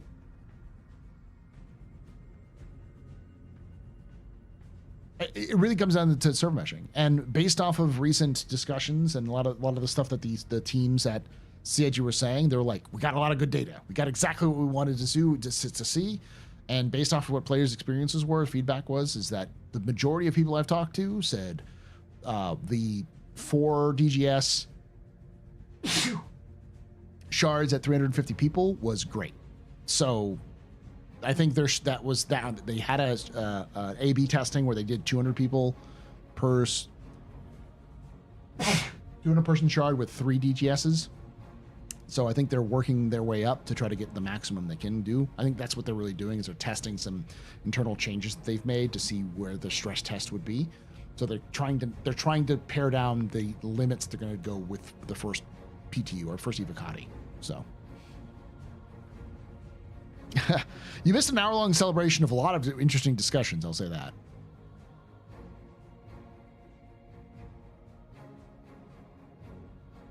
Oh. Why do I have a feeling that Professor Birching it has to be live to progress line? I'm going to say this. I'm going to say this now. And this is probably going to get clipped out of context. But I would much prefer CIG do a rapid fire PTU test with 4.0 because you're never going to get the concurrency you need with 4.0 in PTU. It don't matter. It doesn't care. I don't care if it's the hypest thing since Hype King's Hype Town. There will never be enough people testing the PTU to fully test it. The only way you're getting this thing tested is with a live release. You have to send this out to die. 4.0 needs to die in the way that 3.18 did. Send it out to get absolutely pummeled by the hype train and then rebuild it from there. Just full send it, live test it, live as a test environment. They need to do that. And I would prefer them to do that because they figure out what's wrong faster by doing that.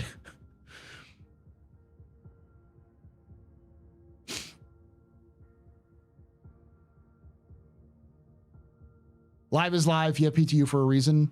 You can never get the concurrency on PTU you need to test something that's like this. You need to break the game in order for it to be functional. It's like a bone.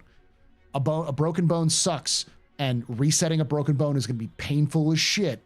But once you've set that bone, it's going to be better.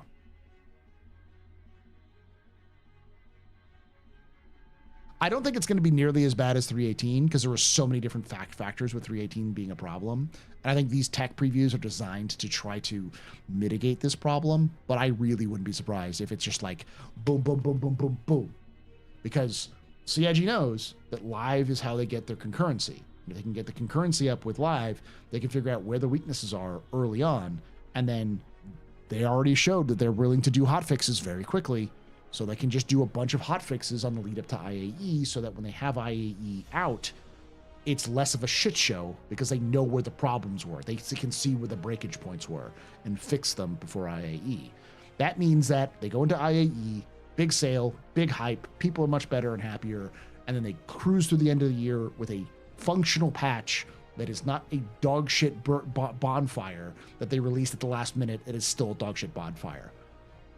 Because I'm going to tell you right now, if CIG releases this, even after months of testing in March, it's still going to be a bonfire. They just do not have the concurrency. It has been proven time and time again that CIG does not have the concurrency with PTUs. So PTU should be used as a tool to get some of the basic stuff done so that it doesn't immediately blow up when it hits, and then drop it into live to get those concurrency up.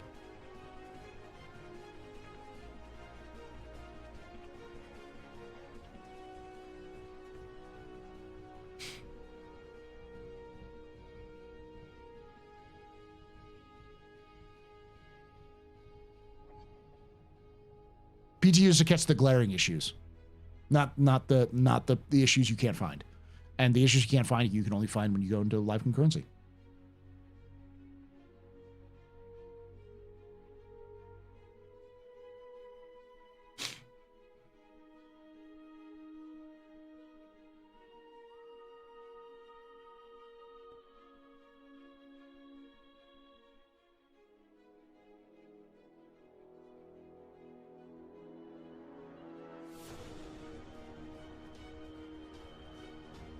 I think the goal of the tech previews is noble, and I think they help with server stress, and that's the biggest concern they have, but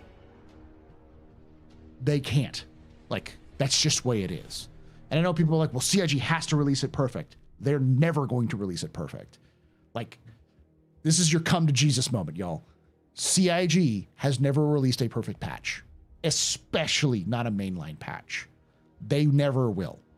The only patch that will be perfect will probably be 1.0, and it probably won't be perfect. There'll probably be some outlying issues that are still problematic. But their live release 1.0 will probably be the best patch they release until they release 1.0.1. Like, that's just how it happens. Like going to war. No plan survives contact with the enemy. And the enemy is us. Yeah.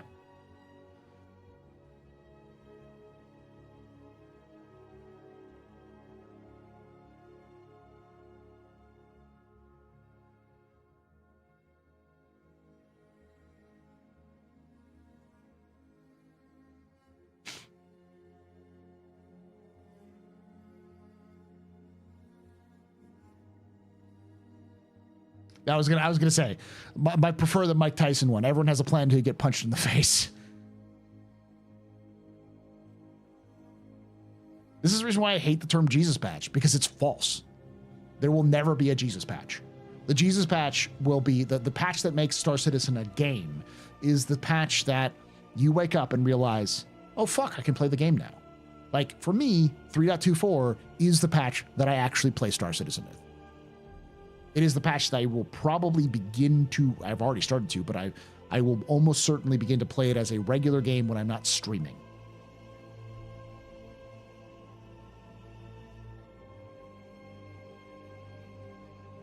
No, I agree, Iris. I understand, but the reality of the game is something like 4.0, you can't test for what they're going to do. This is the reason why I say, do not come into 4.0 expecting it to function. In fact, when CIG announces they're releasing 4.0, don't drop it. Don't play when it drops. Wait a week. Maybe if you're really curious and you want to watch the bonfire, hop on, but go on expecting a bonfire. Don't go on expecting perfection. You'll save yourself a lot of headache.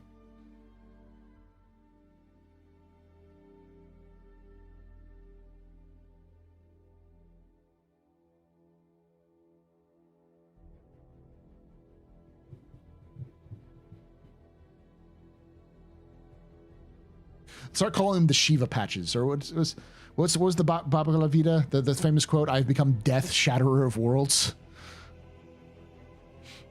Just got here. What should we do? Not play when it drops? Oh, well, I was just explaining that, like, I don't think 4.0 would benefit from a long PTU phase, because the biggest problem that 4.0 is going to have is that the things that will break 4.0 will be concurrency, meaning the number of players playing it at one time. That is CIG's weakness. It has always been CIG's weakness, is that the PTU fundamentally cannot scale to the level that live is going to be. And I think the only way that 4.0 gets released and effectively is to go through a PTU phase pretty rapidly to get some of the problems out and then drop it live. Because concurrency, players will hug it to death. It will have problems, and it's going to be bad for everything initially, but I don't see them fixing it with a long PTU. Every time they've done a long PTU, it is always blown up in their face. I have never seen a very long PTU that wasn't a shit show at launch.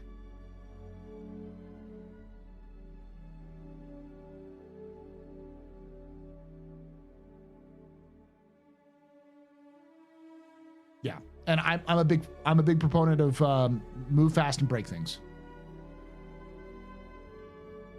Yeah, drop it quickly and patch it quickly.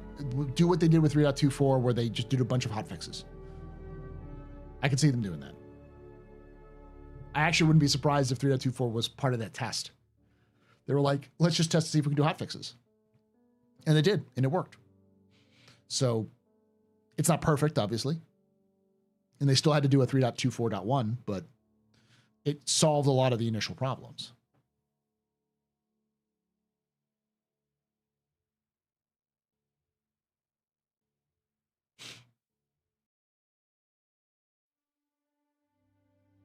I think the initial hype of its release will carry it through the first several days.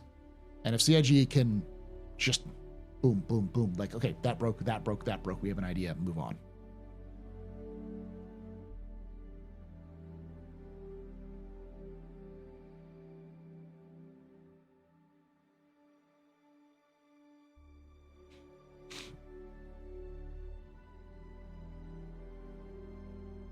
Hey, you just got in. How did the server tech go?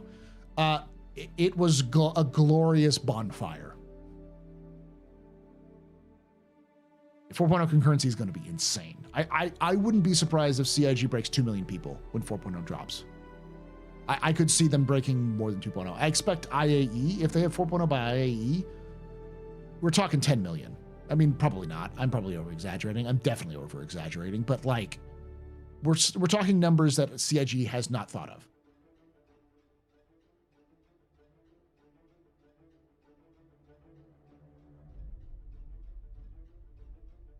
I don't think CIG is ready for what's going to happen. I think they're underestimating whatever it's going to be. It's going to be bigger than 3.0. It's bigger than 3.18. If they break 22 million, that's a lot of murder charges. Yeah, so the tech test was pretty good. It was 1,000 players. And it was 1,000 players with 6 DGSs in one shard. And it was 30 FPS. The servers were running at 30 FPS. The game was functioning, but it took 30 seconds to do anything. Hey, a tip. Loki super chatted $19 Hey, and thanks for the 99 $19. cents. Wouldn't it be cool if they did an Alien 2 type mission at a facility with 10 to 20 people? Fuck yeah, it would.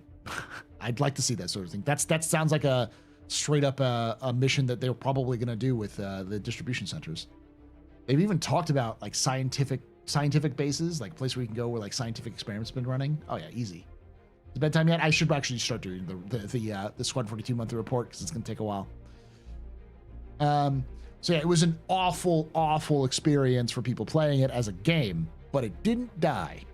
There were 30Ks all over the place, but they came back. The servers survived. You could walk around on them.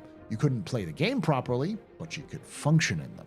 And then they tiered it down from 1,000 to 800, and then 800 to 600, and then eventually they tiered it down. If I remember correctly, I think that there may have been less tier downs, but eventually they reached 4 DGSs on one shard with 350 people. And from reports, it was very, very good. Very responsive, 30 FPS. And it seemed like they were trying to figure out the configurations of what would work.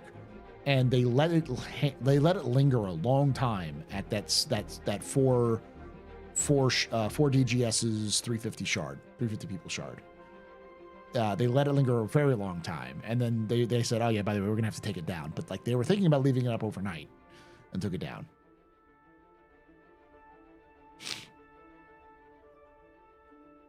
Hey, Matt Editor.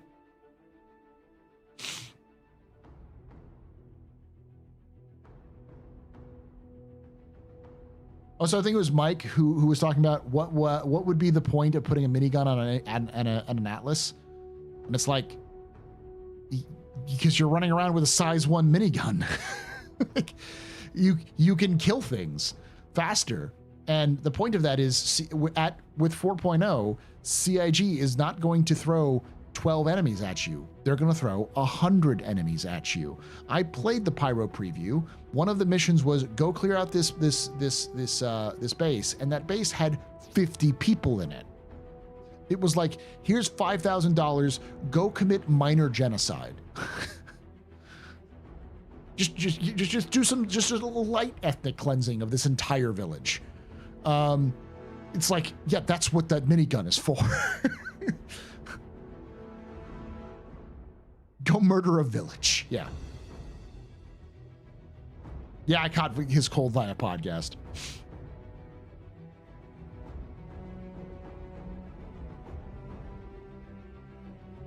And we're not just going to have Copians and Merrics and quasi-grazers. We're going to have, whip crabs and boreal stalkers and probably even with the Copians, we're probably going to have eventually like packs of like 50 roaming around.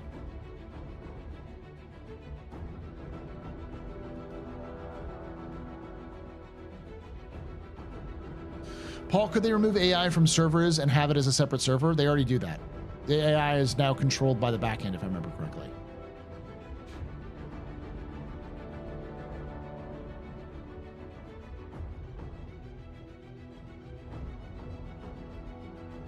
Still hopeful that Evo, the 4.0 Evo before CitizenCon? Almost certainly Evo. I'd love to see a Wave 1 before CitizenCon, but yeah.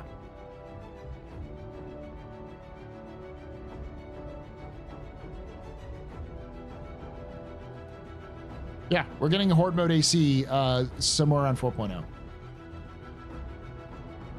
Point 1 is coming out tomorrow.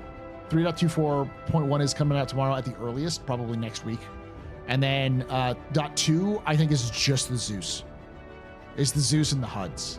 I imagine that going into OpenPTU shortly after the release of .1.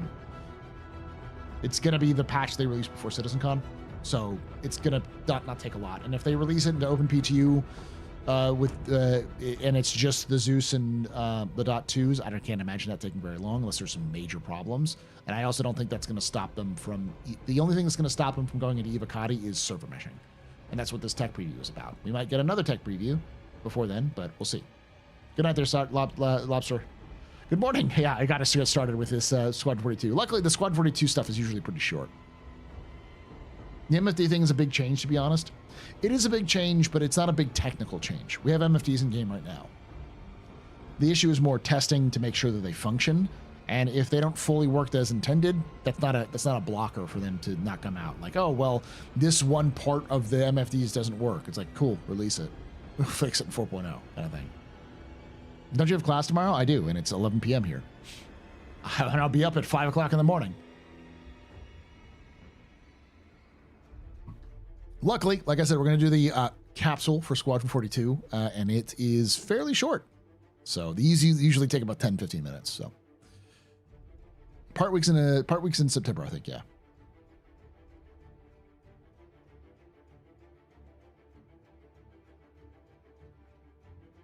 But I mean, the ing stuff in it. Yeah, but it's not gonna. I doubt that CIG is going to delay Evocati for 2 ships and a HUD change. That's not really a big problem. Or engineering stuff in it. We're not going to see the engineering stuff until 4.0. But they're releasing the MFDs in 3.24.2. They're not releasing engineering in 3.24.2. It's a part release. It's just you won't be able to do much in that stuff like that. Yeah.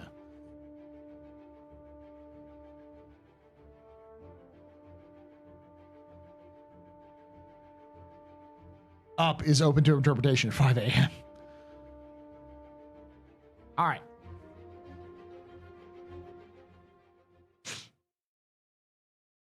By the way, when Astro Lord, when Gladiator lore, this weekend.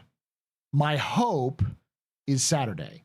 Probably more like Sunday, because I have to finish writing it and recording it. I'll probably finish writing it after I finish this, or I'll finish writing it and recording it tomorrow, and then edit it on Saturday morning.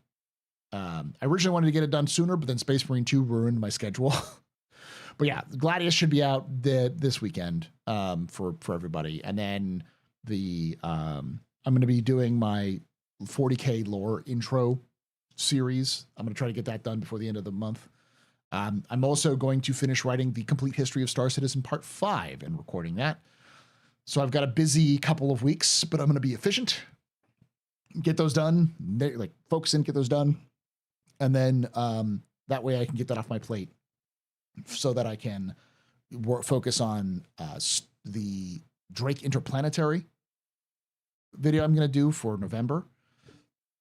And the probably Squadron introduction, everything you need to know about Squadron 42 lore. I'm going to do that as an introduction video to release around CitizenCon. I wonder why. I'm gonna at least bank it. So if they don't do a release date, I'm not going to release it. I'm just going to have it banked. And then in October, I'm also going to have a primer video for BattleTech for the MechWarrior universe. So the next 2 weeks, I am going to write and record my complete history of part 5, send it to my editor, and have them work on it so that it can be released around CitizenCon or IAE. And then I'm going to do my 40K primer and have that written and released.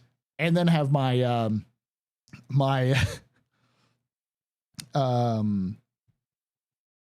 BattleTech primer written and released. I'm going to be very fucking busy these next 2 weeks. Which house do I play? Rasselhog. Mostly I do mercenary stuff, but yeah. You won't be able to see much because it's green, but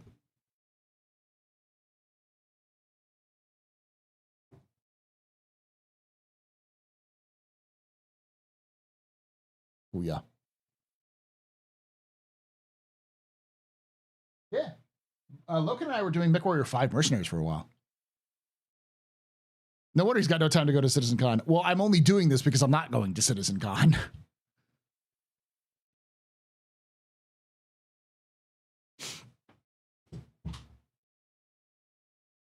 I mean, I'm just going to be efficient. I'm going to stop playing Space Marine 2 every night and start doing it, the other stuff. I'll have more time to do a lot of those things too, because like Monday and Tuesdays are my time set aside to do content. And then Sundays Sundays after I stream will be content as well. Yeah, I know, Tree. I will be doing Space Marine 2, just not every night.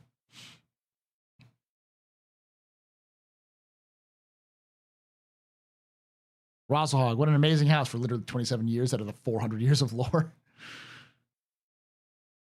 Well, I might do things like Star Citizen. Instead of doing Star Citizen on Wednesdays, I might do Space Marine 2 on Wednesdays. I'm definitely going to do...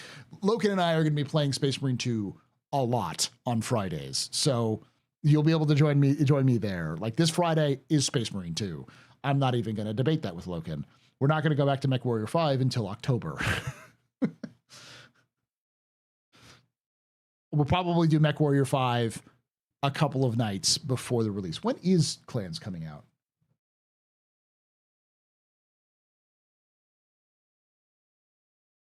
October 3rd. Fuck me. Okay. I can do it.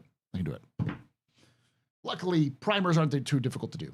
They're a little harder because I'm than typical videos, but I'm not going to be doing an in-depth video. They're going to be like 40 minutes of me doing the basic stuff. So, by the way, have they released any more lore for Star Citizen? Yeah, they did the... they basically released all of the gang's lore for Pyro now. So yeah, I may have to beat Loken upside the head and be like, September 27th, we're doing MechWarrior. I know he'll be like, but Space Marine. I'm like, MechWarrior, it's coming out on the 3rd, all right?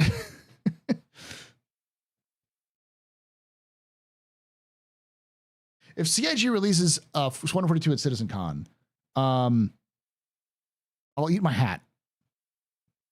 I'll eat this hat live on stream,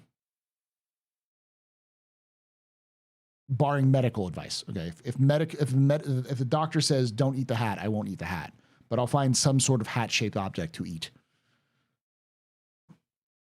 All right, let's get the Squad 42 month report done. You ready for this?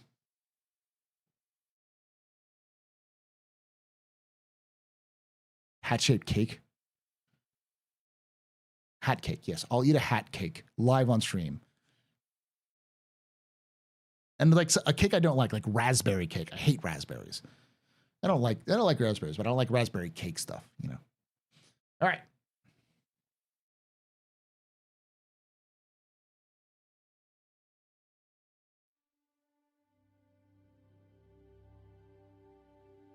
All righty then, it is time for another Office Hours capsule. It's been a very long night. I've been way over streaming. It's a lot of information. This is a part of my Office Hours live stream that I do on Thursdays at twitch.tv/TheAstroPub, youtube.com/TheAstroPubLive on Thursdays, starting at 8 p.m. Eastern, which is 5 p.m. Pacific. Come join us live. Come join chat, who's totally here of their own volition. Don't listen to them. Yeah, we'll be, we talk about a lot of things. We've been talking about the massive 1,000 player server test that happened recently. Emphasis on test. The major changes that have happened, the updates to ship changes that have happened. We've also been looking at ISC, we looked at the Zeus and the MFDs, lots of cool stuff. So with that being said, let's look at the Squadron 42 monthly report for August of 2024. Sure, it's nice and big. All right. AI features. Now, to give you context, I am going to read the whole thing. This isn't a summary. This is the whole thing through and through. And I am going to give you some of my commentary because I have been doing this for a long time. And so I read a lot of what CIG says, and so I can give you some context for what something might mean. For instance, the AI features is almost certainly just a copy-paste from the last Star Citizen one because the AI, they share the same AI. So a lot of the stuff is going to be copy-paste when it comes to the technical issues, especially around the engine development. They typically be the same. Sometimes there's little additions here and there, but usually not too much. Throughout August, AI features focused on polishing existing functionality to improve level flow. For example, during buddy sections, where players are aided by AI characters, the team increased and improved the control of mechanisms available to the designers so they can increase situational awareness. This is new. Like, for instance, this is brand new. Was not in the Star Citizen one. This means that AI characters no longer automatically crouch and draw a weapon when enemies are nearby. This is now a behavior that's controllable by a designer who can determine the best place for this to occur. A new follow-along path task was added alongside lead-along path task, allowing the designer to guide AI while simultaneously keeping up with the player. They're also improving tech to control when the buddy joins in combat to provide more level-specific situational awareness. AI features also polished various reactions, including the first reactions when NPCs respond to audio or visual events. While these behaviors had a solid base, some combat styles, weapons, and scenarios didn't play consistently. This is the copy and paste section from Star Citizen. For example, when escalating from a low reaction to a high reaction, to improve this, the team developed a new AI test level called a test cell. This is a building block setup with different character types, weapons, cover options, usables, etc. They've talked about this before. They have different character archetypes that they slap onto the different NPCs, and they can more or less randomly generate them and apply them within like a various set. So doing one mission in, say, Pyro isn't going to be the same mission every time. You might have a different dynamic depending on who's in control of the area and what type of mission it is. So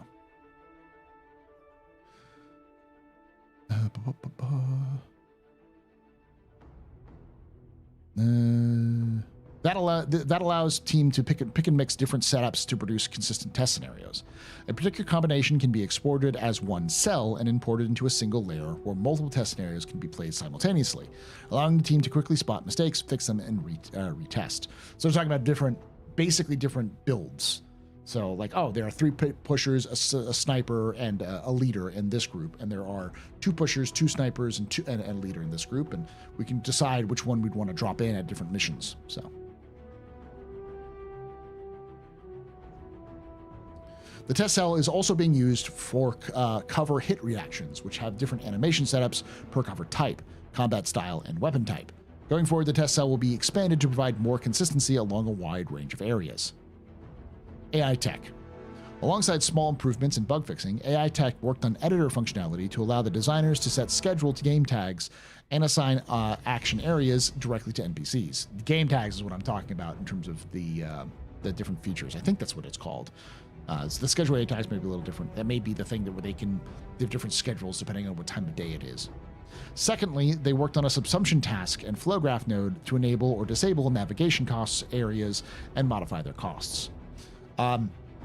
The briefest kind of rundown is that the AI works off of a point system, where AI are given a certain amount of points, and they spend those points depending on their personalities. So, as a result, they may spend points to go over an area, to go around an area that is dangerous, or they may choose not to because they've got like a reckless tag, and they'll go through an area that may be more dangerous with like fire or something like that. So it depends on what the AI logic decides.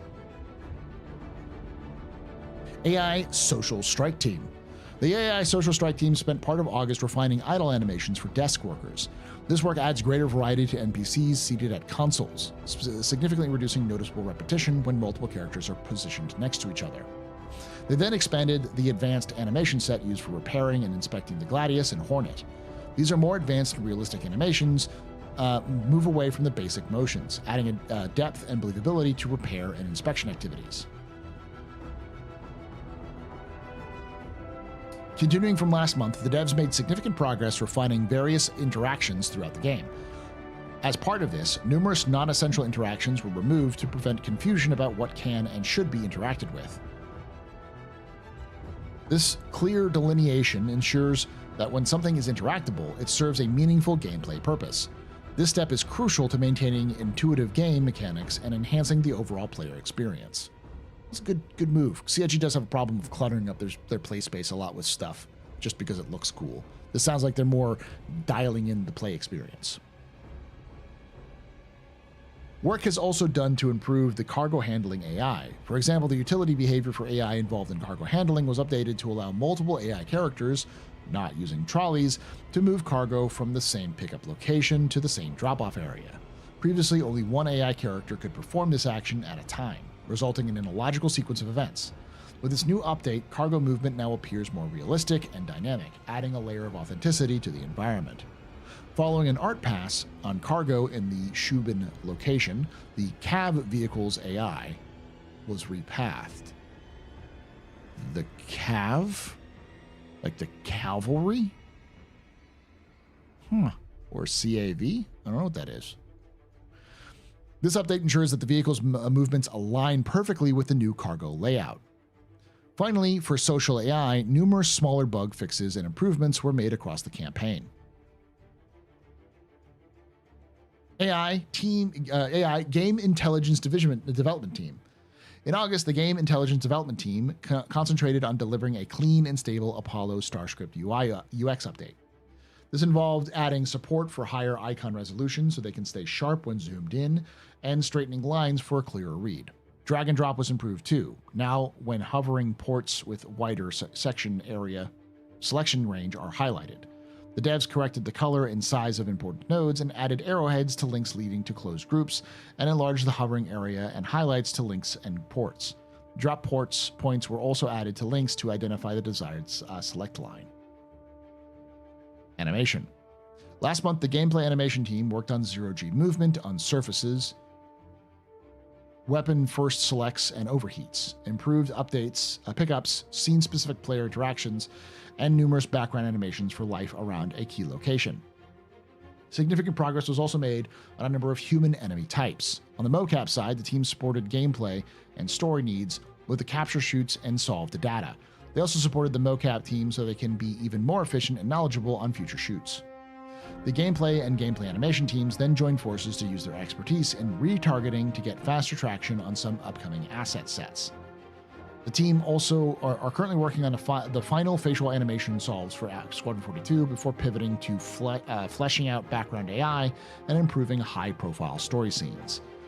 So it sounds like they're doing some pickup shots for mocap. To give you context for pickup shots for mocap, because that may sound like, well, wait, why are they doing that? They're feature complete, or they're in the polish stage. A lot of this is polished stuff. Almost certainly what they'll do, and this is something that I've heard from multiple CIG developers, is they have people who are dedicated game capture artists, like people who are trained to be game capture actors, who they hire to come on and do work, or they even keep on staff to do work. And then sometimes they'll just glance at an employee and be like, yeah, about the right height for the actor we had. Come on in and do these actions. And so they'll just suit them up and then have them go do scenes while they're there, so they can get some pickup animations, so they can get some like complete animations, so they can smooth things out. So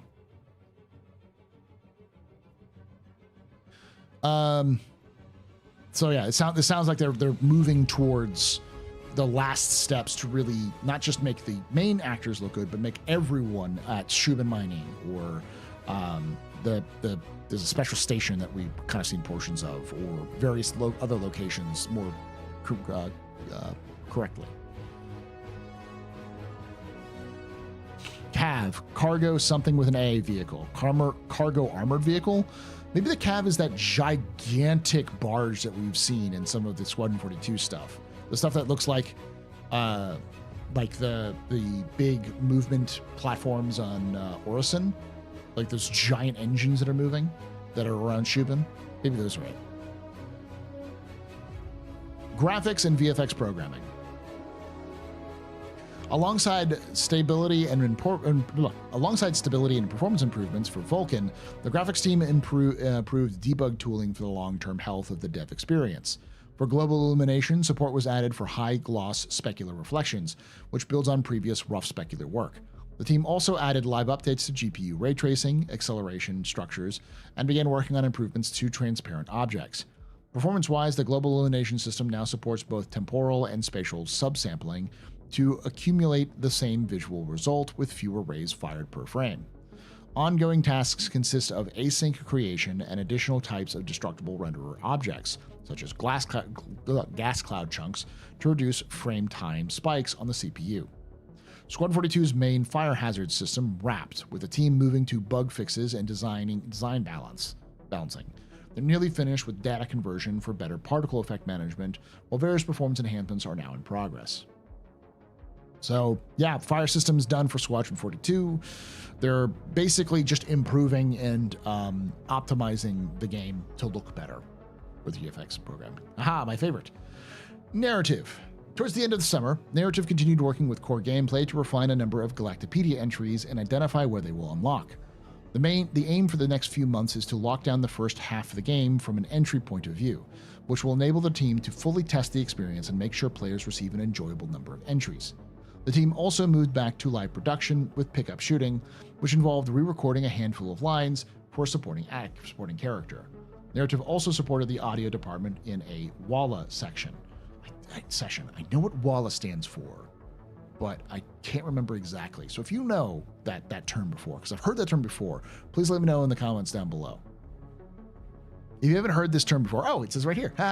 WALA is a low, persistent series of indecipherable conversations that go alongside our scripted scenes and dynamic conversations to make things feel more populated. It's a term for background noise. WALA is a term for background noise, but it's generated background noise rather than random. That makes sense. Narrative team. Elsewhere, work continue. If you want to type that, if you just want to copy and paste that in your comments, feel free to do that too.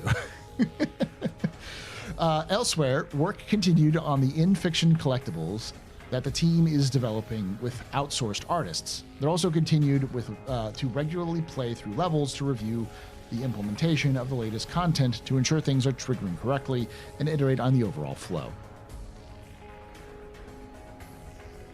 VFX. Last month, VFX focused on polishing and selecting a selection of key scenes alongside cinematics. They also continue to support the design and art teams with ongoing level work. So, what did we learn? Well, it seems like they're doing a lot of, again, polishing. They're working on, like, not just polishing, but details like how Galactopedia entries are unlocked. At what point? They're working on bug fixing fire hazards, improving the overall visual flow. They're working on animations for specific movements and improving the background characters' kind of art a little bit more. And they're working on a ton of AI stuff, usually just art passes, improvements in social systems, like little tweaks here and there to get it feel more believable and more immersive as it is.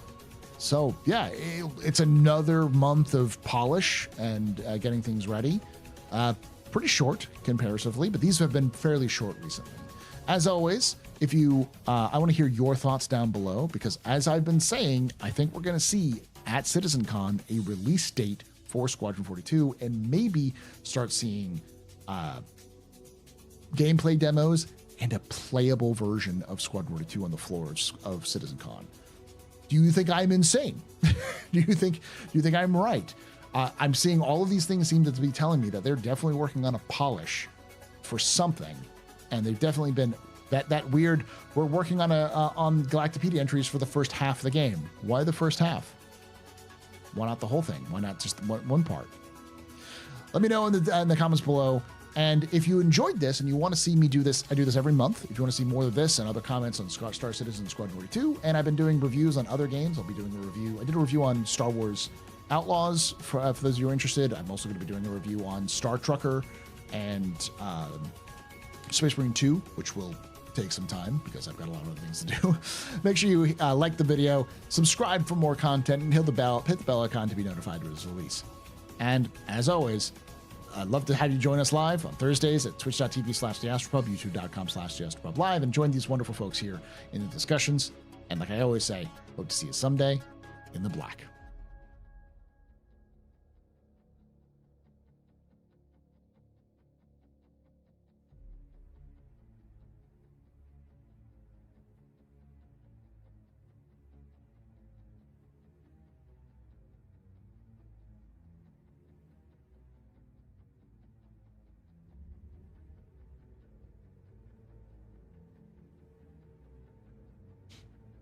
I would not expect a playable demo. I would expect them to maybe demo a small piece of mission from Squadron 42. I think they'll do full playthroughs. They'll do a vertical slice again. And I think they're going to do playthroughs. I honestly think we're going to see a playable demo for that. We'll see probably a full breakdown of the game. We'll see the AI systems. We'll see the combat systems. We'll see a narrative overview. We'll see maybe even actors come in and talk about what they've done. We'll see a lot of what they talked about in CitizenCon last year, but like focus mostly on Squadron side of things for at least a day. I think that's definitely what we're going to see. We know we're going to see a Bengal tour, yeah, because the Bengal is actually the ship, the theme for the interior of the for CitizenCon this year is a inside of a working Bengal. So it's going to be a Bengal carrier, is what it's supposed to look like. And if it's gonna look like in a Bengal carrier, I wonder why they're doing the interior like a Bengal. Because they're gonna talk about fucking Squadron 42. Like 100%. Hey, Angry. I mean, not like a playable demo for us to play like Pyro demo from last CitizenCon. I think they'll do it for CitizenCon. I think there'll be a playable demo for the people at CitizenCon to play. I don't know if it's going to release to all backers, but I do think CIG releasing a demo level for backers to play would be a very smart move. First mission. Yeah, I think first mission would be the perfect one. Because I do think that the first mission is the perfect introduction to the Star Citizen universe. But Paul, how do you know this? Because I'm an idiot. I spoiled myself on the whole fucking story like twice by accident. And CIG doesn't shut the fuck up about their goddamn spoilers. So, like, in their official releases. So I know all of the stuff that I kind of know, CIG has already doubled down and confirmed for me. So it's like, fucking fuck CIG. Yes, by accident. The first time was because I was looking for audio files for this. Hold on, turn them on.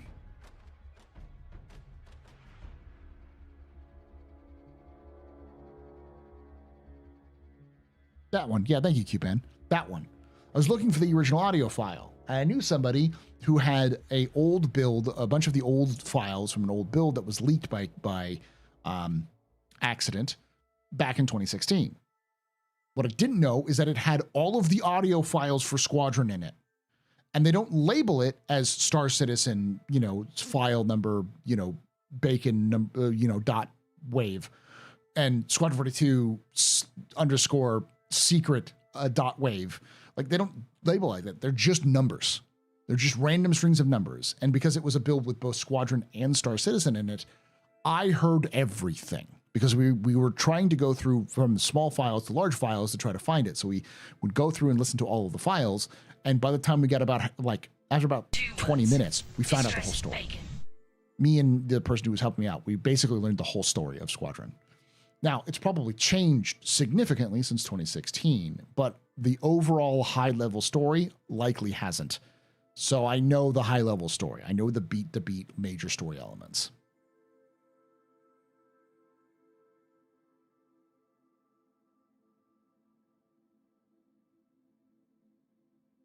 And the second time was because I was like, ooh, neat, what's this? This is Star Citizen related. It turned out it was the fucking mission titles for every single Squadron 42 pit mission, because I thought it was missions for Star Citizen.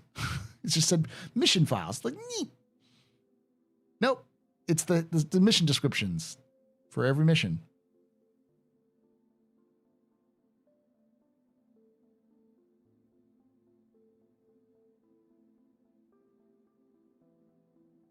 I thought it was like files, because the other thing that we've heard about was, by the way, all of the mission givers we have in Star Citizen, by the way, they have full stories. Full arcs. They have audio, which probably was going to correspond with cutscenes where you talk with these mission givers. There was full like stories about how you get to know them, you earn their trust, different bespoke missions that you would do. That they recorded all of that. There is hours of audio recorded for all of the different actors who did all of those missions. In Star Citizen. Yes, mission givers in Star Citizen. They're sitting on it. They have them all. They just basically realized that they can't make it work because it is very bespoke. And it tells stories, which is good, but not in an open sandbox way. These were written back in 2015, 2017, between 2015 and 2016. Even Tessa Bannister has her own full audio stuff. Yeah, it's been done. It's been done for years. Tisa Pacheco has a full audio list. I'm not going to spoil too much, but I will say there is a mission where you go meet her in a bar and you get fucking smashed. That is the mission, to go to a bar with Tisa Pacheco and get fucking hammered. I think it's to G-Lock. Go to G-Lock, get hammered.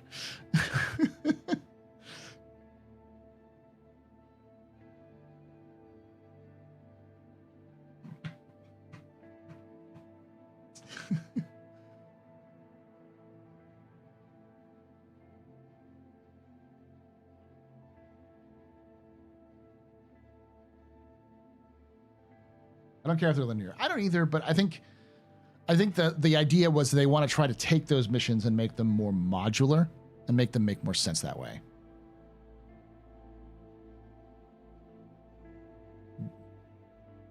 So why the hell did they release the missions with audio in it? My guess is they want to make the missions, like I said, more modular so that they can reuse them without the audio.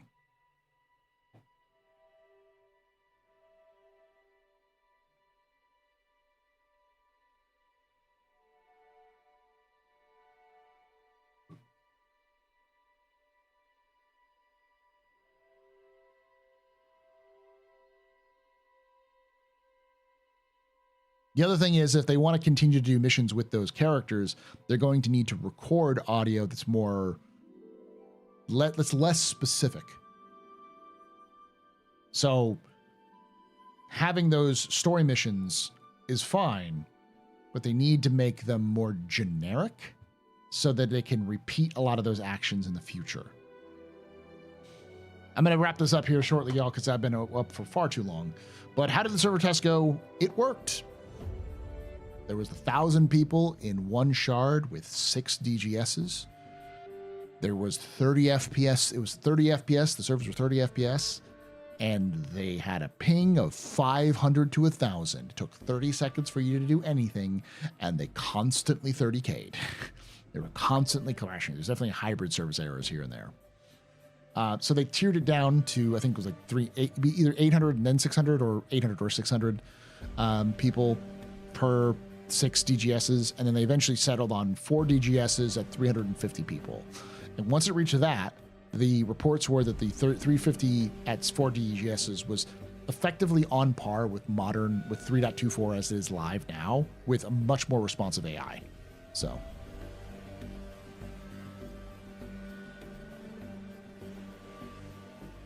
it was working. It was crashing all the time, but it wasn't like it didn't work. People could still go around the universe. You couldn't play the game because of the problems. Effectively, what CIG has said as well is that this test was specifically to break things. They wanted to see what would break, and they wanted to see what would actually break, based off of what they thought would break versus what would break. And from the sounds of Benoit was like, everything broke that we thought was going to break. It is perfect. We figured out exactly what the problems were, kind of thing. They sounded very enthusiastic about, like, we got all of the data, exactly the data we needed. So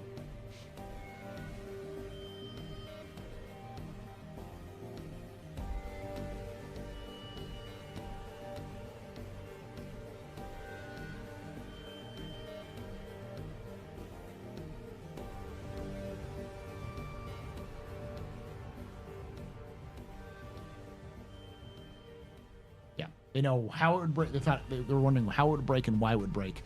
And at least it seems like they got exactly what they needed. For them, it said what they said was it worked exactly the way it went exactly as well as they thought they would, and they had to keep telling people, it's like, you don't understand. We know that you didn't have a fun time, but we had a great time. We got exactly what we needed out of this. Your suffering helps us make it better. Yeah, players, it broke. Benoit, yes, perfect, basically. Yeah. Both Benoit and Walker were like, no, you don't understand. This is what we wanted.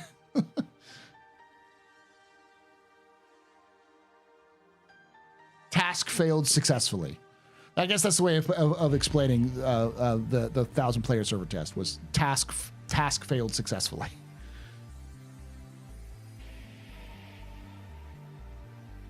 There was a lot of people who got really bummed out about it because people were loading screens for like 40 minutes trying to play. But it also sounded like a lot of the issues were hybrid service rather than server meshing, which seems to be the biggest problem. CIG, whenever they do a server meshing test, the thing that fucks up first is the hybrid service. And the hybrid service is the backend.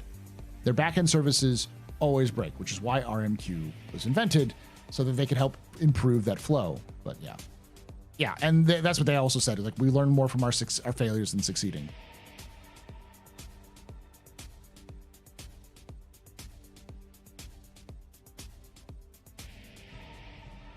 Again, from the sounds of things, it sounds like CIG is chasing down the last issues they need to know before they try to get 4.0 into testing at a wider level. We might see some more A/B testing where they do the same configuration in different, or the same build with different configuration, but we'll see. We'll know more by next week.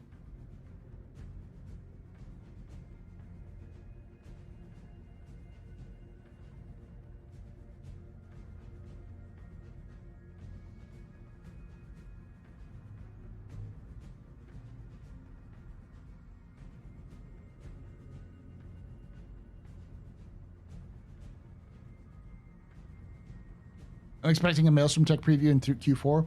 I could see them doing it with like a 4.1 release, with IAE, or 4.0.1 with IAE, where they do a Maelstrom Tech preview.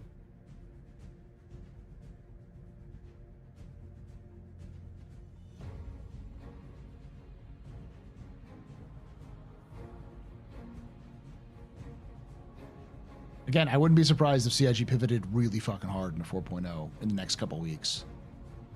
Because CIG, and again, we'll know more based off of the monthly reports, or the roadmap roundup. When the roadmap roundup comes out next Wednesday, that will be the key. If there is no change to 4.0 next week, then they're shooting for this year still. This next roadmap roundup is the make or break.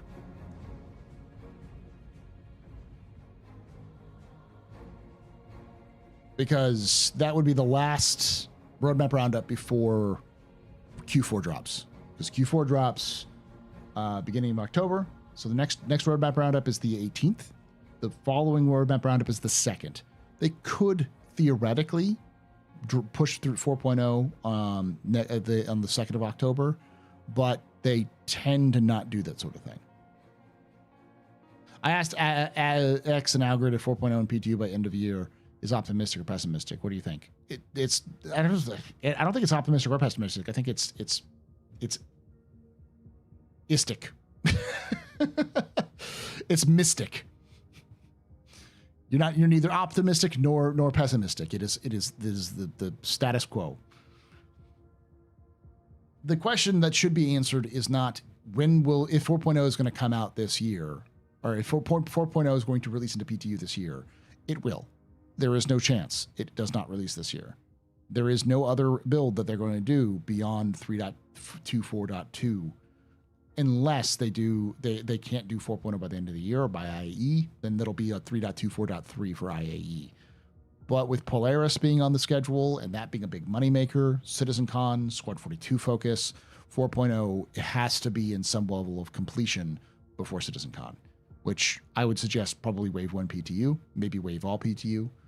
And especially if they want to release they'd have like 2 or 3 weeks to release 4.0 before IAE, and they would almost have to go pretty quickly. So realistic, called being realistic. Well, no, because realistic is a little different. Realistic means like your average, but optimistic means it means you're like realistic can also mean bad. I should say, realistic can mean you're on the level and it's good, or on the level and it's bad. And the other question is it good or bad? And the answer is it's neither good nor bad. It is in the middle.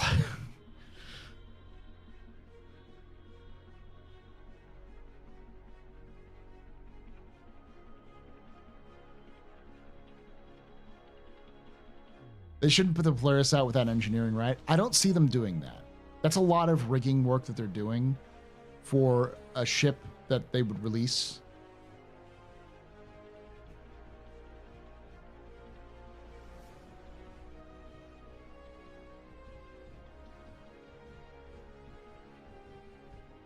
There is it is done when it is done, and then there is also just get it out. Yeah. My guess is that what CIG will do is their original goal was to release 4.0 next week, but when 3.24 exposed a lot of other bullshit, they had to push that back. But that doesn't mean that the internal team stopped developing. So I wouldn't be surprised if by the end of September, 4.0 is done in terms of internal development done. The only thing that seems to be delayed is the server tech. And it's less that they are not working on it, more that they wanted to test it more before 4.0 goes out. We may see one more server tech preview. My guess is probably one or two more to really dial in things. But I wouldn't be surprised if we have an Evocati by next week for 4.0. Almost certainly an Evocati before the end of September. And almost certainly Wave 1, if not Wave All, by CitizenCon. They said they were going to do multiple tech previews back in July. Or back in August, they mentioned they were going to do multiple tech previews. So that seems like they planned on multiple tech previews.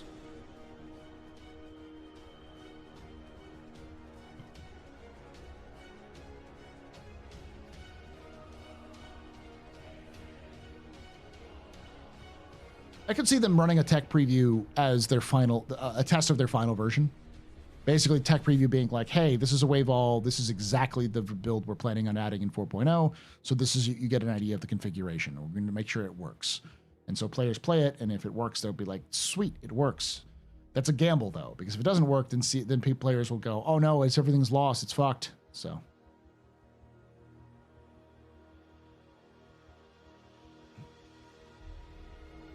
Two is technically multiple. I imagine it's two. I don't imagine it's more. Like, I don't see us having a 3.24.3.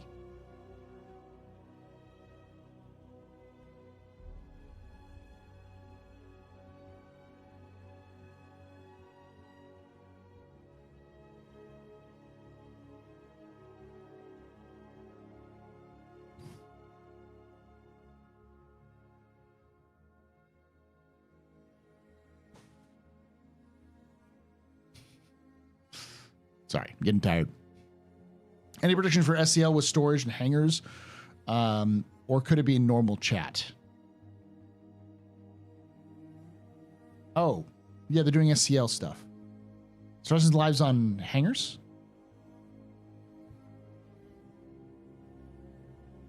So CitizenCon, I think they're going to announce they're going to sell a concept of the combat Titan suit, the Zeus system.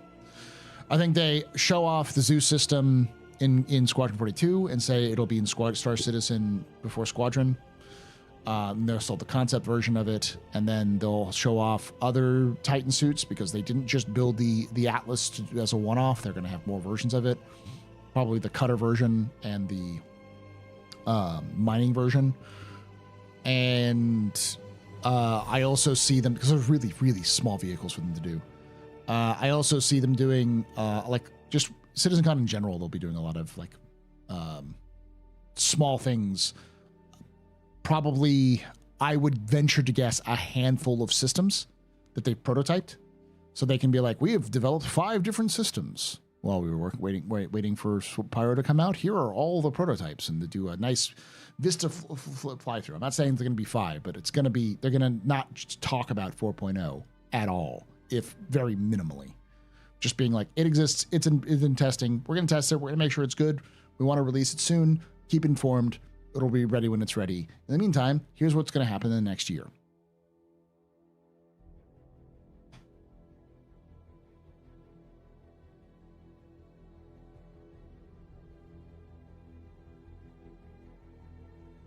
I don't think we're going to see Terra going live. I do think that CIG is going to slow roll initially. I wouldn't be surprised if by Invictus we see Nyx out, but it really depends on scanning gameplay being released, which they're testing currently. I could see scanning coming out in Q1 of next year, which means Nyx wouldn't be far behind. Base building is almost certainly going to get an update. We'll probably hear a little bit about it at Star Citizen Live tomorrow, but yeah. No, we're not getting Earth until much later. Terra is going to be the 1.0 release. We'll get Terra when Star Citizen goes to 1.0 release. They hinted at scanning during ISC. Scanning is a big feature. It's a big feature that CIG has been working on and planning for a while. And to the point where CIG has been mentioned in the Squadron 42 vertical slice. They mentioned scanning being a big part of the, like, not just FPS scanning, but ship scanning being a huge part of the game.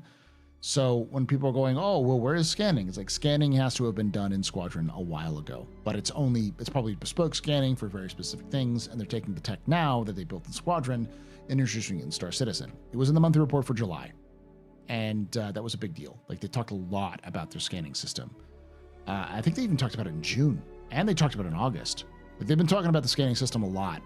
The big jump was in July, but they mentioned again in August. So,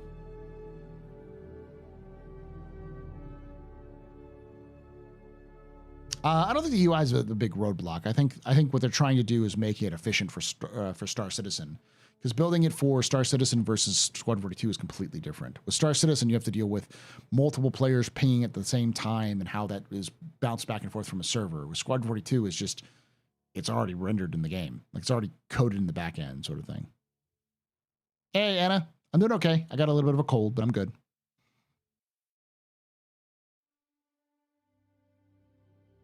But I think scanning is going to be the big Squadron, a big Star Citizen event. I think we're going to hear about Star Citizen. With Star Citizen, we're going to hear about scanning. We're going to hear about base building. We're going to hear about probably new AI stuff. Those are the big ones that have been talking about in the monthly reports. We haven't heard a lot about it, especially social AI. They'll probably talk about Planetech. That's the other thing they were doing. Probably show off Planetech V5, which I think is going to be the place where they show off like Nyx and such.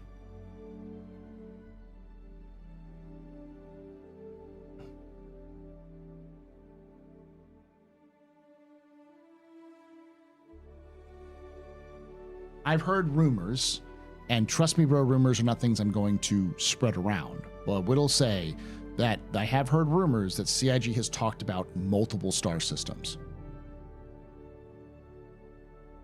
Like, it was stuff that I was hearing after CitizenCon. I was like, who the fuck is saying this? This sounds fucking insane. Like, that sounds like hopium. It doesn't even sound realistic. Being like, oh yeah, don't worry, we're talking about like this star system, this star system, this star system, this star system, which we're working on right now. Like, it sounded insanity. Like, some of the systems that were mentioned, I'm like, what the fuck? Are you serious? Where the fuck are these coming from? It sounded unrealistic to me, which is the reason why I haven't really talked about it. But I wouldn't be surprised if we saw, again, multiple star systems showed off at CitizenCon. What is multiple? More than 2.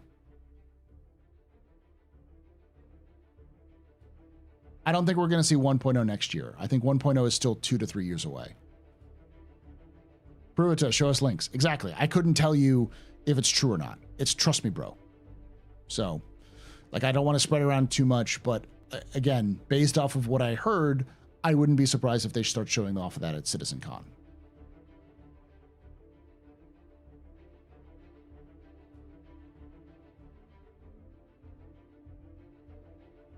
Don't take that with a gigantic grain of salt, because I didn't believe it when I heard it, because I was like, that sounds way too optimistic.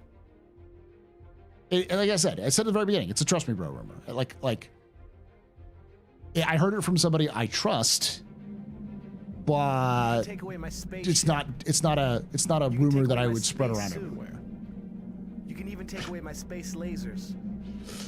But you can never, ever take away my space game.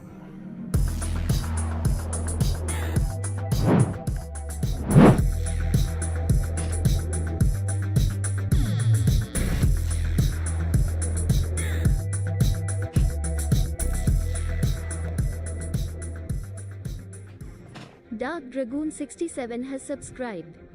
Thank you so much, Dark Dragoon 67, for that subscription. You are a very important pupper, very impressive, Pennsylvania pedestrian. This is your fault. You're trying to drink out. Shots and cheers and chat, y'all. Shots and cheers. Oh, what do you think is next after the Galaxy in the RSI lineup? The Perseus. Sorry, I didn't see that. It's definitely the Perseus. But with machine learning, it's possible. Not proven, but possible. Yeah. The issue with Star Citizen has never been the systems. It's never been the planets and the systems themselves. They can do that pretty quickly. They proved that they can do them pretty quickly. The issue has always been stuff to do. They need to make factions and faction clothing and reputation and stories. They need to do those sorts of things in game, and that takes time and that takes effort. Did you catch the rumor about CIG getting copyright? Cyberwolf, I didn't catch the rumor. I spread it. I was the first person to talk about it outside of the initial release in June and the Tools Wiki. I heard about it from people in the Tools Wiki. Nobody was talking about it. I then mentioned it on Twitter, and within hours, everyone else was talking about it. Yeah, I'm kind of pissed because no one's referencing that they heard it from me when they clearly heard it from me.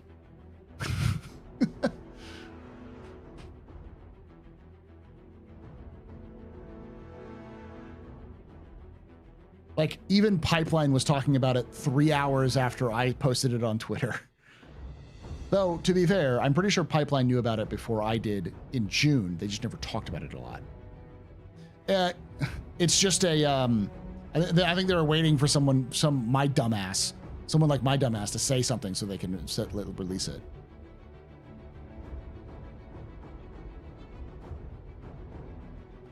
Wiki did mention me, because I was the one who I heard it from the wiki, from the Tools Wiki, and the Tools Wiki guys reached out to me and were like, Paul, what the fuck did you do? Paul, what did you do? I'm like, I'm just reporting what I heard and what I saw. And they're like, you kicked over a hornet's nest, man. Jesus fucking Christ, you kicked over a hornet's nest. And I'm like, what do you mean? It's like, there's multiple articles written about it. There's tons of threads about it. There's multiple videos of people talking about it now. I'm like, oh, fuck.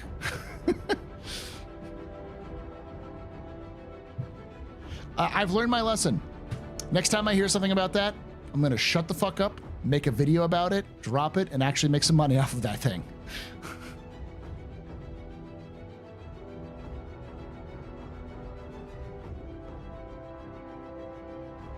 We're not going to see a Soul. The reality is that nobody knows what Soul Singer is. And I'm not going to postulate on it too much because it's pointless. None of us know what it is. The only people who've claimed to know what it is is Hater, and Hater's claim comes from Trust Me Bro rumors. There is no evidence of anything other than what they say, and that is the weakest form of evidence, so. 07, they did not complete Stanton system. Example, R-Corp is halfway or less. What are you talking about? Yeah, there's still missing parts of the Stanton system, and we'll still have missing parts of the Pyro system. But the thing is that R-Corp is a unique situation that they're gonna have to rebuild from the scratch. There's no other system, like no other planet like R-Corp that's within 5 like jump points of Stanton. Even like Terra is much more like Microtech than it is like Stanton or like than R-Corp.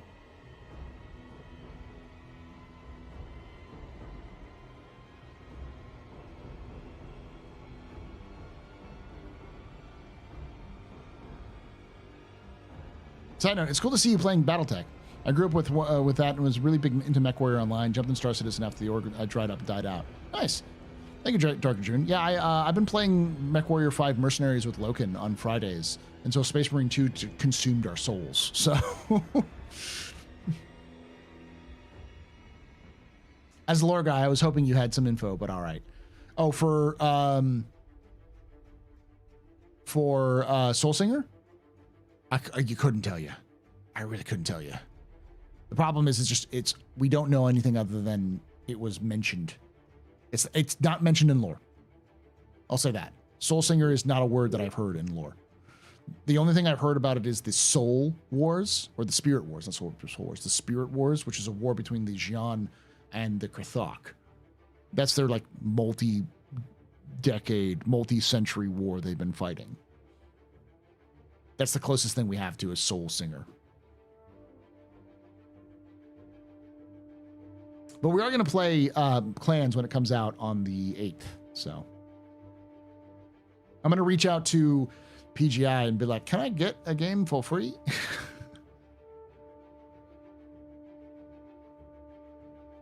We're not going to find, okay. To give you context, Starfield had its trademark issued like 8 years before it released. I don't think it was even fully in like early development when they put a trademark for Starfield. Trademarks can be patented well before the release of any product. They're usually done so because they want to nail down the trademark before they release the product so that no one will squat on it if they hear rumors about it.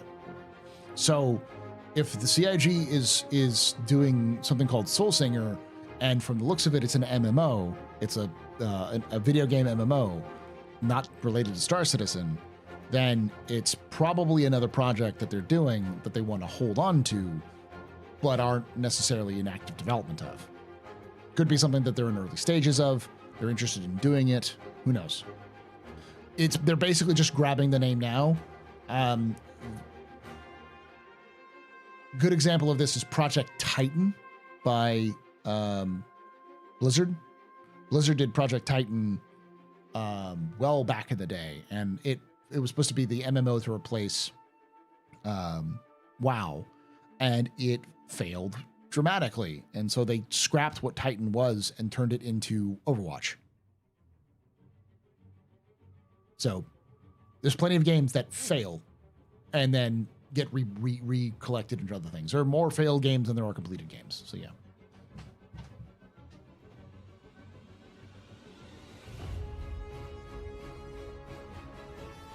Hey, what type of gameplay do you think we could see in Nyx that's for Nyx only? It's a dark matter nebula. It's on the edge of a dark matter nebula, so like your sensors are dog shit in Nyx. So it's entirely stealth gameplay. It's going to be the place you go to hide from people or to smuggle things. It is if Stanton is like GTA and Pyro is like Mad Max, Nyx is like a spy movie. It's going to be a bunch of different clandestine factions all trying to screw each other over to become the ruler of Levski. And like, for instance, the People's Alliance of Levski is a pesky, like, recent addition. The People's Alliance of Levski showed up, took over the place, and they've been trying to sort of gentrify the area with their sort of soft liberal beliefs.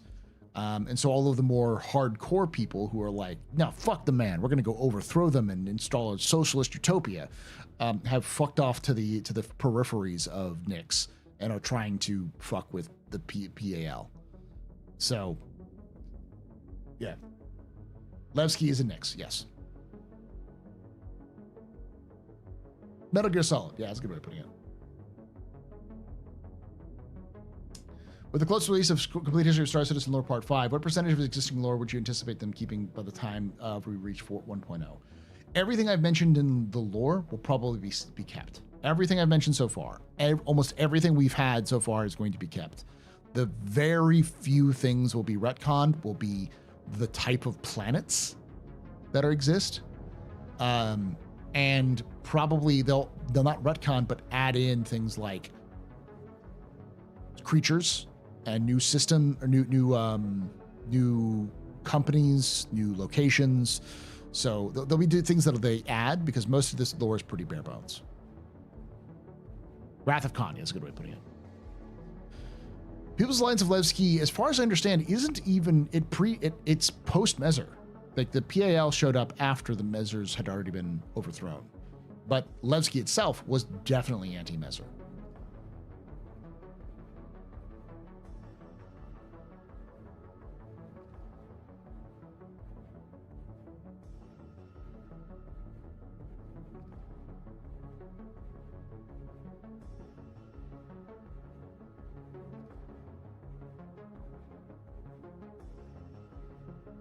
Okay, I'm gonna look this up real quickly before we go and go to bed.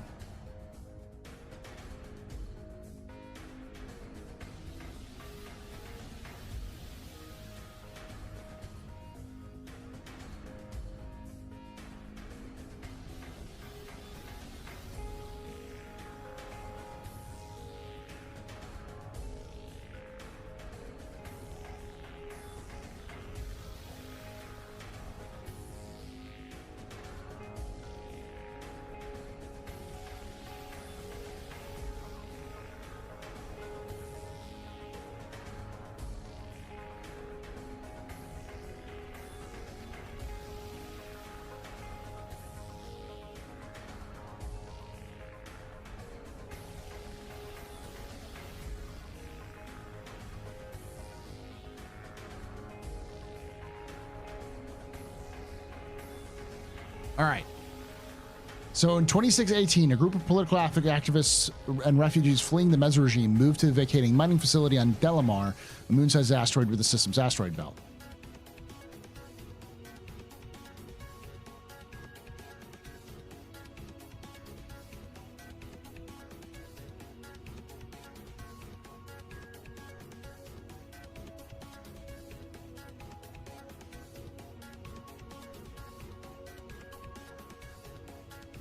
Is the Loremaker's Guide to the Galaxy team still around at CIG? Yep. They're all still writing for CIG. What's the name of there's a name of a group who are also a faction in Nyx that are super anti-PAL. They're super anti People's Alliance of Levski, but I can't remember the name of them. There's a lot of stands of that group in my chat, and I don't remember the name.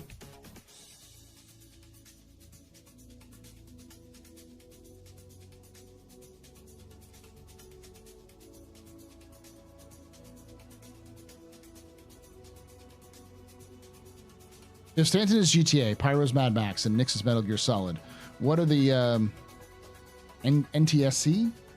NTSC stands for what, though? Is your bedtime? Good night there, Luna. What is it called? I was looking up their name. They're called the somethings. I can't remember the name, though. I tried to look it up the on Galactopedia, because there was a Galactopedia release of them. But I can't find any references to them and the Levski. Go to bed, Paul. I am going to. This is the last one I was trying to look up.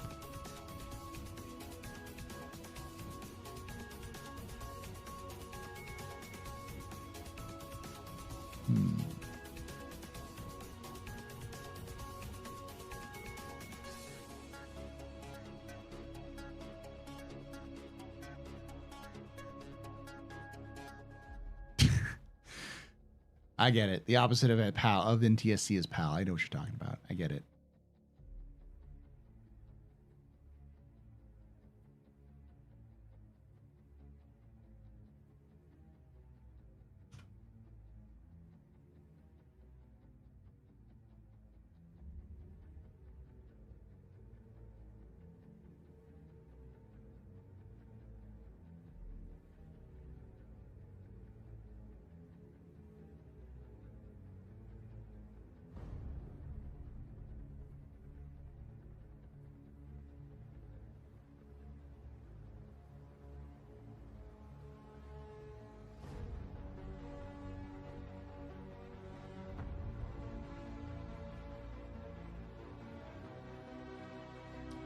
If you forget what it is, let me know in the comments below, because I'm gonna go to bed. It is past midnight here. Thank you for hanging out. Sorry about this last little bit. I was trying to find them. There is a group that is super anti People's Alliance of Levski that lives in the periphery in the Glacium Ring, and they fuck with them all the time. So it's not like I'm gonna punch you in the face like it is Pyro. It's much more clandestine. Like we're gonna ambush your convoys and then shoot you to death. So it was in a Galactopedia update at one point. So the Moraine, fuck, it just came in my head. The Moraine, that's what they're called.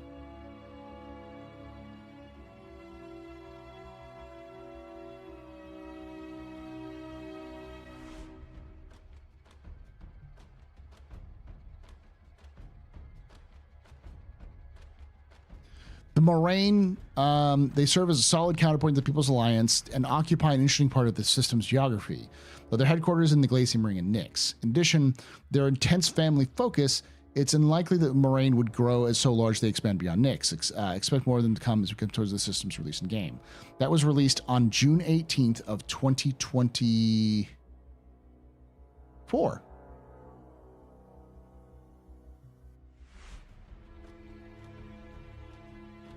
Is that recent? Yeah. This was literally released this year.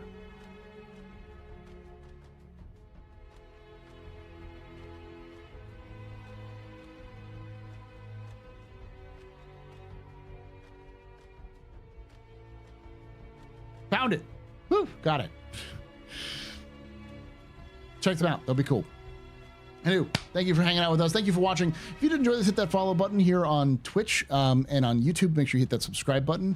Like the video and hit the little bell icon to be notified when these release. I will be back tomorrow for some Space Marine 2. I'm sorry, let me do it right.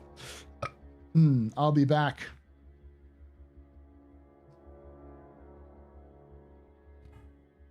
With Brother Logan for Space Marine 2.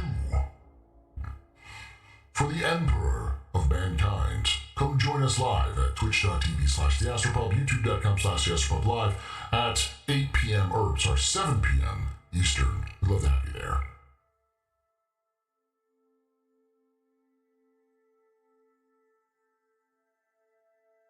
Thank you so much for hanging out. Thank you for watching. And like I say every time, hope to see you someday in the black.